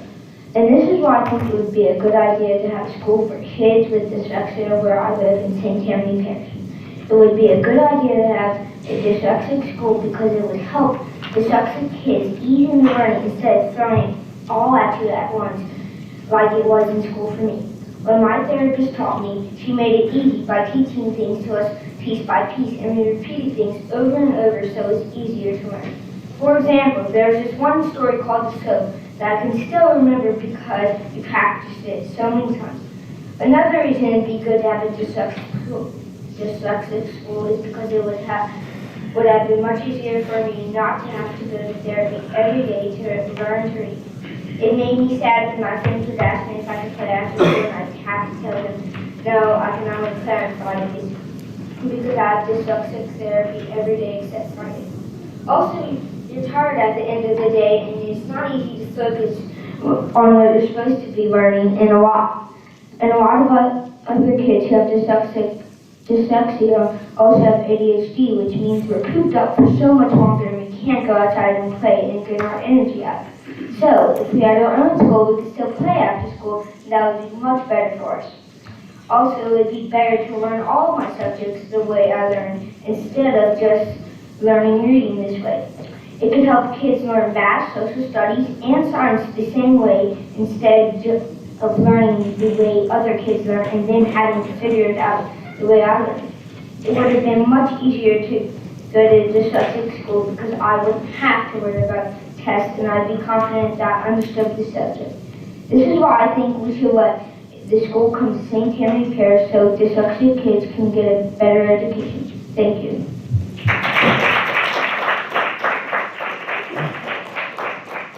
Thank you. Next up, we have Marissa Marin, Angela Norman, and I think this is Tahisia Holiday, or Talicia.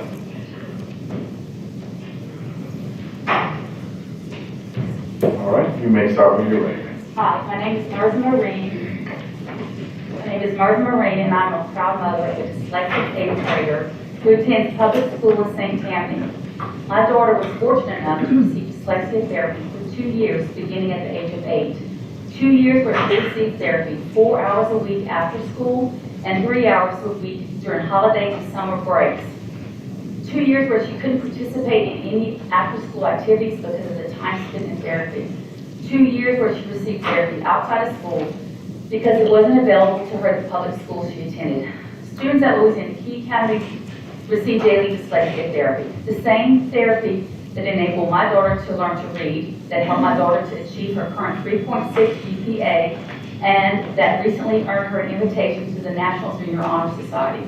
Not only did this therapy help her to be the successful student she is today, it has helped her to be more confident in pursuing other passions. My daughter is currently a talented art student and a drum major for her junior high school band, and this year she was selected for both junior high district honor band and junior high district honor jazz band. I firmly believe that she would not be where she is today if it wasn't for the therapy that she received when she was younger. But unfortunately, there are many other students with dyslexia who do not have the financial resources to receive the same therapy my daughter experienced. And there are also families who have time constraints that prevent them from seeking therapy outside of regular school hours, or that prevent them from bringing their children to the Baton Rouge location. All teachers at Louisiana Key Academy have a unique understanding of dyslexia because of the training that is required of them. Louisiana Key Academy caters to the dyslexic students throughout the entire school day. The students there don't just learn to read, but they also develop a love of learning. Currently, the schools in St. Anthony Parish do not have the same resources available, and they do not provide similar intervention throughout the entire school day that these students truly need. Due to her age, my daughter will be unable to attend this school, but I'm asking that you approve the charter for Louisiana Key Academy North Shore so that more students can receive the positive impact that this school delivers. Thank you for hearing me out, and I look forward to the day that all dyslexic students have an opportunity for a much better future. Thank you.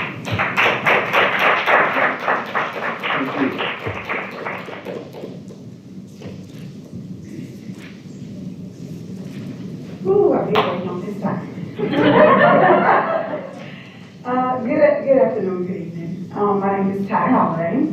I am the parent of a fifth grader, Zoe Ramirez, at Louisiana Key Academy here in Baton Rouge. Just a little backstory. We came from Zachary School District, which is number 1. And it's a great school district. But if your child has an issue, it's not. She had a really good teacher in preschool who also had a social worker in the classroom that identified something wasn't quite right with Zoe. So at that time, that's pre-K, so they're not going to test you for dyslexia. You don't have that. Those children don't have that opportunity. So when they did her evaluation, they said she had an expressive language disorder. So at that point, they did nothing. So I then had to drive her every Tuesday and every Thursday to the Emerge Center to get therapy. When she made it to kindergarten at Northwestern Elementary, they said, "Oh, you can't do that anymore because she's missing school time. So you're gonna have to let us do it." They gave her 30 minutes, 1 hour, 30 minutes twice a week, so 1 hour a week to get it. And she couldn't get it at that point. So I came across through a family friend telling me about it, okay. I can't speak for everybody else, but I can only speak my truth. My child really didn't have an expressive language disorder. What she had was characteristics of dyslexia because her IQ is very high, but she had issues with reading. But what Zachary told me is, we're gonna hold her back. I said, no, I don't want you to, don't even talk like that. I said, what I'm gonna do is I'm gonna work with her. I got her tested for characteristics for dyslexia and LK. When she went to that school, she has a 4.0 average. They gave her self-esteem and confidence. She didn't have a voice. But by the time, and now she's in 5th grade, she started in 2nd grade, she blossomed. She has a voice. So LKA, I'm pretty sure there is a Zoe that's in the North Shore in that area. If these parents drive from Slidell, Covington, Hammond, this far, they're not driving that far for nothing. They're driving to give, because if we don't advocate for our kids, who will? So I implore y'all to let this charter school be in North Shore, because it's not only going to help the kids, it's going to help the parents, because they help the parents as well as the children. And it's going to give them a voice and to be heard that they're cared for. Thank y'all so much for your time. Is Ms. Norman here? Angela Johns. Ms. Johns? Right, Ms. Johns is not here. We have in opposition, Ms. Caranda Corley. Ms. Corley?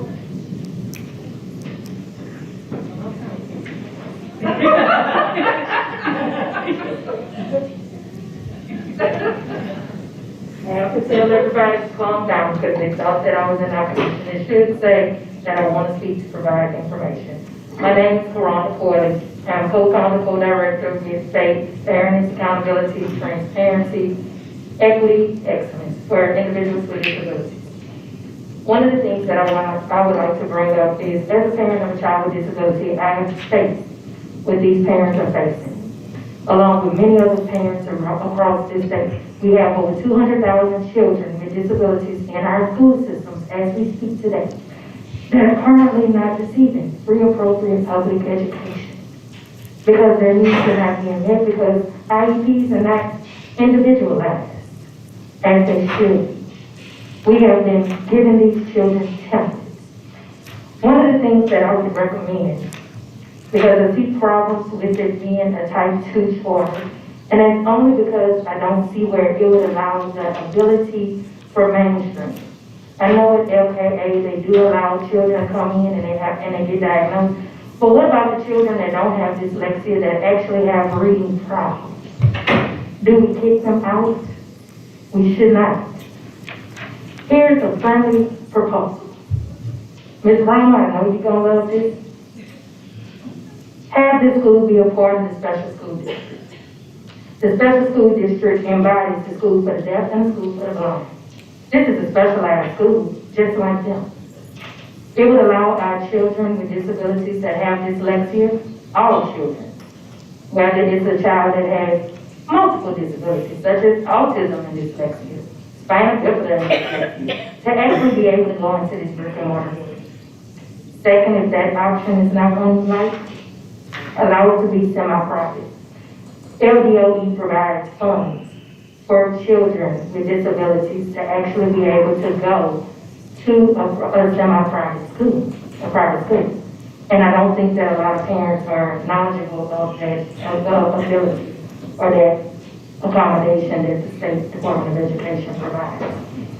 These accommodations I'm asking for because Orleans Parish had a charter school that was all boys, and that school had to close.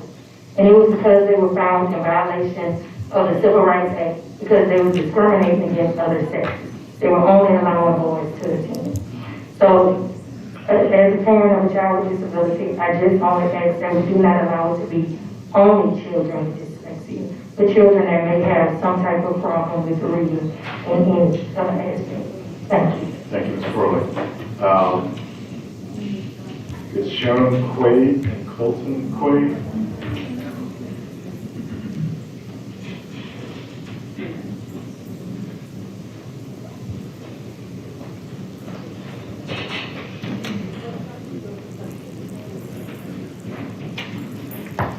Hi, I'm Sharon Quaid. We're from Livingston Parish. We started coming to East Baton Can you Rouge. turn your microphone back on, please? I'm sorry. I We was should have a green light. Oh, I'm sorry. My name is Sharon Quaid. I'm from Livingston Parish. We drive to East Baton Rouge because Livingston Parish failed to give my son an education. So I'm extremely thankful for Louisiana Key Academy and helping children because children in Livingston Parish and all other parishes are being denied a public education because schools either don't have resources or they want to get children like my son out of school. They don't want to help them or they don't have the resources to help them. So I vote for y'all to please let Louisiana Key Academy go there. So children like Colton can get help that he needs.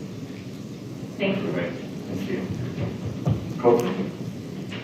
Hi, Yes. I'm Colton Quaid. I think before going to Key Academy, I think I started in my 6th grade year, and ever since then, I think I should be, if it wasn't for Louisiana Key Academy, I would be in, I think, 7th grade, and I think I'm like 8th grader at Louisiana Key Academy. Going on my last year here. And I think that it would benefit students everywhere if they had an opportunity like me and other students that are happy to be in Louisiana Key Academy. So they have an opportunity like everyone else to learn with how to combat their disabilities and still learn how to read and even write and do other basic things with the disability. And they also help with other disabilities like dysgraphia, which is what I have. I struggle to write.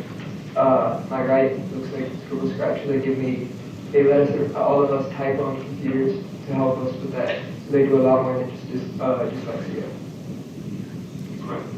Thank you. Thank you both.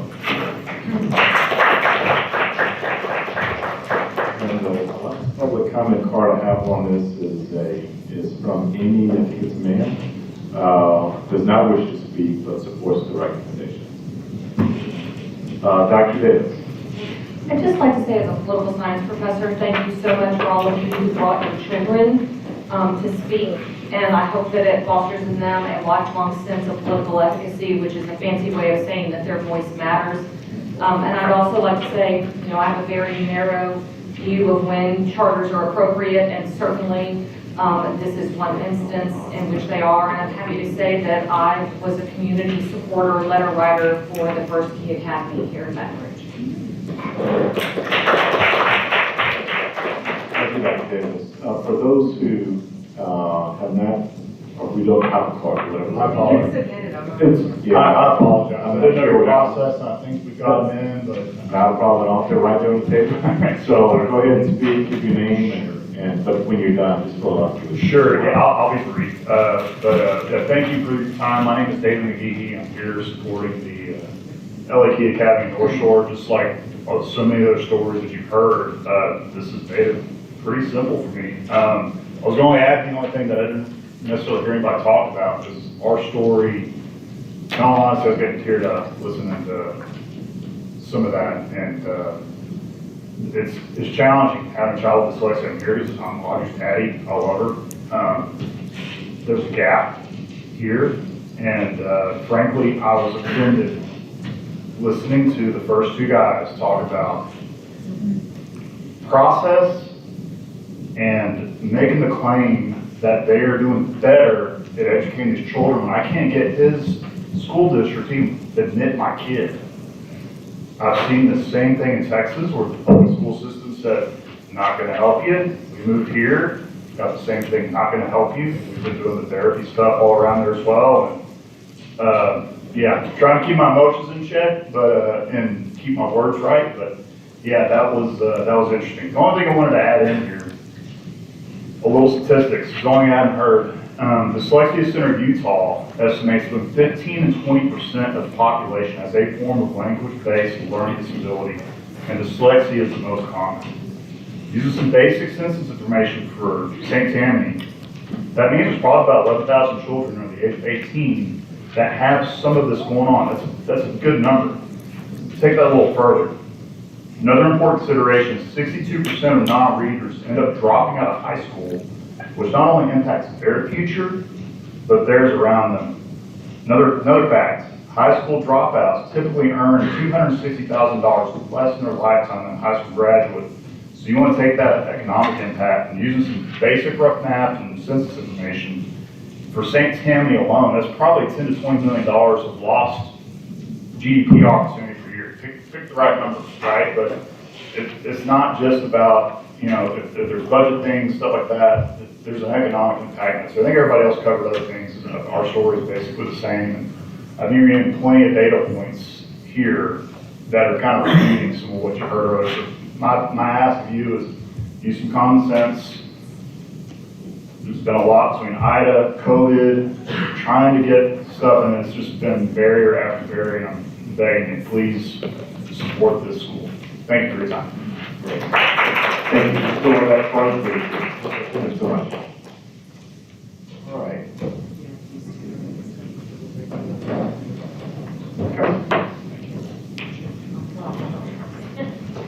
Hi, Kayla Reggio with Louisiana Key Academy and the Dyslexia Resource Center. Thank you guys for giving me the opportunity to speak today. I'm really proud and humbled to represent Louisiana Key Academy and its affiliate, the Dyslexia Resource Center, and the important work that our team does to contribute to closing the action gap in dyslexia education. Louisiana Key Academy in Baton Rouge has been open for 9 years. Over the past 9 years, the school has grown to serve over 440 students in grades 1 through 8 and has touched hundreds of families' lives. All of our students came to us and were struggling at other schools in one way or another, and many of them were failing one or several classes, or even in jeopardy of failing their grade level. Our families were left looking for answers as to why their bright child just couldn't seem to learn to read as quickly as others. Many students' self-esteem is battered prior to finding LKA, as they are left feeling dumb or lazy with no answer as to why they struggle. LKA is different.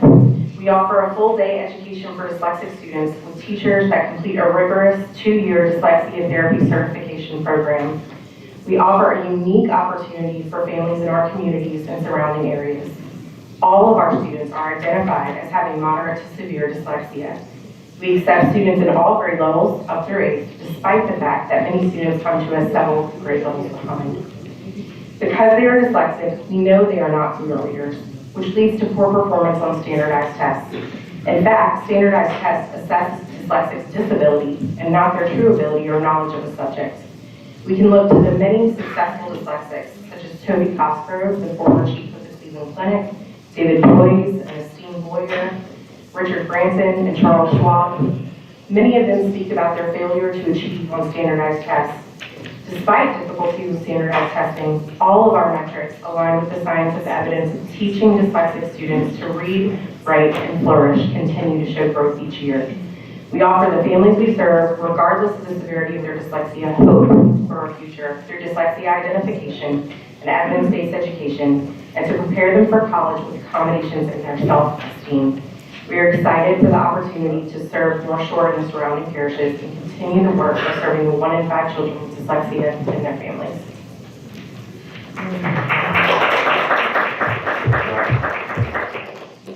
All right, so someone's going to call the question because of all of the wonderful comments. You're welcome to comment, Dr. Cassidy, because I would not want to deny you the opportunity. But I'll offer you that. I'm sorry, I don't understand. Someone wants to call the question so that we can vote on the item. So I know you're going to make it short, but I just wanted to, yes. anyone else who might want to comment? Yes. And I'd like Mr. Chair, I'd like to call the question, only because there's been such rich testimony, and I don't think there's going to be a lot of, I don't think there's going to be a lot of divergence across this board on where we are right now, and so I just wanted to get to the vote, because I think the vote is likely there, so. Yes, so the only thing I wanted to say was to thank the parents that came, and I think the testimony of the parents that you heard, those are the ones that have resources, and what we're really about is we test for free. We test you to have dyslexia, not characteristics of dyslexia. And the reporting from Act 419, which was just passed this past year, is less than 1% of dyslexics are identified. So it's those kids that are struggling in school and they don't know why they're struggling. And so that's what our school is about. I'm sorry for all the mess up with the application. It was not on the website. We were directed to the department. We had discussions with the department through the whole process. And as you know from the last testimony, we were denied based on the error of DocuSign. We sent 2 certified letters by our lawyer with no response. So thank y'all. Hope you get home. Thank you, Dr. Cassidy. Before we go to the vote, we just, as a housekeeping matter, Mr. Garvey, there are a few other folks that I just want to note for the record. Teresa Abram supports the recommendation.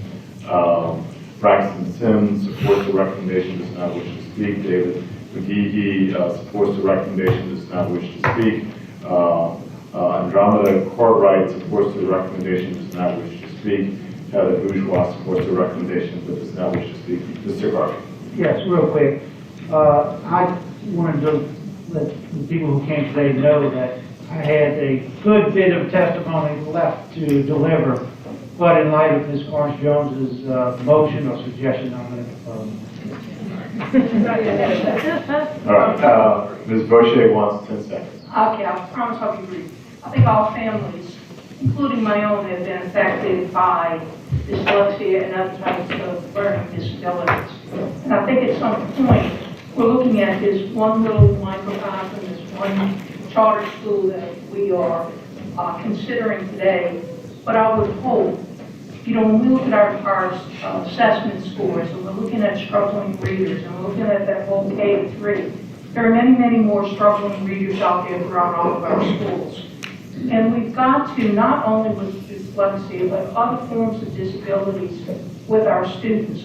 What can we do in school systems, even if we have to gather less than class sizes, and pinpoint some of these issues that we can put students together with those commonalities, because you can't do it in every classroom, in every school throughout our entire state.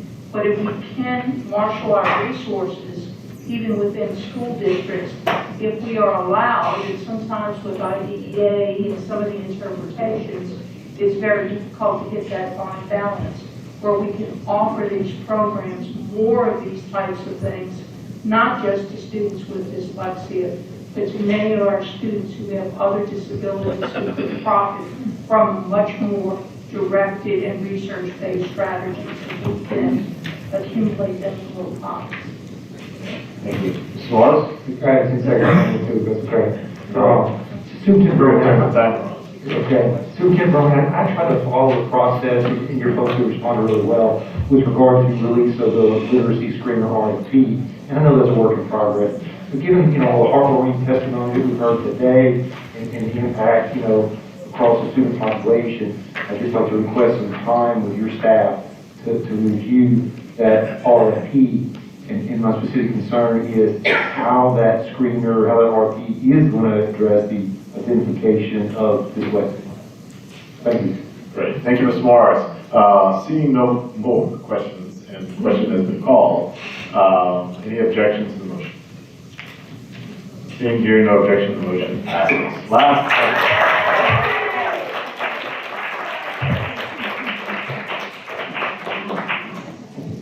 Congratulations. The final recommendation for this item is to deny the Type 2 charter application submitted for Vermillion Charter Academy, operated by Vermillion Charter Foundation. The recommendation is to deny. Is there a motion? Morris? Let's see.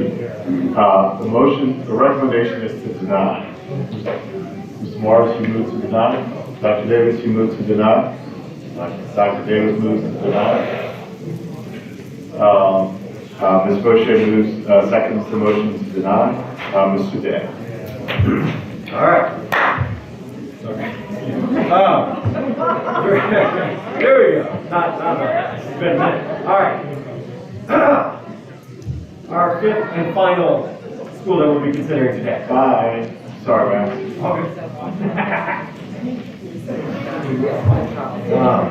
Okay. Vermillion Charter Academy. We are going to keep this super simple. They are a school affiliated with Charter Schools USA. The board that is applying for the application has chosen to contract with Charter Schools USA as an education service provider, if approved. They're applying to be a Type 2, located in Vermillion and serving Vermillion. They're an experienced operator, so they're on that track. The opening configuration is K6, growing to K8, starting with 615 students and growing to 765 at scale. The mission of Vermillion Charter Academy is to develop students who are innovative thinkers, emotionally intelligent leaders, and lifelong learners in a safe and secure environment. The vision of Vermillion Charter Academy is to create a school that provides every child an excellent education that is centered on science, arts, and innovation, and shapes a diverse and inclusive culture within our community. We plan to partner with Charter Schools USA to provide education management services to Vermillion Charter Academy. CSUSA will be contracted to manage the day-to-day operations of the school. As the charter holder, Vermillion Charter Foundation will have ultimate authority over and responsibility for school operations. BCF will oversee CSUSA via performance-based management agreement. The total number of standards that were applicable to this application were 239. The applicant met 229, leaving 10 standards unmet. This includes the proposal summary from Schoolworks, and then lastly, looking at the unmet standards, they largely fell into these buckets. Schoolworks indicated that Vermillion Charter Academy failed to meet standards in the following areas. One, charter school, current CSUSA affiliated schools' performance relative to academic, financial, and organizational expectations as outlined in the Charter School Performance Compact. Specifically, the standard that we're looking at is the failure to meet expectations as outlined in CSPC for all schools served by the ESP. The second larger bucket, historical performance of CSUSA affiliated schools and organizational capacities to successfully address performance deficiencies, including subgroup deficiencies. Namely looking at historical subgroup performance across CSUSA affiliated schools. Additionally, the non-extension of Baton Rouge Charter Academy at Mid-City. Baton Rouge Charter Academy at Mid-City was a Charter Schools USA school, and it was not extended by BESE. I believe at the point in time that it was not extended, it was the lowest performing type 2 in the state. And then additionally, policy requires that applicants choosing to work with an ESP can provide evidence of success serving similar student populations. There were three more specific areas that Schoolworks called out. First, the methods and strategies for serving English learners. Two, the school or the application did not present a strong recruitment and retention of a diverse staffing plan. And then lastly, facility planning and contingencies. After 3 rounds of the application process, the answers were not satisfactory to Schoolworks' liking. After reviewing the application, the facility plans still seem unclear. Before we jump too much farther in there, based on what I've heard so far, let's get some facts. Vermillion Parish, their simulated SPS recently was 88.5. The 2019 letter grade for the whole parish was an A, and their district performance score was a 92.8. Additionally, as we said, this school will locate in Vermillion, and it will serve students in Vermillion. Looking at the area performance of schools, the majority of these schools are A schools. Specifically, the school wants to locate in proximity to Cecil Picard Elementary as an A school. As soon as I can get through my big binder of stuff, I will give you the rest of these points.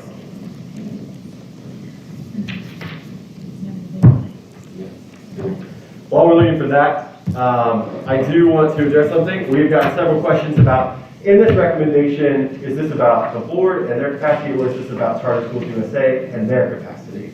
From the perspective of this office, they are intrinsically linked. That is due to the fact, two reasons, I would say. One, Bulletin 126 is extremely clear about what an application needs to include if the applicant is going to work with an education service provider.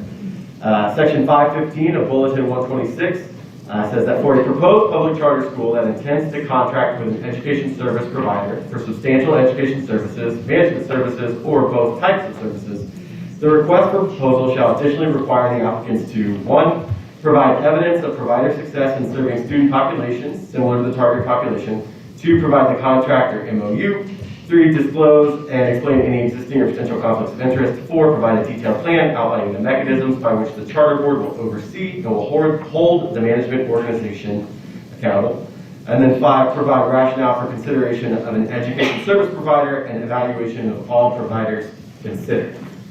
These are required application components for schools that are applying to work with an education service provider. On top of that, looking at the Charter Schools USA management agreement, just to be very clear on the scope of responsibilities, in this agreement, Charter Schools USA agrees to implement the educational program. Charter School USA shall be responsible for the management, operation, accounting, and educational program at the charter school. Such functions include 1, performing day-to-day management of the charter school. 2, implementing and administrating the educational program, including the selection of instructional materials, personnel, equipment, technology, supplies. Management, selection, and application of technology services.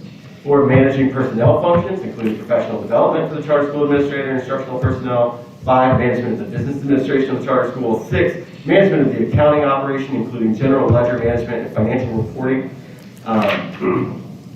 Additionally,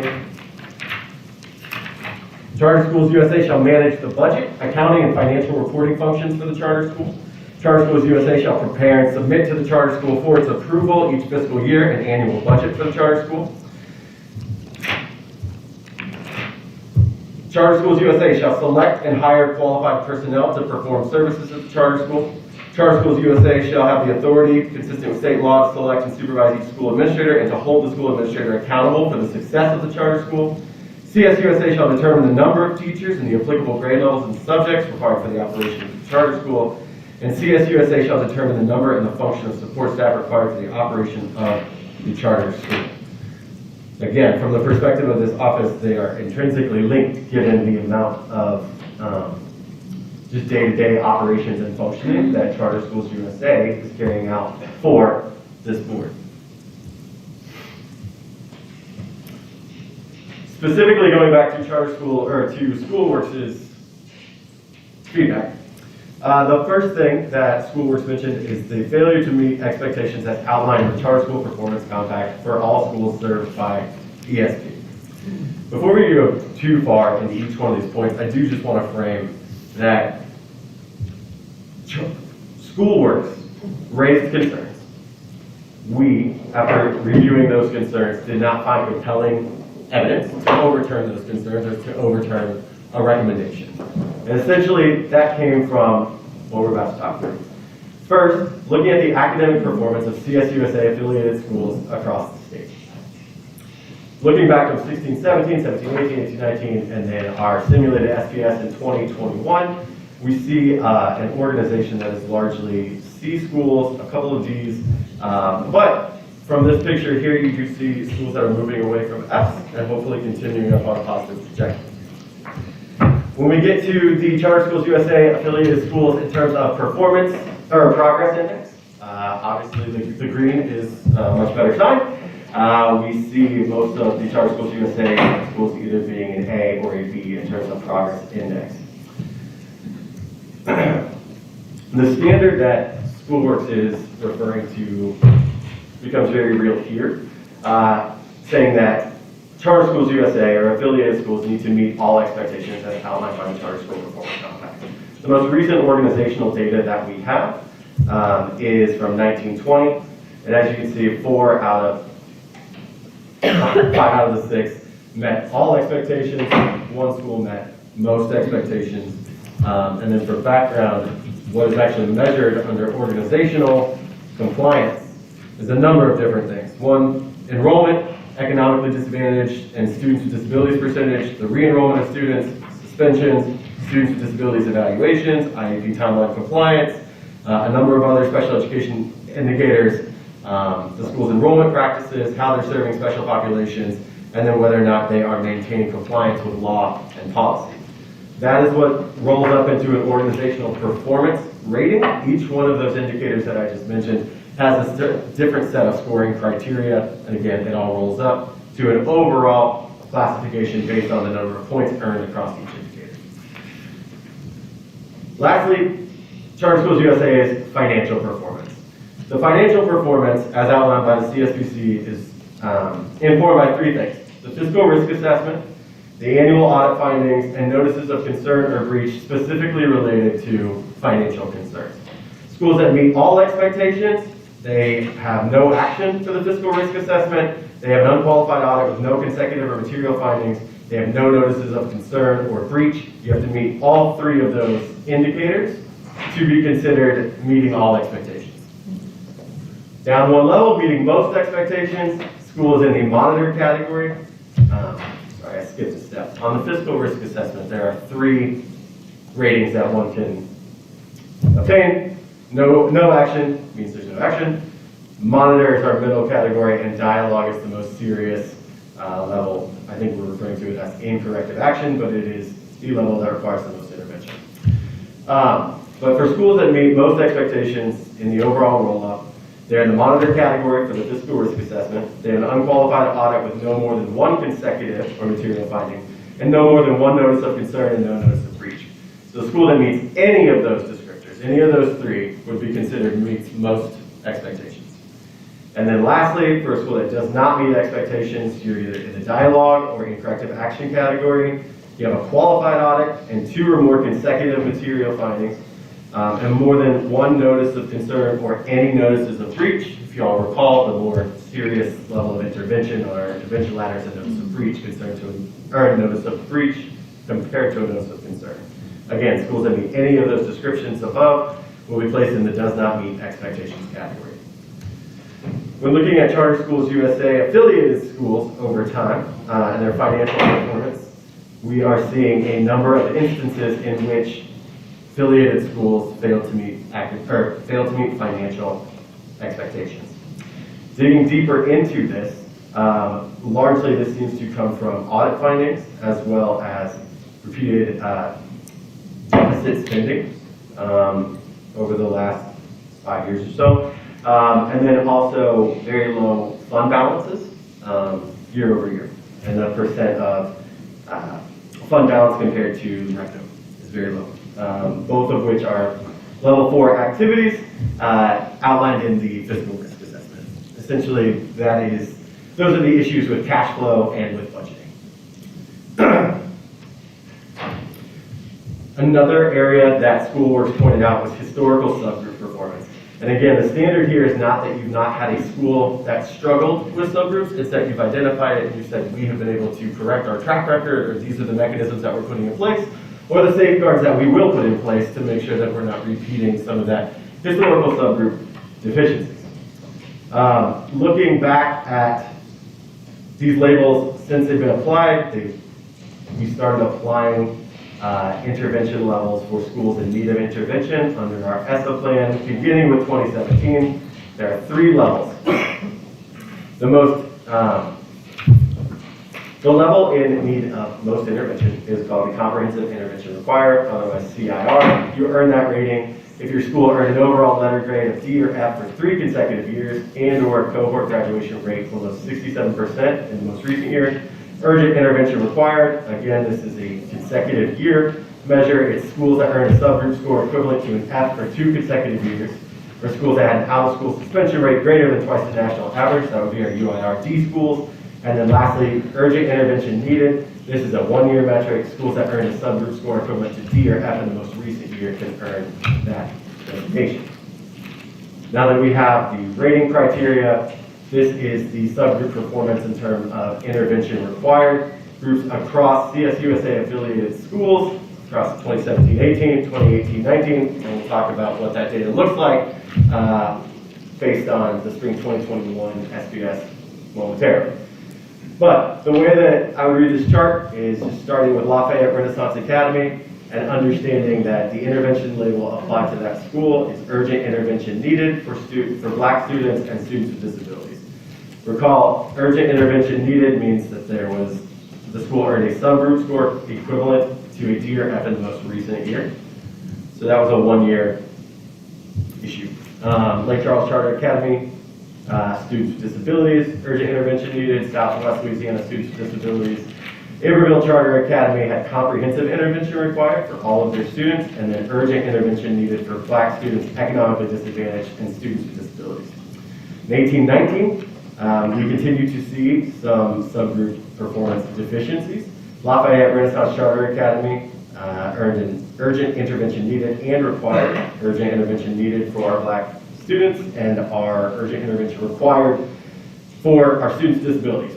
At Lake Charles Charter Academy struggled with Hispanic and Latino students, our English learners, and our students with disabilities. At Southwest Louisiana Charter Academy, we struggled with our white students, our economically disadvantaged Black students, and our students with disabilities.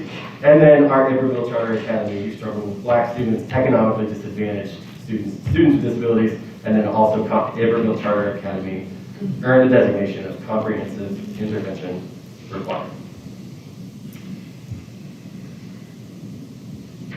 We pulled the data as a request to see how they would have done with their subgroup performance data. Thank you. Subgroup performance data in 2017-18 compared to 2020 and 2021. What we would have seen for Lafayette Renaissance Charter Academy is that the total population increased by 4%, meaning our overall proficiency went up by 4%, and our Black and our African American students decreased by 2%. Are you there? All right. So then at Lafayette Renaissance Academy, we have our basic and above rate for students with disabilities increasing by 11%. So again, Lafayette Renaissance in 18-19 struggled with students with disabilities. What we're seeing from 17-18 to 2021 is that this increased in terms of a basic and above rate by 11%. So we would see the school actually increasing with students with disabilities. Also, Southwest Louisiana Charter Academy, again from 17-18 to 2020-2021, the economically disadvantaged percentage and performance is up 16%, but our non-economically disadvantaged is down by 11. And then lastly, moving to Iberville Charter Academy, we are seeing what would seem to continue the trend. For our Black students, our basic and above rate increased by 17%. Our economically disadvantaged students increased by 15%, and our special education students increased by 7%. Yes, sorry, that was not clear. I meant the improvement. Right. We are seeing that 17-18, 18-19, yes, there are a number of subgroups that have urgent intervention needed. However, we are seeing that at least for Lafayette Renaissance Academy, Southwest Louisiana, and Iberville, significant, or at least double-digit increases with some of the performance deficiencies that we saw previously. So with that said, again, going back to what is driving this recommendation, it is simply coming from a place of looking at the standards that were met, the standards that were missed, saying that there are areas of concern flagged by school boards, and seeing nothing from our end that was compelling enough to overturn a negative recommendation. And again, I think it is, just to be very blunt, it is not a no. From this office's perspective, it is, this organization seems to be moving in the right way. Like, we have looked at their financial performance. They have done great work over the last year to close the gap in terms of their fund balances, right? So they're moving in a positive direction there. In terms of our subgroup deficiencies, we're seeing pockets improve over time. We're still seeing, just in terms of a general overall SPS, a group of schools that are hovering around our C's and our D's. However, we don't have the F's. We used to, right? All of this comes to say, from this office's perspective, again, it seems like this is an organization that the capacity to take on another school at this moment, we just question if it's there, based on the school board's review. Additionally, when we're thinking about adding another school to this portfolio that is in an A district and that is at a place where students that, if they do not attend Vermillion Charter Academy, are most likely going to an A or B school, it does make you wonder, why are we expanding into this area compared to kind of doing better for the students that we already have, our C's, our D's, our subgroups, and trying to continue on that momentum that they have clearly established in terms of their financial performance, but just making sure that we can get all the way to the level of high performance. Last thing I would say, in terms of the actual academics and what our standards look like for charter school expansion and replication. I think a lot of times people like to focus on the schoolworks or the third-party evaluation, and we focus on like this 100% line. But then we get into these conversations where I think folks are looking for the line that requires the department to give a school a charter. And I think that line does exist, but it is the auto-replication line. It means that you have a B or higher letter grade for previous 3 years, and progress index equivalent to an A for previous 3 years averaged across all of the operators' charter schools. Also that you meet all or you meet most financial and organizational expectations through the previous years. And if you are meeting those standards, you need to let the LDO know by December 31st of the year prior to your opening that is the path that you are interested in. So I'm saying that bar exists. The school is not there yet. So that is why this is being turned over to you guys with those facts, with the current status of the portfolio, with the information about what role CSUSA will play, and the district and the location in which the school will be located. All of that information is now turned over to you. I'm happy to answer any questions, but that is what is driving our recommendation to deny the charter application submitted by Vermillion Charter Academy, operated by Vermillion Charter Foundation. Great, thank you, Mr. Day. Mr. Garber. Yes, dug into this situation because we had a brand new evaluation tool for charter school applications this past year. We went from having, I think it was 60-something standards that needed to be met to, what was it, 250 in that range, from 60 to 250. We changed a lot of the evaluation, the things that were being evaluated, and there were some significant concerns expressed by a lot of parties involved. When I saw that this school got denied, I dug into it. The more I dug into it, the more people said that they thought that this was a different situation from the average charter school, USA school. I think y'all heard Mr. Day talk about the evaluation, parts of it being that evaluating charter schools USA as a whole, in addition to evaluating the charter application. And the more I looked into that, the more I heard that this school that's being proposed is going to be serving a population that more likely or more closely mirrors the Lafayette area charter school organization rather than the whole of the Charter Schools USA Louisiana schools. And so I looked at the Lafayette organization, and they're doing, I would say, fairly well, considering especially that they're pretty new. And as I think a lot of people, and as you pointed out, there's a lot of improvement going on in a lot of their schools. A lot of the charters that we see that we approved, in the first couple of years, they do not do nearly as well as they do once they get, their feet under them and they get experience with their students that they have in their schools. With that in mind, I tried to do some brainstorming with the Vermillion Parish representatives, or the Vermillion Charter representatives. They asked me, what can we do to improve this situation? And I came on two ideas. One was to update the financial issues. One of the big dings that they got in this evaluation was a financial ding for, I think, deficit spending and low fund balance might be a good description of it. And in this last year, they, I believe, eliminated, especially for Lafayette area, eliminated the deficit spending and got the fund balance up to what the department sets as the goal, above what the department sets as the goal. So to bring that to the department. And since you're saying that, and I have heard it from many people, not just them, that this population that you'll be serving very closely mirrors the Lafayette population.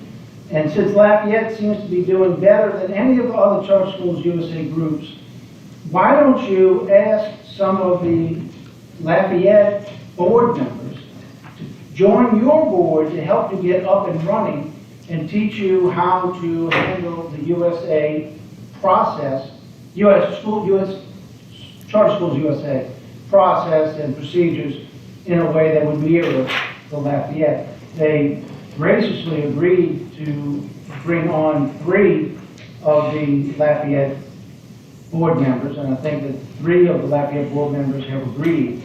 And I think that they will tell you some more about this, and after they do, we'll have a couple of questions more for either Mr. Day or our superintendent. Dr. Davis? A question for you, Mr. Garvey. What do you mean when you say this is a population that looks more like Lafayette, the schools in Lafayette? What does that mean?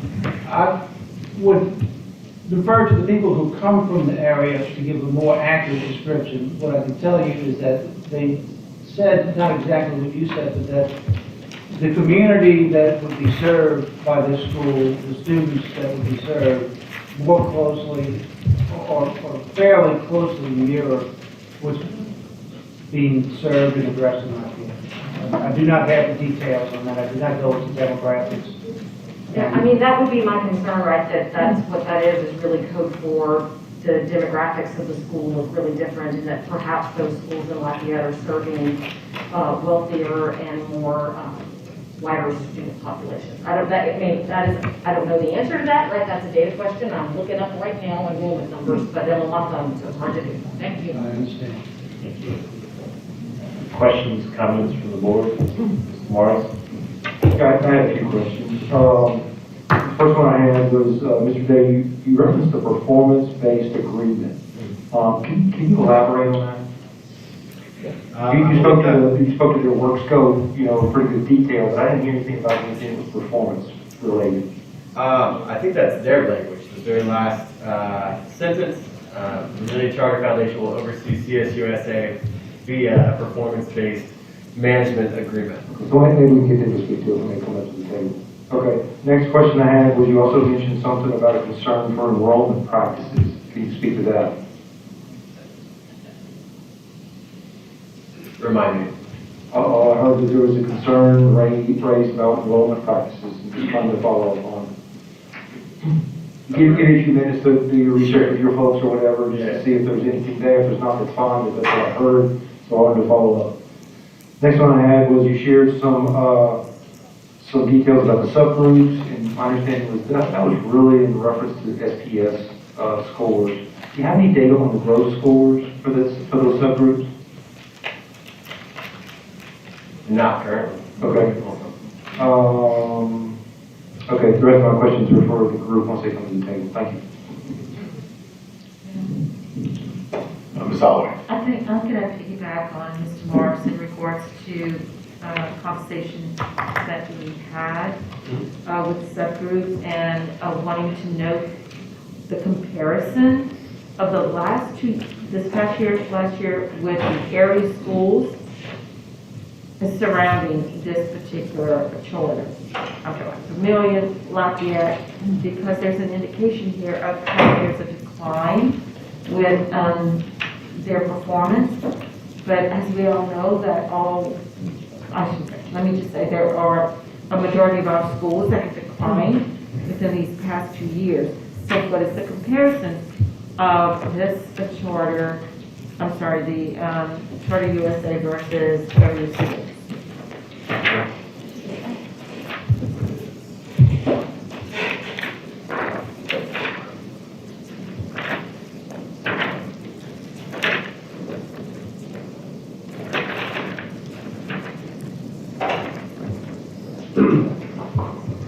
So we'll have a better system.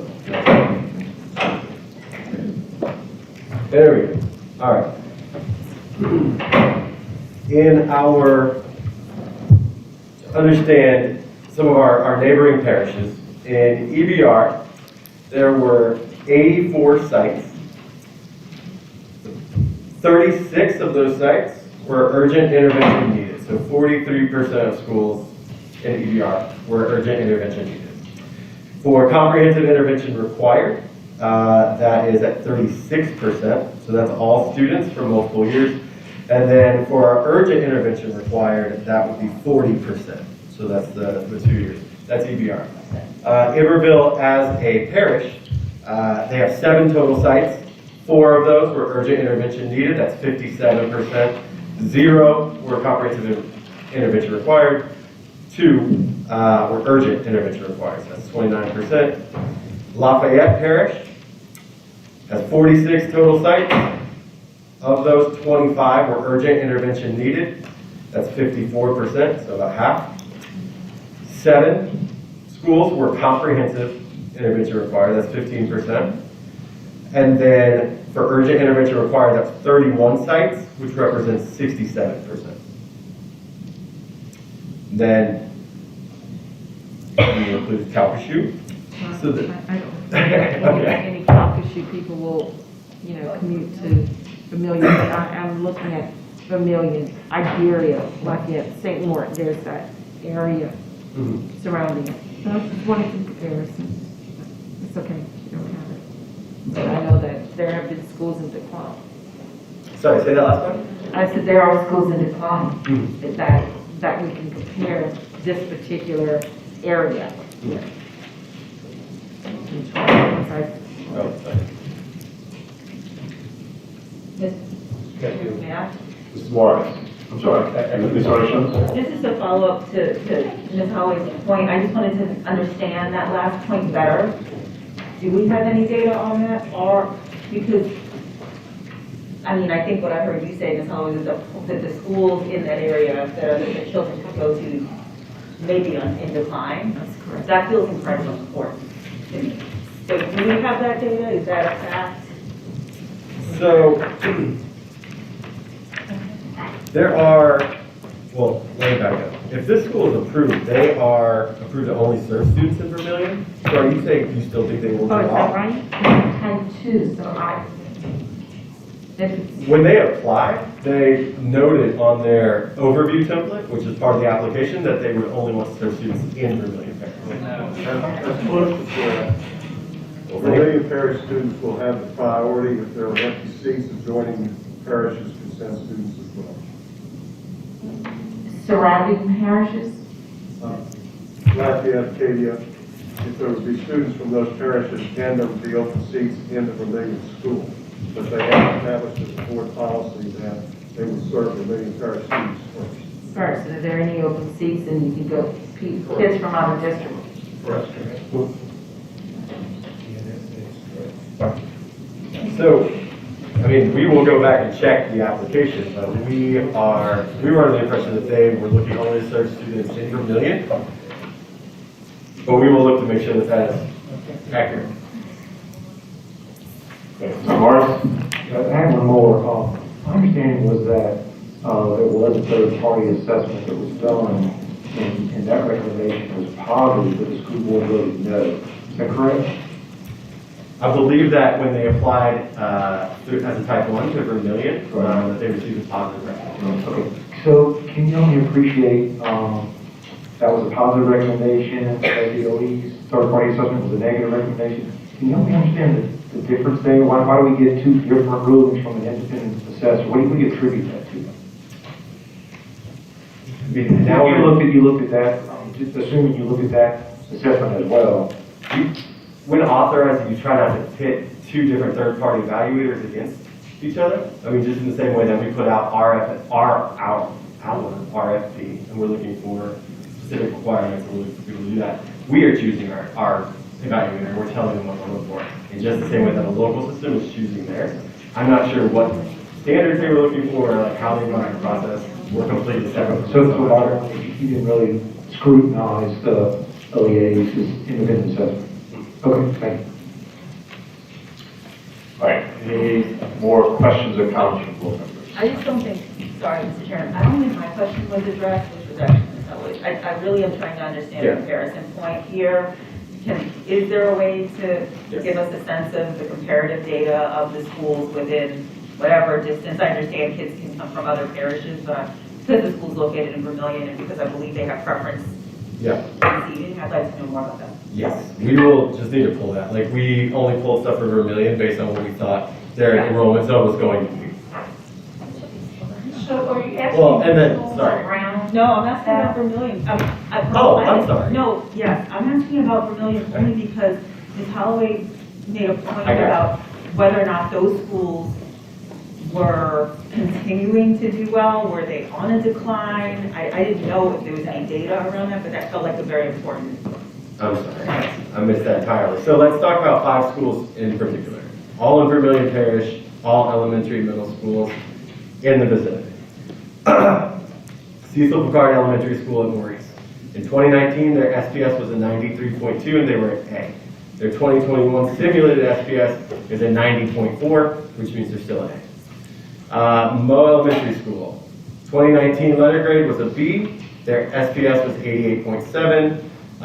That declined for the 2021 simulated SPS to 84.9, but that's within the 5% that we were seeing across the state. J.H. Williams Middle School, 2019 SPS 63.4, it's a C. They declined to 58.5 in the simulated SPS, again, within that, I'd say 5%. Indian Bayou Elementary School, 2019 SPS was 90.7, it increased to 94.1, A's across the board. And then lastly, North Vermilion Middle School, 2019 SPS was 90.6, that was an A, it declined to an 82.8, which is a B, and slightly over that 5%. May I also ask you to provide Eaton Park Elementary? Yes. Okay. Give me a second. It's not on our floor. Can you find Eaton? We'll pull it. So Eaton Park and Harris, so these are schools that are going to be in Abbeville, and they are schools that struggle more than some of the schools that you were mentioned, who are physically closer, but also geographically really close to where the population is growing. So the context on this one, Ms. Orange-Jones, and it's kind of sad for me because I'm from South Vermilion Parish, right? Like, for as long as my ancestors have been in Louisiana, like they've been on that property in South Vermilion Parish, but it's subject to flooding with the hurricanes. And so you have this northern migration in Vermilion Parish, typically above Highway 14. So above Highway 14, the insurance rates drop. And so and there's a lot of land. I mean, Vermilion Parish is massive geographically, right? Like tons of land, rice fields, they're beginning to become sugarcane fields, but don't get me on that tangent. So you have this northern migration. In the city of Abbeville, you've had some schools that have struggled historically. All of the students from Abbeville whose parents would be interested in this school would have an opportunity to apply, just like any of the kids in the North Vermilion area as well, you know. But this board came together mostly around the issue of overcrowding. And there were a number of people in the community who appealed to the local school board about the overcrowding issue. Very similar to the issue in Youngsville. So in Youngsville, you have, I think it's Acadiana. So in Youngsville, you have the Acadiana Charter. That was started because a local superintendent appealed to, I don't know if they went directly to Charter Schools USA or how it happened, but essentially said, we have a space issue. There's a lot of people who are moving to South Lafayette and North Vermilion, right? And so there's a capacity issue in terms of the number of students that the houses can accommodate. And if you come to my house and you drive either to the west or to the east, you would see these neighborhoods just going up, right? Like right in the middle of a rice field or a sugarcane field, these neighborhoods just going up. And I'm not talking about like 10 houses, I'm talking about like 60 houses. And they're the type of houses where you have young families typically, you know, so maybe they don't have children yet, or maybe they have a couple of young kids and it's a growing family. And so the schools are just not able to accommodate the individuals at this point. So, I mean, I think this started from a place of geography and enrollment. And typically people in Vermilion Parish are really proud of their public school options. But if your children are sitting on the floor to eat in the cafeteria, or they don't have the facilities to go to the restroom or to use the gym or what have you, then you get frustrated, especially when you don't feel like you're being heard about the fact that the facilities are not accommodating the need. So this is where it really started. Thank you for that. Dr. Phipps? Dr. Coffey, when you mentioned Abbeville, I mean, did we not just approve last year a type 2 charter designed to address the very issue that you just stated about the Abbeville area? You know, we were quite contentious because it was an A-rated district. We were, authorizing a type 2 charter against the wishes of the school board. And now we're doing it again to solve the problem that we said we were solving with the type 2s that we authorized last year. Well, I mean, there's one perspective that, there's multiple ways to solve problems and that people like options. I mean, there's the other question about grade configuration, and my understanding is the grade configuration that would be available here is different than the grade configuration that was provided in the type 2 that was authorized in the last academic year. But we can, I would defer to the department to answer that specifically. Superintendent Brumley is telling me that it's a high school that was approved last year. Yeah, just briefly add to Dr. Bovey's comment about the capacity issue for the benefit of the board. I asked the parties earlier to help me appreciate the capacity concern. So they provided some data for the available square footage for each of the schools, what the enrollment is at each of the schools. And I know for Cecil Dakar, which as I understand is in the general proximity of the proposed location of this one, 46% of the students attend school in a T building.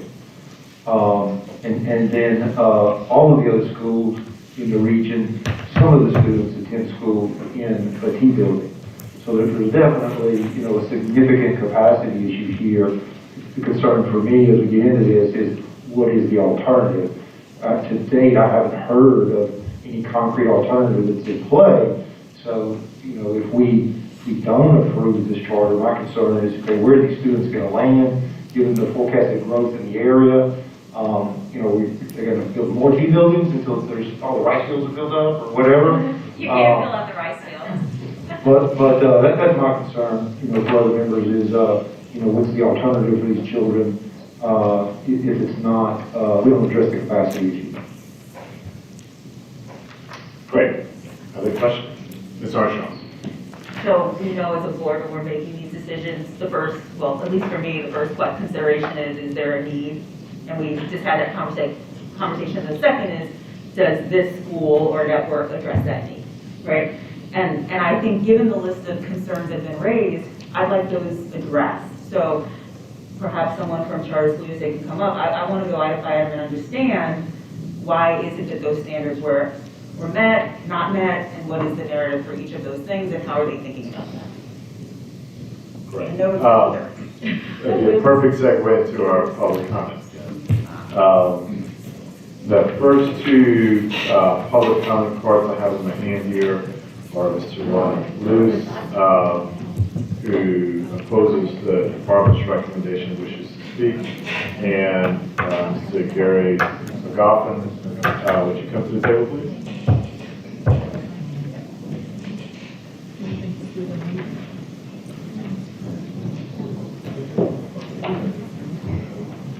Yes, I'm Lonnie Luce, the superintendent for Charter Schools USA, and I'll also lead Blended Online School Solutions.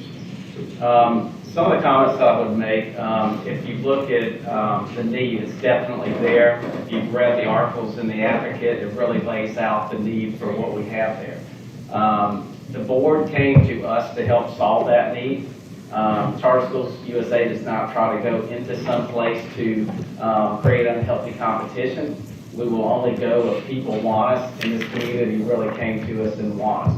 I'd like to go on record on the topics that were laid out, and I don't even mind going through some of those with the data.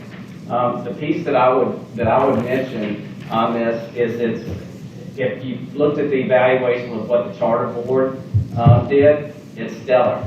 Okay, all of the issues were based on Charter Schools USA. And let me start with financial, and then I'll move to academic. On the financial side, all of our schools now meet the fund balance requirement and solve that. We have been fussing for the past administration to the current administration about the current financial rubric that's used. If you use a fund balance 2 years in a row, even if you have a great fund balance, they claim that you don't meet any standard.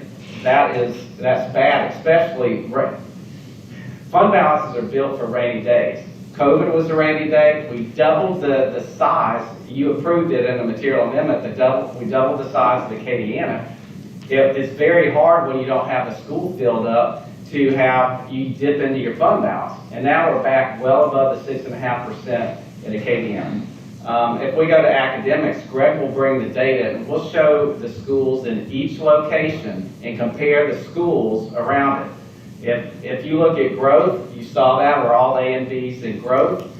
You should encourage operators to go into places that are the most needy and not look at only performance or proficiency, but look at the growth of what we do. So I feel very comfortable in these arenas to go through item by item. And we have enjoyed some of the conversations as we've stepped through it. We feel very comfortable where CSUSA is across the board. Look at our finances. We'd love to go through that. Even the piece on the audit, we did not know until somebody told us we have a legislative audit done on each one of our schools.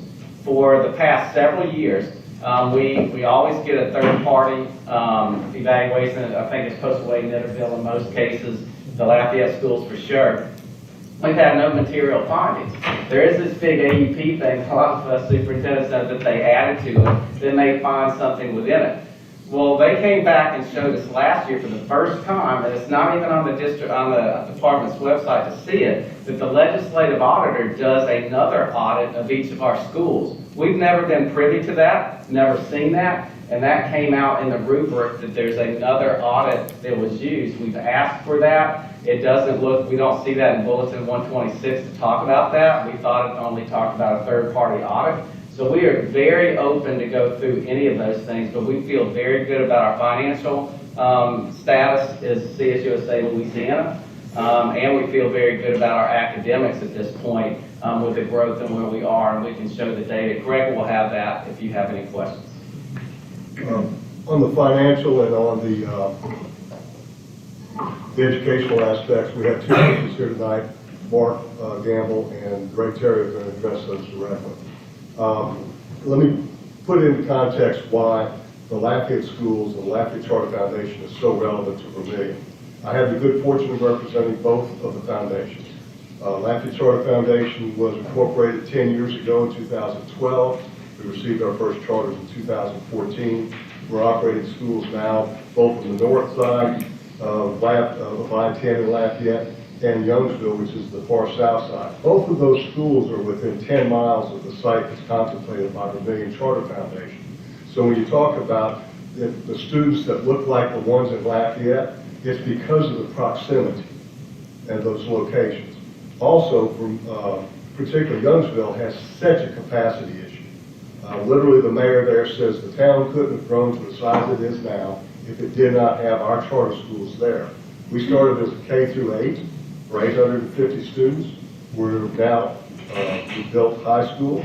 We're close to 2,000 students there when we fully populate the last two grades. When you go to the Lafayette side of things, it's a different demographic, if you will, but it's doing equally well. It was a K through 8 for 850 students. It now has probably 1,100 students in the school. It was a C school back in 2019. We think it's improved, but we can't tell because of the lack of measurement since then. Good performance in both schools. We've got waiting lists at both schools. We've got over 1,000 students in Youngsville. I think we've got over 300 in North Lafayette. So when the Vermillion Charter Foundation got together and looked to see what the model was that they could actually look and see, go visit, talk to the people, the Lafayette Charter Foundation is who they chose. They've been meeting in the Acadiana School, which is in Youngsville, for more than a year. They're in the school all the time. They met with both the Lafayette Charter Board and have had the chairman of that board come and speak to them. I happen to represent both, so the benefit of the Lafayette experience I've been able to bring to Vermillion Parish. One of the things that came up, and why should you look at Lafayette Parish instead of all the other parishes that CSUSA serves in Louisiana? And in fact, they're looking at schools outside of the state, more outside of the state than in the state. That's not who this board is going to be serving.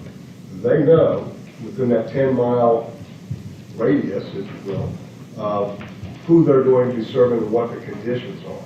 So to assure their continued success, or to assure their success, and to replicate Lafayette's success, as Mr. Garvey said, they have recruited 3 members of the Lafayette board to join their board. And that includes Dr. Luella Cook, who's a retired education professional from Lafayette. She was the founding board president of the Lafayette Charter Foundation. Karen Miller, who's a CPA. She was a founding board member of Lafayette Charter Foundation. And Jared LeBou, who's a newer member, been with us for I think 2 years now, maybe going on 3 years. He's a financial professional with Iberia Bank. Each of those individuals has agreed to serve with the Vermillion Charter Foundation Board to assure their success. The question was about performance-based management contract. The performance comes from the fact that the management contract is very, very extensive. It's very detailed as to the allocation of powers and responsibilities, and the fact that this board, like the Lafayette Charter Foundation Board, will do the reviews. Let me give you a couple examples. We were very disappointed early on about transportation when we started having to provide transportation. Everybody knows transportation's a pain, but right? It's tough, particularly now. But the Lafayette Charter Foundation has held their feet to the fire on transportation. They were disappointed with food services. They didn't have the offerings. They didn't have a salad bar. They didn't have enough fresh offerings, things of that nature. They came down hard on you guys, and it's much, much improved. I never thought salad bar would play in an elementary school. It's popular. It's a big deal. So when it comes to that, when it comes to your school principal, the board has the authority under the management agreement not to direct who will be hired, but if the school principal is not measuring up, they have the right to say, the school principal's not measuring up, you got to replace him. Lafayette Charter Foundation did that at the Lafayette Renaissance Charter Academy. So they know how to make that work. So the performance-based, we typically think like bonuses and things of that nature. That's not what it does. What it does is provide what the benchmarks are and the authority so that we know how we're supposed to operate with each other and hold them accountable. Is there anything in that that speaks directly to academics? The academics are addressed every meeting, every board meeting. I'm talking about with regard to the performance contract. In terms of setting goals or in terms of responsibilities? In terms of achieving goals, specific The goals are set by the board in terms of what the performance is to be. In the original application, this is with Vermillion Charter Foundation, they projected that they're going to be an A school within a relatively short period of time with the growth. It's up to the board to make sure that when they get the monthly reports, which are provided every month as to where they're going, what the test scores are, what the absences, things of that nature. But the performance, the faculty, how many certified teachers you got, which is the emphasis here. You go to Acadiana in Nunsville, they have, I think, one teacher a year that leaves. It's like 90. But there's a specific reference in here to achieve A status within a certain period of time. Correct. Correct. That's the goal of this board, and that's the goal of the Lafayette Charter Academy, or Lafayette Charter Foundation. And so far, they've been successful. They look primarily at growth, because that's going to ultimately result in the improved letter grade, and then what's going on in the schools. Those are broad strokes. When we looked at the CSUSA portfolio and saw the schools in other parts of the state, I had some familiarity with some of those. They've got different challenges. And frankly, I think that being penalized for taking on tough schools and tough student populations that need to be educated. The thing we've looked to in Lafayette, and I think Vermillion did too when they were doing their evaluation, was what's the growth as opposed to where's our starting point in the scores. With regard to financial, fund balance took a dip with the expansion. The thing that we've looked at and been most concerned with is none of the schools managed by CSUSA has missed a payroll, has missed a lease payment, has missed a trade payable, or any of those things. They're conducting business, and with the ones we're most familiar with, we're very satisfied with the direction that's going. So that's the broad strokes on that. I think if you look in, like the Charter Compact, which Mr. Dave referred to, Appendix C, and he's talked about replication. He's talking about replication by CSUSA. The CSUSA is not the charter operator. It's going to be the Vermillion Charter Foundation, and it's Lafayette Charter Foundation. Neither of those are replicated. This is a new school. This is not a replication. So in terms of using the compact language that you can look to the portfolio of the management organization, that's applicable to replication and expansion. It really doesn't apply by definition to these guys. They need to be evaluated on their own merits because by definition, they are the charter operator, not CSUSA. I had a question about going back to the overcrowding issue, which is I understand is really the driver for this application. So if I'm a parent in that school district and my child's already attending an A or a B school, why don't I choose to go to your school? I'm going to just touch on that a minute because we've got the people that live in the parish who want to speak to you about that. Okay. But basically, it's what you heard earlier from Ms. Bowman, Dr. Bowman.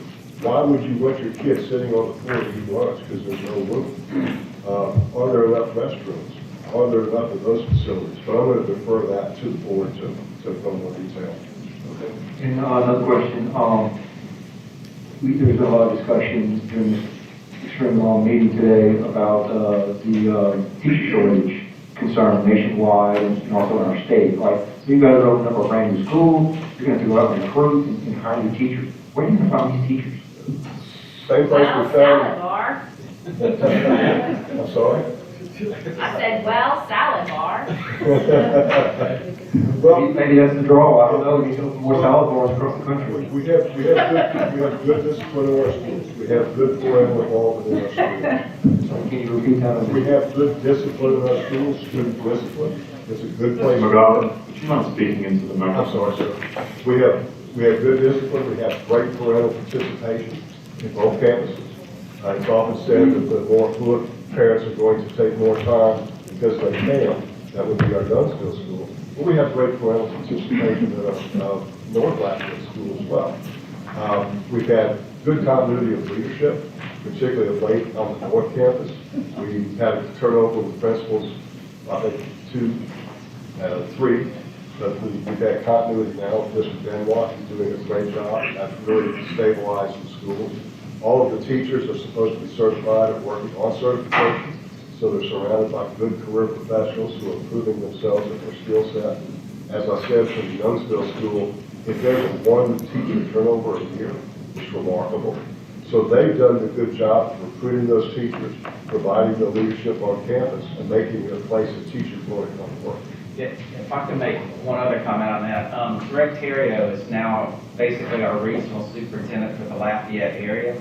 And he was a principal of an A school in Vermilion Parish, and so was his wife, was the principal of an A school in Vermilion Parish.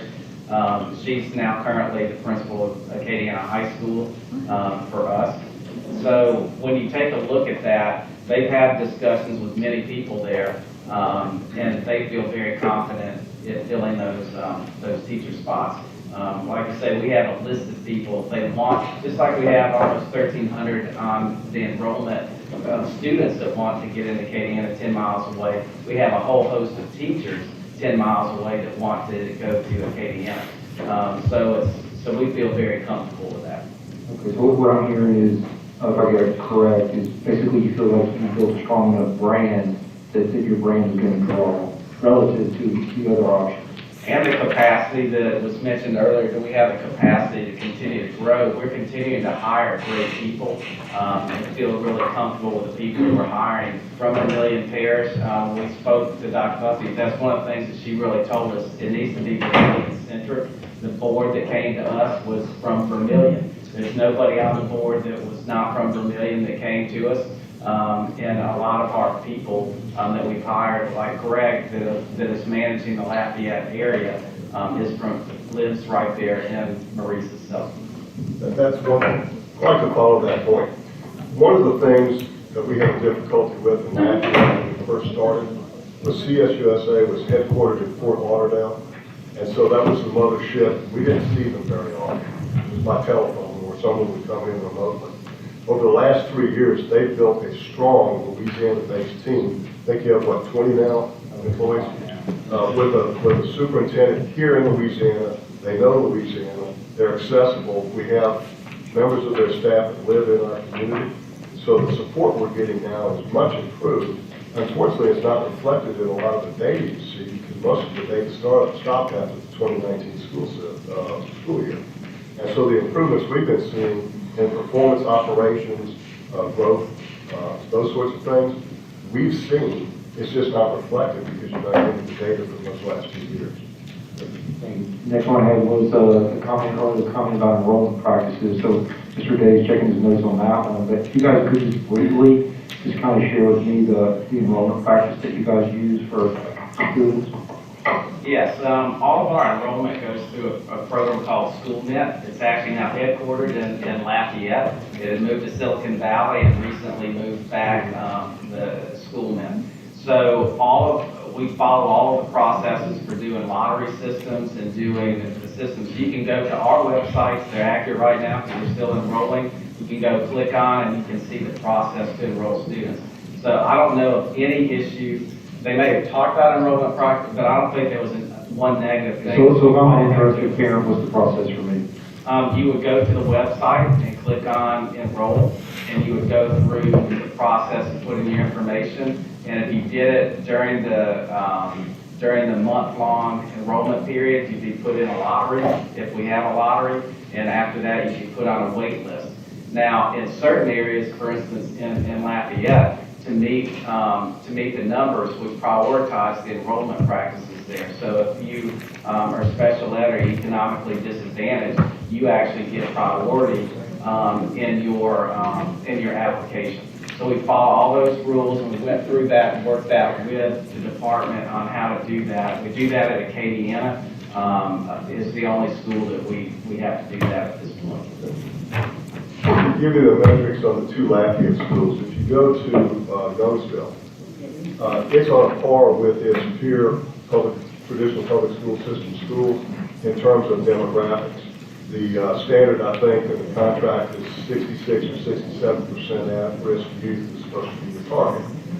If you go to Youngsville, it's running generally a little bit under 40%, but its peer schools in the Lafayette public school system are running in the low 40s as well. If you go to North Lafayette, north of the interstate, we've got 85% students that are at risk and disadvantaged. And that's just because that's where they live. And so there's no discrimination in the practice, and the priorities that are supposed to be afforded under Bulletin 126 with regard to bringing in special ed and at-risk youth to be able to get them to the head of the line instead of the more affluent students, those practices are followed. Thank you. Last question I have, Mr. Castillo, goes back to Mr. Day. There was a reference made earlier about legislative audit findings, and maybe if I heard, but I thought I heard was that maybe they weren't shared with CSUSA. Is that accurate, that there was a legislative audit that was performed and those findings weren't shared with the school, or did I misunderstand? Sorry, I'm calling Beth up because I think it's going to be helpful to talk through like the difference between legislative audit, AUP, the single audit file, all of that, because I know it rolls up and that different aspects of that are used for different pieces. So, the single-use audits versus the legislative audits. If they have difficulty, Mr. Gamble can explain this to you. He's here to do that tonight. Let's do what they say. Okay.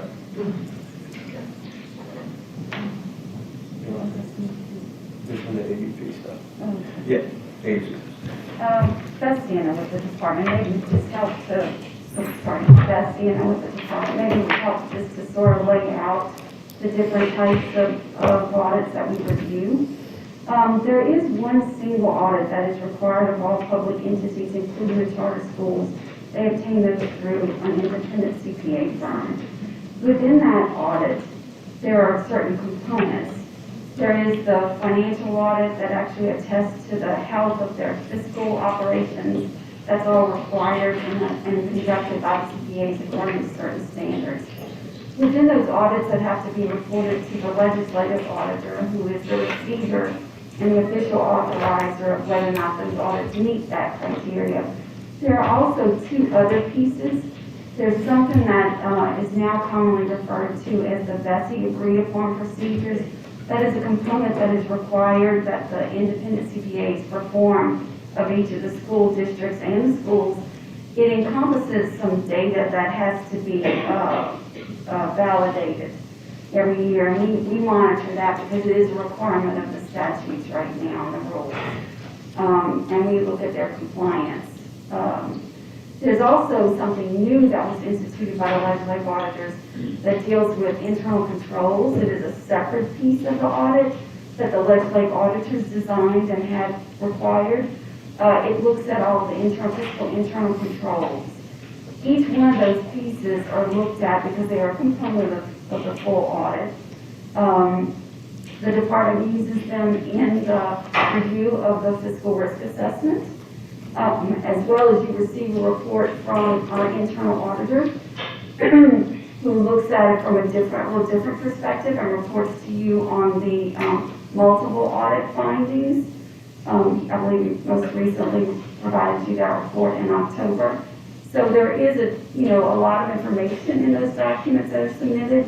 When they are submitted to legislative auditors, they actually have a whole staff of people who reviews every one of the audits from every governmental entity, inclusive of school systems, to see whether it meets those standards, and once it is approved, it is posted to their website. So that just kind of gives you a little background on what information is actually available to the department. But isn't all the field work done by the independent audit firm? And all of that is sent to the legislative auditor for review. I mean, the independent auditor that the entity hires performs not only the financial and compliance audit, but the agreed upon procedures and assessment of the internal controls. So it's all done by the independent auditor, not by the legislative auditor. All I'm trying to get to is, did they get deemed on an audit finding and they weren't advised of the audit finding? Could I respond to that? Let me explain this a little bit. Okay, so we're used to having just as Ms. Boyd said, explained, when you look at this, there's a few things in the AUP with that thing that's done by the third party okay, the process, the things that the legislative auditor does, the AUP is what we typically call it. In that, sometimes they may find something, they may look at 25 certification issues, or they may look at whatever, and they may mention they found one issue, okay? So there were no material findings from that third party they supposedly inherited. What we never saw was then that one item went to the legislative auditor, and they did something, and they did another audit of that to go into more detail, and that's what they said. But on all the instances that Mark can laid out, we never had a material finding, and we were shown that we had them. So when we finally asked for the information, where is it, because we'd never seen it, we did get one legislative audit sent to us that laid out some processes at one, and that's where I think Mark found the issue wasn't really even a financial issue, it was the labeling of certification issues that is in that process. But it all came out of, as you mentioned, it all came out of the original third-party app. There were no material findings, but there were some small things like I said, the notification or how we labeled certification. And those are the things that were mentioned, but no real financial gaboos or anything. And because none of our audits that have been done on any of our schools that we didn't have material findings, we wondered what that meant. And they were actually in the process that's talked about there. But our independent third party, we did not have material findings. So I'm sorry, I know everybody's late, everybody's tired, but I'm trying to understand, what I'm hearing one story, is that they should be deemed because they had a non-compliance issue from an audit. And on the other side of the conversation I'm hearing, no, we weren't advised, we weren't aware, we did our own audit, there was nothing there. So I'm trying to connect the dots here and understand, is there appropriate notification that they were non-compliant for some audit issue or not? And if they did get that appropriate notification, did they respond appropriately in an appropriate amount of time? I'm just looking for that clarification. I need to go look at what we're talking about, specifically the audit, like a time period that we're talking about, just to understand what that notification would have looked like, because I'm not sure what that would have been. In your spreadsheet, I mean, you did ding them for non-compliance for an audit issue, right? Well, we're looking at their third-party audit. No. And that's what we would like to bring Mark up to. It's like we're not talking, We went through this with Dr. Kingham, was the representative for the department at that point. We challenged all of those things, and it went to Dr. Peterson. We challenged them all. We've mentioned that before. We had never been able to get answers on that particular topic, and we continue to bring that up. None of the third-party audits show that. The only thing that we saw, we had never seen this before, and they're not on the website. We got sent a legislative audit that we had never seen or knew what was going on, and that's what they said they deemed us on. But Mark can come and it's our CPA that manages our finance piece and can go through any of the audits that you want to, but we'd like to know what audit there was material finding in from any of our third parties. I know it's late, but I do encourage you to hear from the board. I think it's very important for you all to get to evaluate them and the work that they're going to be doing and holding CSUSA responsible and also delivering successful results for their students. Fair enough. We have several comment cards from, I presume, members of the board. Let's get to those. Let's see. Murphy Gilbo opposes the recommendation to deny, wishes to speak. Bridget Campbell Winters, same thing. Also with the Charter Foundation Board. Did you come up as well, Ms. Winters? And then following these two, we'll have Chrissy Touche. Good.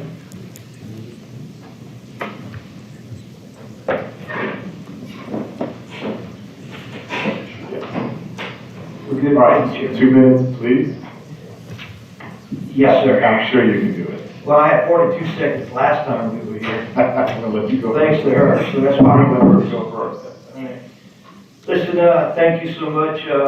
Actually, good morning, good afternoon, and now good evening to everyone here. I know y'all been here for a long time. I'm Murphy Gilbo. I'm Vice President of the Louisiana Charter Foundation, and thank you for listening to us. This all began, this process is pretty tedious. I've never been through this process before, and I work in a professional manner. So I do know your due diligence is really needed. I do know that the kids' safety and welfare has to be the very first part of any of this, and that's how this board came together. For years, I've been working with the school board system for years. I actually was on a committee that they put together to look at the process of overcrowding and building new schools in Vermillion Parish.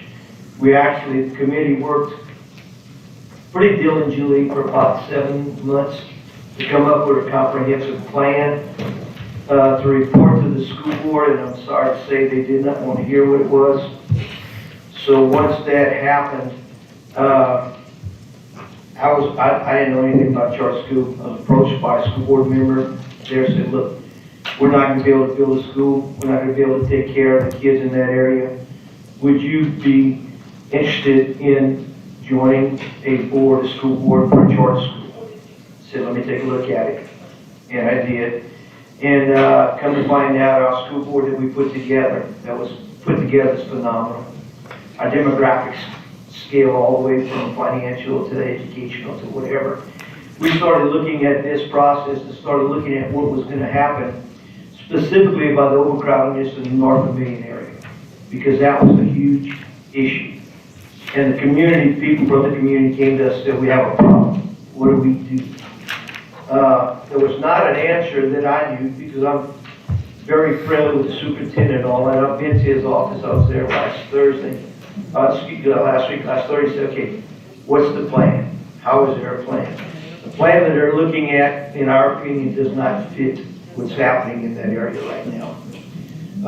Mr. Morris asked for some information, pulled up that information, got the information, which they did greatly. They gave it to us right away, then they explained the information, what was on there. It shows a real problem, an extreme problem with overcrowdedness. The school area is an A school district. We know that. That's fantastic. And we realize they're doing a wonderful job. But our main concern, our biggest concern, is the safety and welfare the children of that area. And that's why we're together.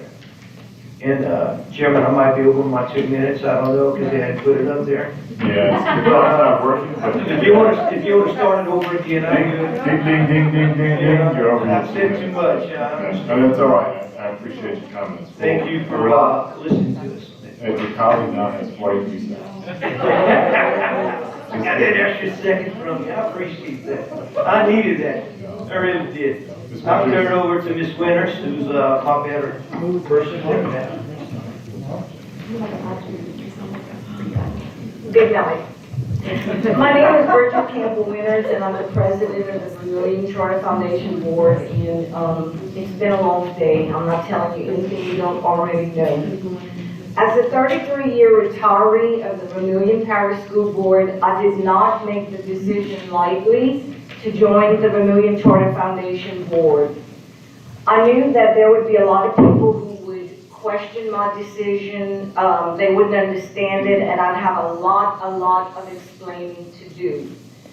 But I remember the words of a mentor who said to me, at the end of the day, if you know in your heart you made the best decision you could, let it go and sleep well. I sleep well because without a doubt, I know that I made the right decision by getting involved with this awesome group of people. And for the past 2 years, we have put students first. As a 20-plus year resident of the North Vermillion community, I have firsthand knowledge of the growth and the serious overcrowding of the schools in that area. Census data, a demographer's report, and media reports have all shown the growth and the projected growth. And if the numbers are not convincing enough, all you have to do is ride through the community. Students, and I've said this before, students deserve the best possible educational opportunities in the best possible environment. And what we have going on in the North Vermillion community right now does not meet that. But this is what Vermillion Charter Academy can offer. We can offer a high-quality, STEAM-focused curriculum that even though these are high-performing schools, and no one has ever disputed that, there are no STEAM-focused schools in the district. We can offer that curriculum in a spacious, state-of-the-art facility. I can tell you horror stories of what some of those portable buildings look like that those kids are in.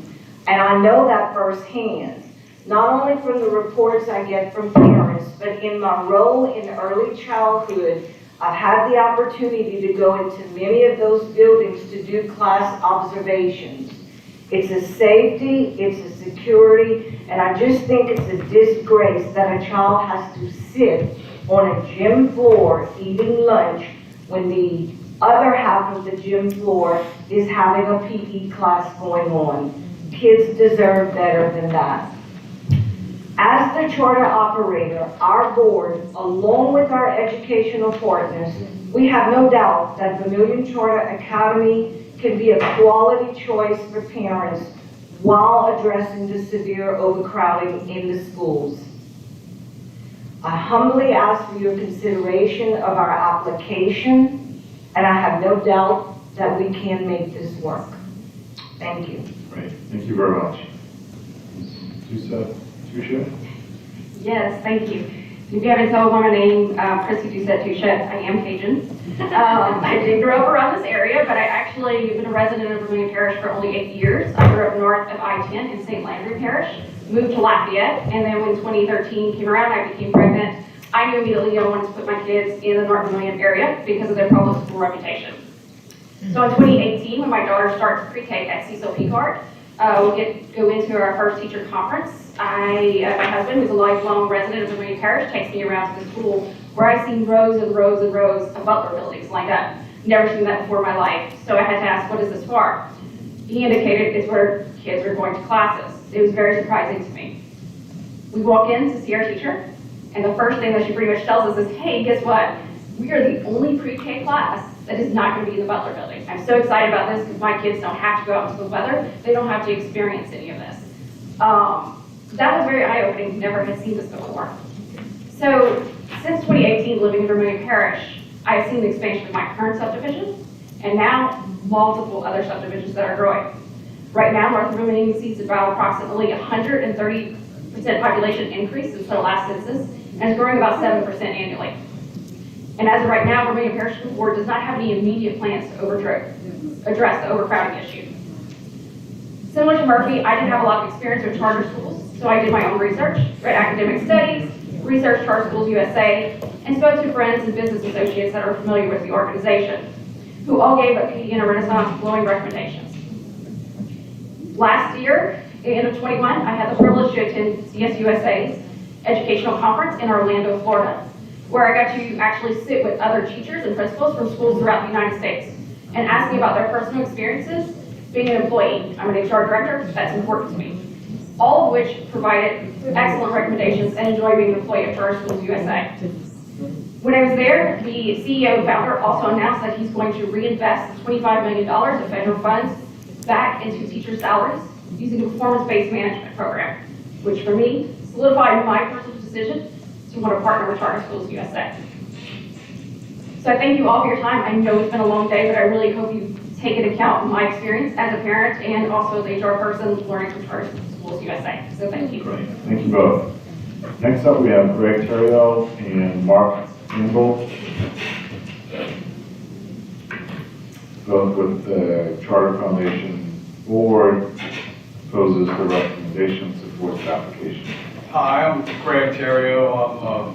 I'm the Director of Teaching and Learning for Charter Schools USA, but I'm also the former principal at Cecil Picard Elementary and at North Vermillion High School, which was a 7 to 12 when I was there. I'm very proud to say that North Vermillion High School became an ager in my tenure and has continued to do so in that time, and also be top gains along with Cecil Picard, and the education of those kids in that community, for which my kids graduated, is very important to me. What I tried to do to show you what we can do comparably is to give you two different sheets, and you guys have been given two different sheets. And I wanted to compare SPS of like schools around us, okay? So the legal size sheet shows you where Acadiana Renaissance Charter Academy for the 21 school year scored a 90.3 in simulated SPS. And in the blue, it indicates where we are above the local district schools, with the exception of one, Green Tea Linden, across the board in those academic indices. I'd also like to call your attention to where Lafayette Renaissance Charter falls, along with its academic alike groups in the northern part of Lafayette, and it falls number 2, and it's the largest, it's the top K-8. When you get to Caddo Parish, you will see that Magnolia School of Excellence is rating in the top 4, and SOBA is rating in about the middle of where EVR and its groups of kids are, okay? So that is the 21 school year. I'd like to let you know that LCCA and Southwest, despite the 4 hurricanes that they had, also did comparably good. I'd also like to speak to this as well, though.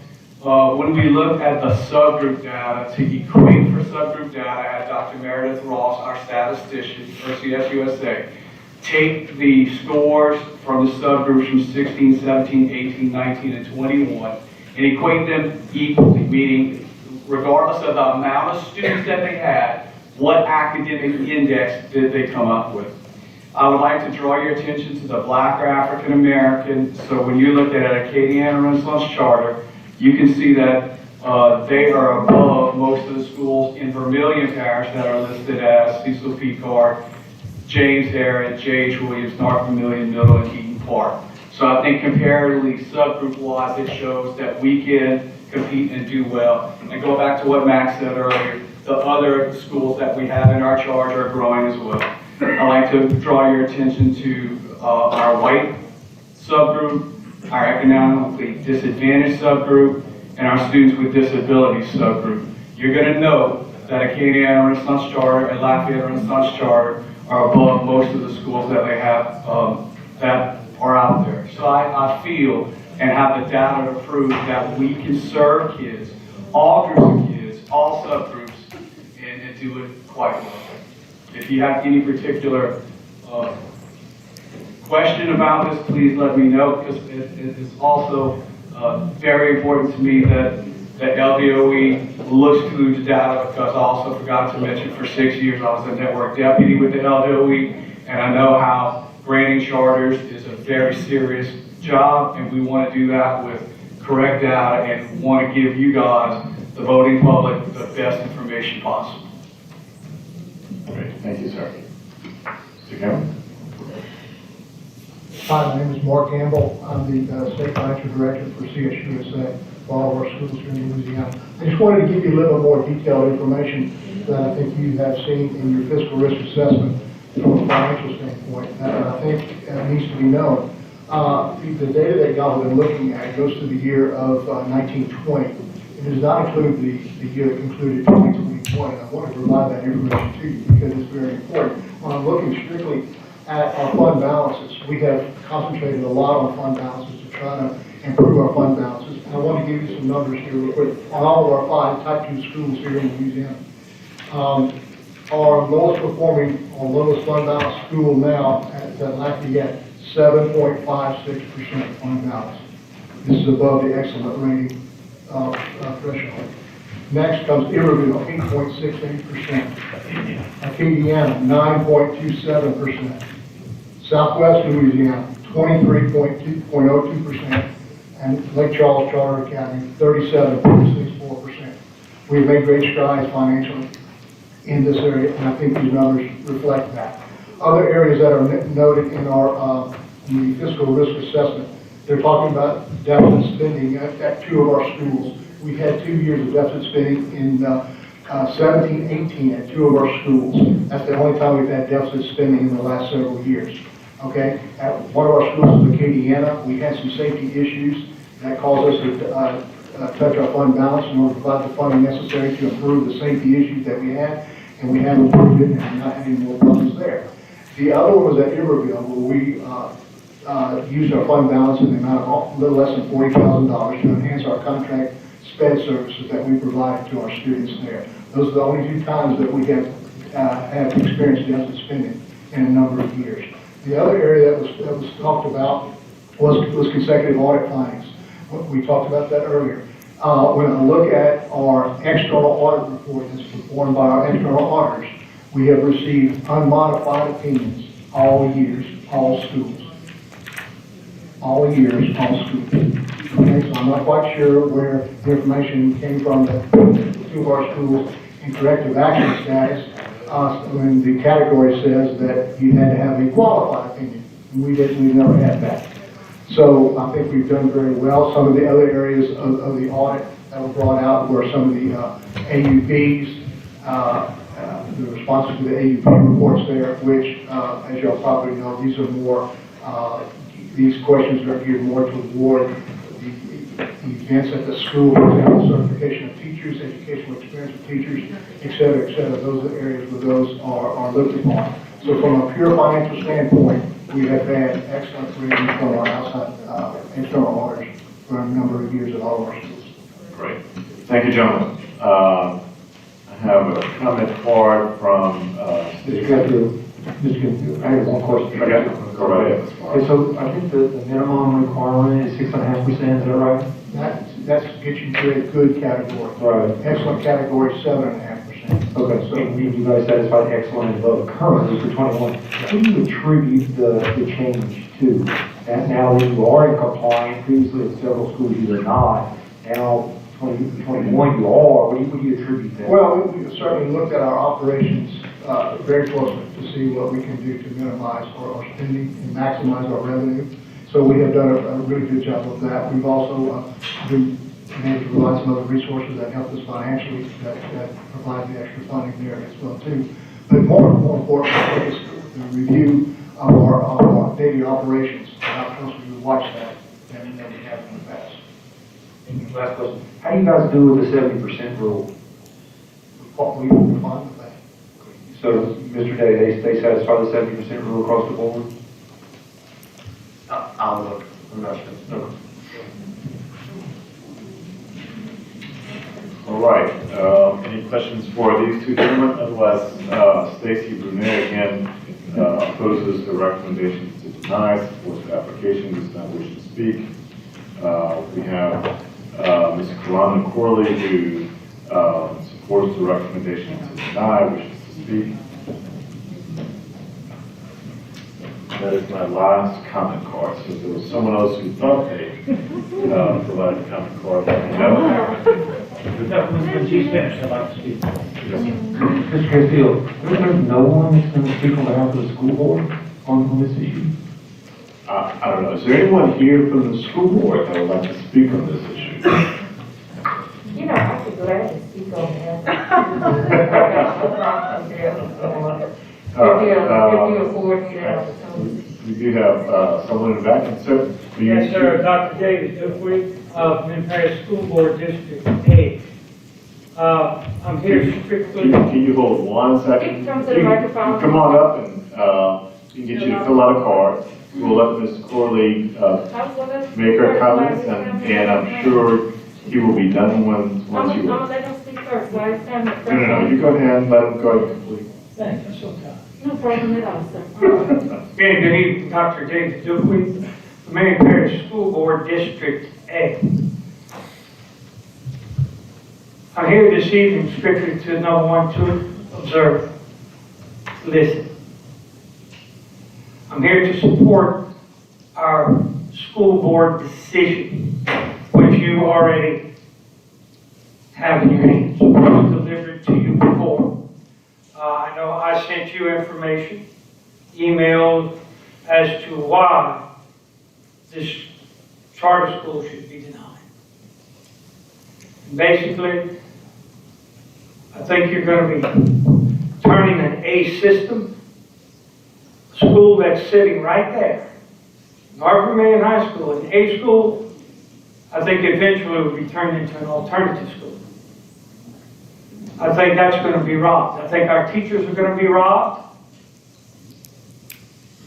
Yes, sir. I think you will deplete the Marion Parish School Board system.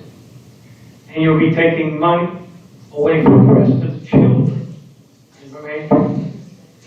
Thank you for your time. I appreciate it. Y'all have a good evening. Yes, sir. Yeah, I'm interested in the alternative here. The driver for this application is overcrowding. And I've looked at the data, and there's an extreme overcrowding issue in my mind.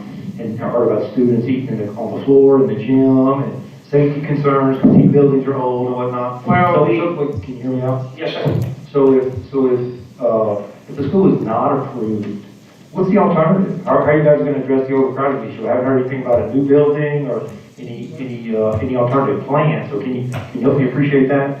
Well, there's discussion. That's all I can say. How you say there's nothing in paper written down, but we have it in discussion. Forrester, I'd really like to say this. For eating on the ground, the board member at the time, we offered a cafeteria, but they didn't want it. The board offered a cafeteria at that time. Who is they? The board. A number of us, we were talking about putting a cafeteria there. And it starts with me. Some members of the board want the cafeteria, but the full board didn't vote. Is that correct? Eventually. Okay. Yes, sir. The bottom line right now, there's no alternative plan. That's what I'm hearing. Yes, sir. Okay. Thank you. Oh, thank you.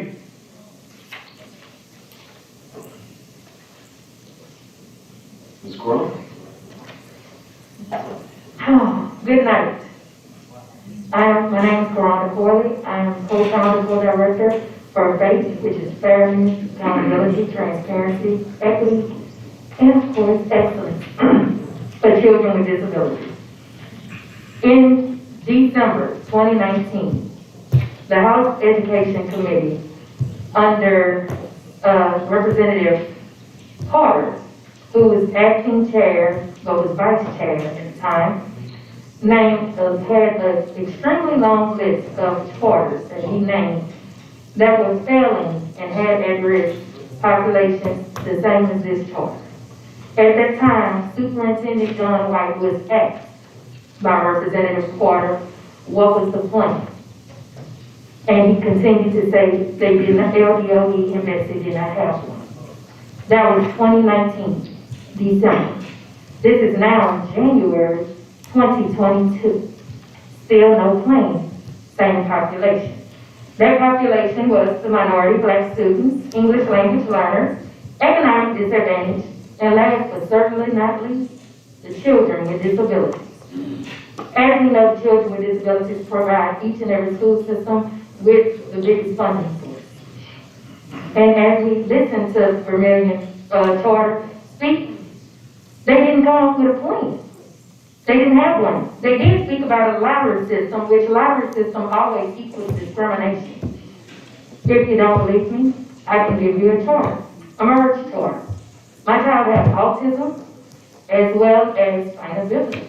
But my child cannot go to a merge charter because a merge charter does not take children that have autism and other disabilities. In fact, they don't take children that have autism and orthopedic impairments. That's something our BESE board needs to consider. But I do come with solutions. So I took the time to write them down so I didn't have to remember them, because we had a slew of people from Vermillion Charter that came up with reasons why they should stay open, and I came with solutions that can actually help. Number one, let's outsource monitoring to these local grassroots, because currently we are not having any real true monitoring as it relates to a lot of our schools. And I'm not talking about just the charters to be monitored, I'm talking about all the schools, the traditional public schools as well. Number two, create and reestablish the ombudsman program. We used to have the ombudsman program that worked just like it does in a nursing home, where if there is a problem, we actually can contact the ombudsman would actually go to the school, and they would actually inspect or investigate. If we do have this program still in the established, please put that information on LDOE because it's not there. Number three, allow the LEA, Vermillion School System, to actually purchase that facility. Because I noticed that several BESE board members spoke about the children eating on the floor, and I have a problem with that. But if this charter is not going to be in existence, we can definitely allow the LEA to actually purchase that building and actually be able to utilize it and move their actual current schools into that building. Number four, have all the schools, charter, traditional public, to adhere to the same criteria. Because in fact, they actually have to adhere to the same federal law. So let's just have one criteria and not continue to change it. Last but definitely not least, number five, create a task force that can aid in creating a real, true plan to address how we can fix these problems that consist of the populations that continue to be underserved and unserved. And I welcome any and all questions you may have. Thank you. Thank you, Ms. Corley. Mr. Garvey. Yes, I'd like to, if I could, get some input from the superintendent on this. We had some, what I would describe as new information come out that was not available at the time of the third-party evaluation. There's some talk about overcrowding, which I didn't see mentioned in the third-party evaluation. Some updated financial statistics, which seem to indicate that things are better than what the third-party evaluator thought at the time, with the information that they had. And the Vermillion board has agreed to bring in some expertise from the Lafayette board. And with that new information in mind, I was wondering if you would like to comment on whether you would think it would cause you a problem if we were to approve this charter. I know you don't want to, not in a position to change your recommendation, but maybe you could comment on it, if you would. Yeah, I'll just give a little information in terms of the recommendation. We've had, I believe, we've made consideration around 5 different charters today, and we have followed the opinion of the third-party review on each of those applications. When it comes to this particular application, and it had a recommendation of deny, as Mr. Day indicated, we decided to look at this and just determine, is there anything compelling here that would prompt us to overturn the recommendation of a denial. And this is more information than you asked for, Mr. Garvey, but I just want to at least add some voice to the conversation from where we're coming from. We did look at the letter grades of our schools across the state that have the CUSA affiliation. And there's no malice in our recommendation of denial. And 83%, based on the last official letter grade, 83% of CUSA affiliated schools are C or lower, and and 3 of those are rated at D. Vermilion Parish school system is the number 2 ranked school system in the state of Louisiana, an A-rated system in 2019. We also know that 43% of the CUSA schools are meeting their student with disability numbers. They do fairly well in terms of meeting the required economically disadvantaged numbers, 86% by our account. The one school that does not meet the economically disadvantaged numbers is the one that's been referenced multiple times. It is the A school, which is Acadiana Renaissance, and they're at 47% economically disadvantaged. And just as a point of information, the state averages, I believe, around 74. And then once we get into finances, and as even Mr. Day has indicated, some level of improvement on our last official marking, only 14% of their schools were meeting all expectations. The one exception to that is Lake Charles Charter Academy that is meeting all their financial expectations. So whenever we looked at that and we had the recommendation to deny, we didn't see anything compelling that would prompt us to overturn. To your point, I mean, there are significant issues, as I appreciate, in Vermilion with overcrowding. We did not explore the level of overcrowding. That's not something that we look at. I've appreciated getting to know through their testimony to the board. I think they're fine people. I think they're good people. I'd like to go to dinner with a few of you at some point. But these are new. This is new information brought to us that was not considered in our review. And of course, we respect that we're providing a recommendation to the board based on facts and based on the best information that we have. If the wisdom of the board is to approve the school, we're certainly going to work with them and do what we can do to help make them successful. Okay. Any additional, Mr. Garvey? Yeah, with that in mind, I'd like to offer a substitute motion that we approve this charter. All right, there's a substitute motion that's been seconded by Ms. Holloway. All right, that said, any discussion, comments with respect to the substitute motion? Is there any objection to the substitute motion? One, two. Mrs. Castile. Yes. I'd just like to note for the record that I'm going to, sorry. I'd like to note for the record that I'm going to recuse myself from the vote as a employee of a neighboring district that would be impacted by the population of this school. I think that's the most appropriate thing to do. Is that abstaining or? Abstain. Abstain is really more appropriate. And who voted nay? I'm sorry, we had 2 nay votes, Ms. Fauché and Dr. Davis. I'm sorry, do we have an abstention or recuse? That's all I want to know. You said recuse. An abstention? She said recuse. Okay. All right, that said, the motion, substitute motion passes. Thank you, ma'am. All right, I think that takes us to the last item on our agenda, which is adjournment. That is. Mr. Superintendent Rowe. Give me 15 seconds here. We have really expanded the portfolio of charter schools in our state today, and a lot of hope for children and families to enter into some new schools, and for us to help ensure that those schools get off to a good start. We, like I mentioned earlier, have to make sure that we are providing support from our offices. So we'll be doing a little bit of realignment just because the portfolio has grown. Also wanted to just acknowledge Mr. Day and his team for 6 hours in that seat. And so thank you, Max, for such an incredible amount of work. Of course, Christine. Absolutely, that's good. Good job. Right. Thank you, folks. We are adjourned. What? We have one more committee meeting. I think if we can take 5 minutes to reset, stretch our legs, grab a snack, be in here, I think we can move this along Well, we still have to flip over stuff.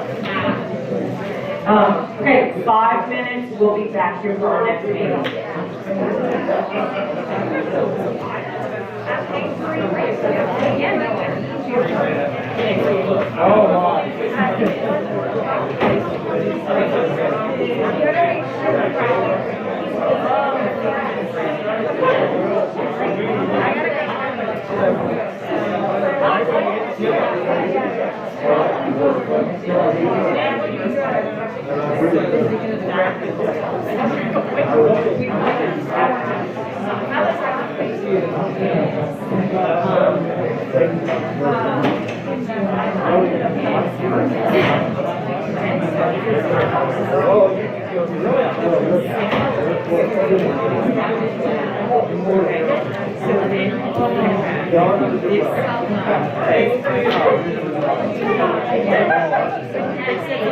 Thank you, sir.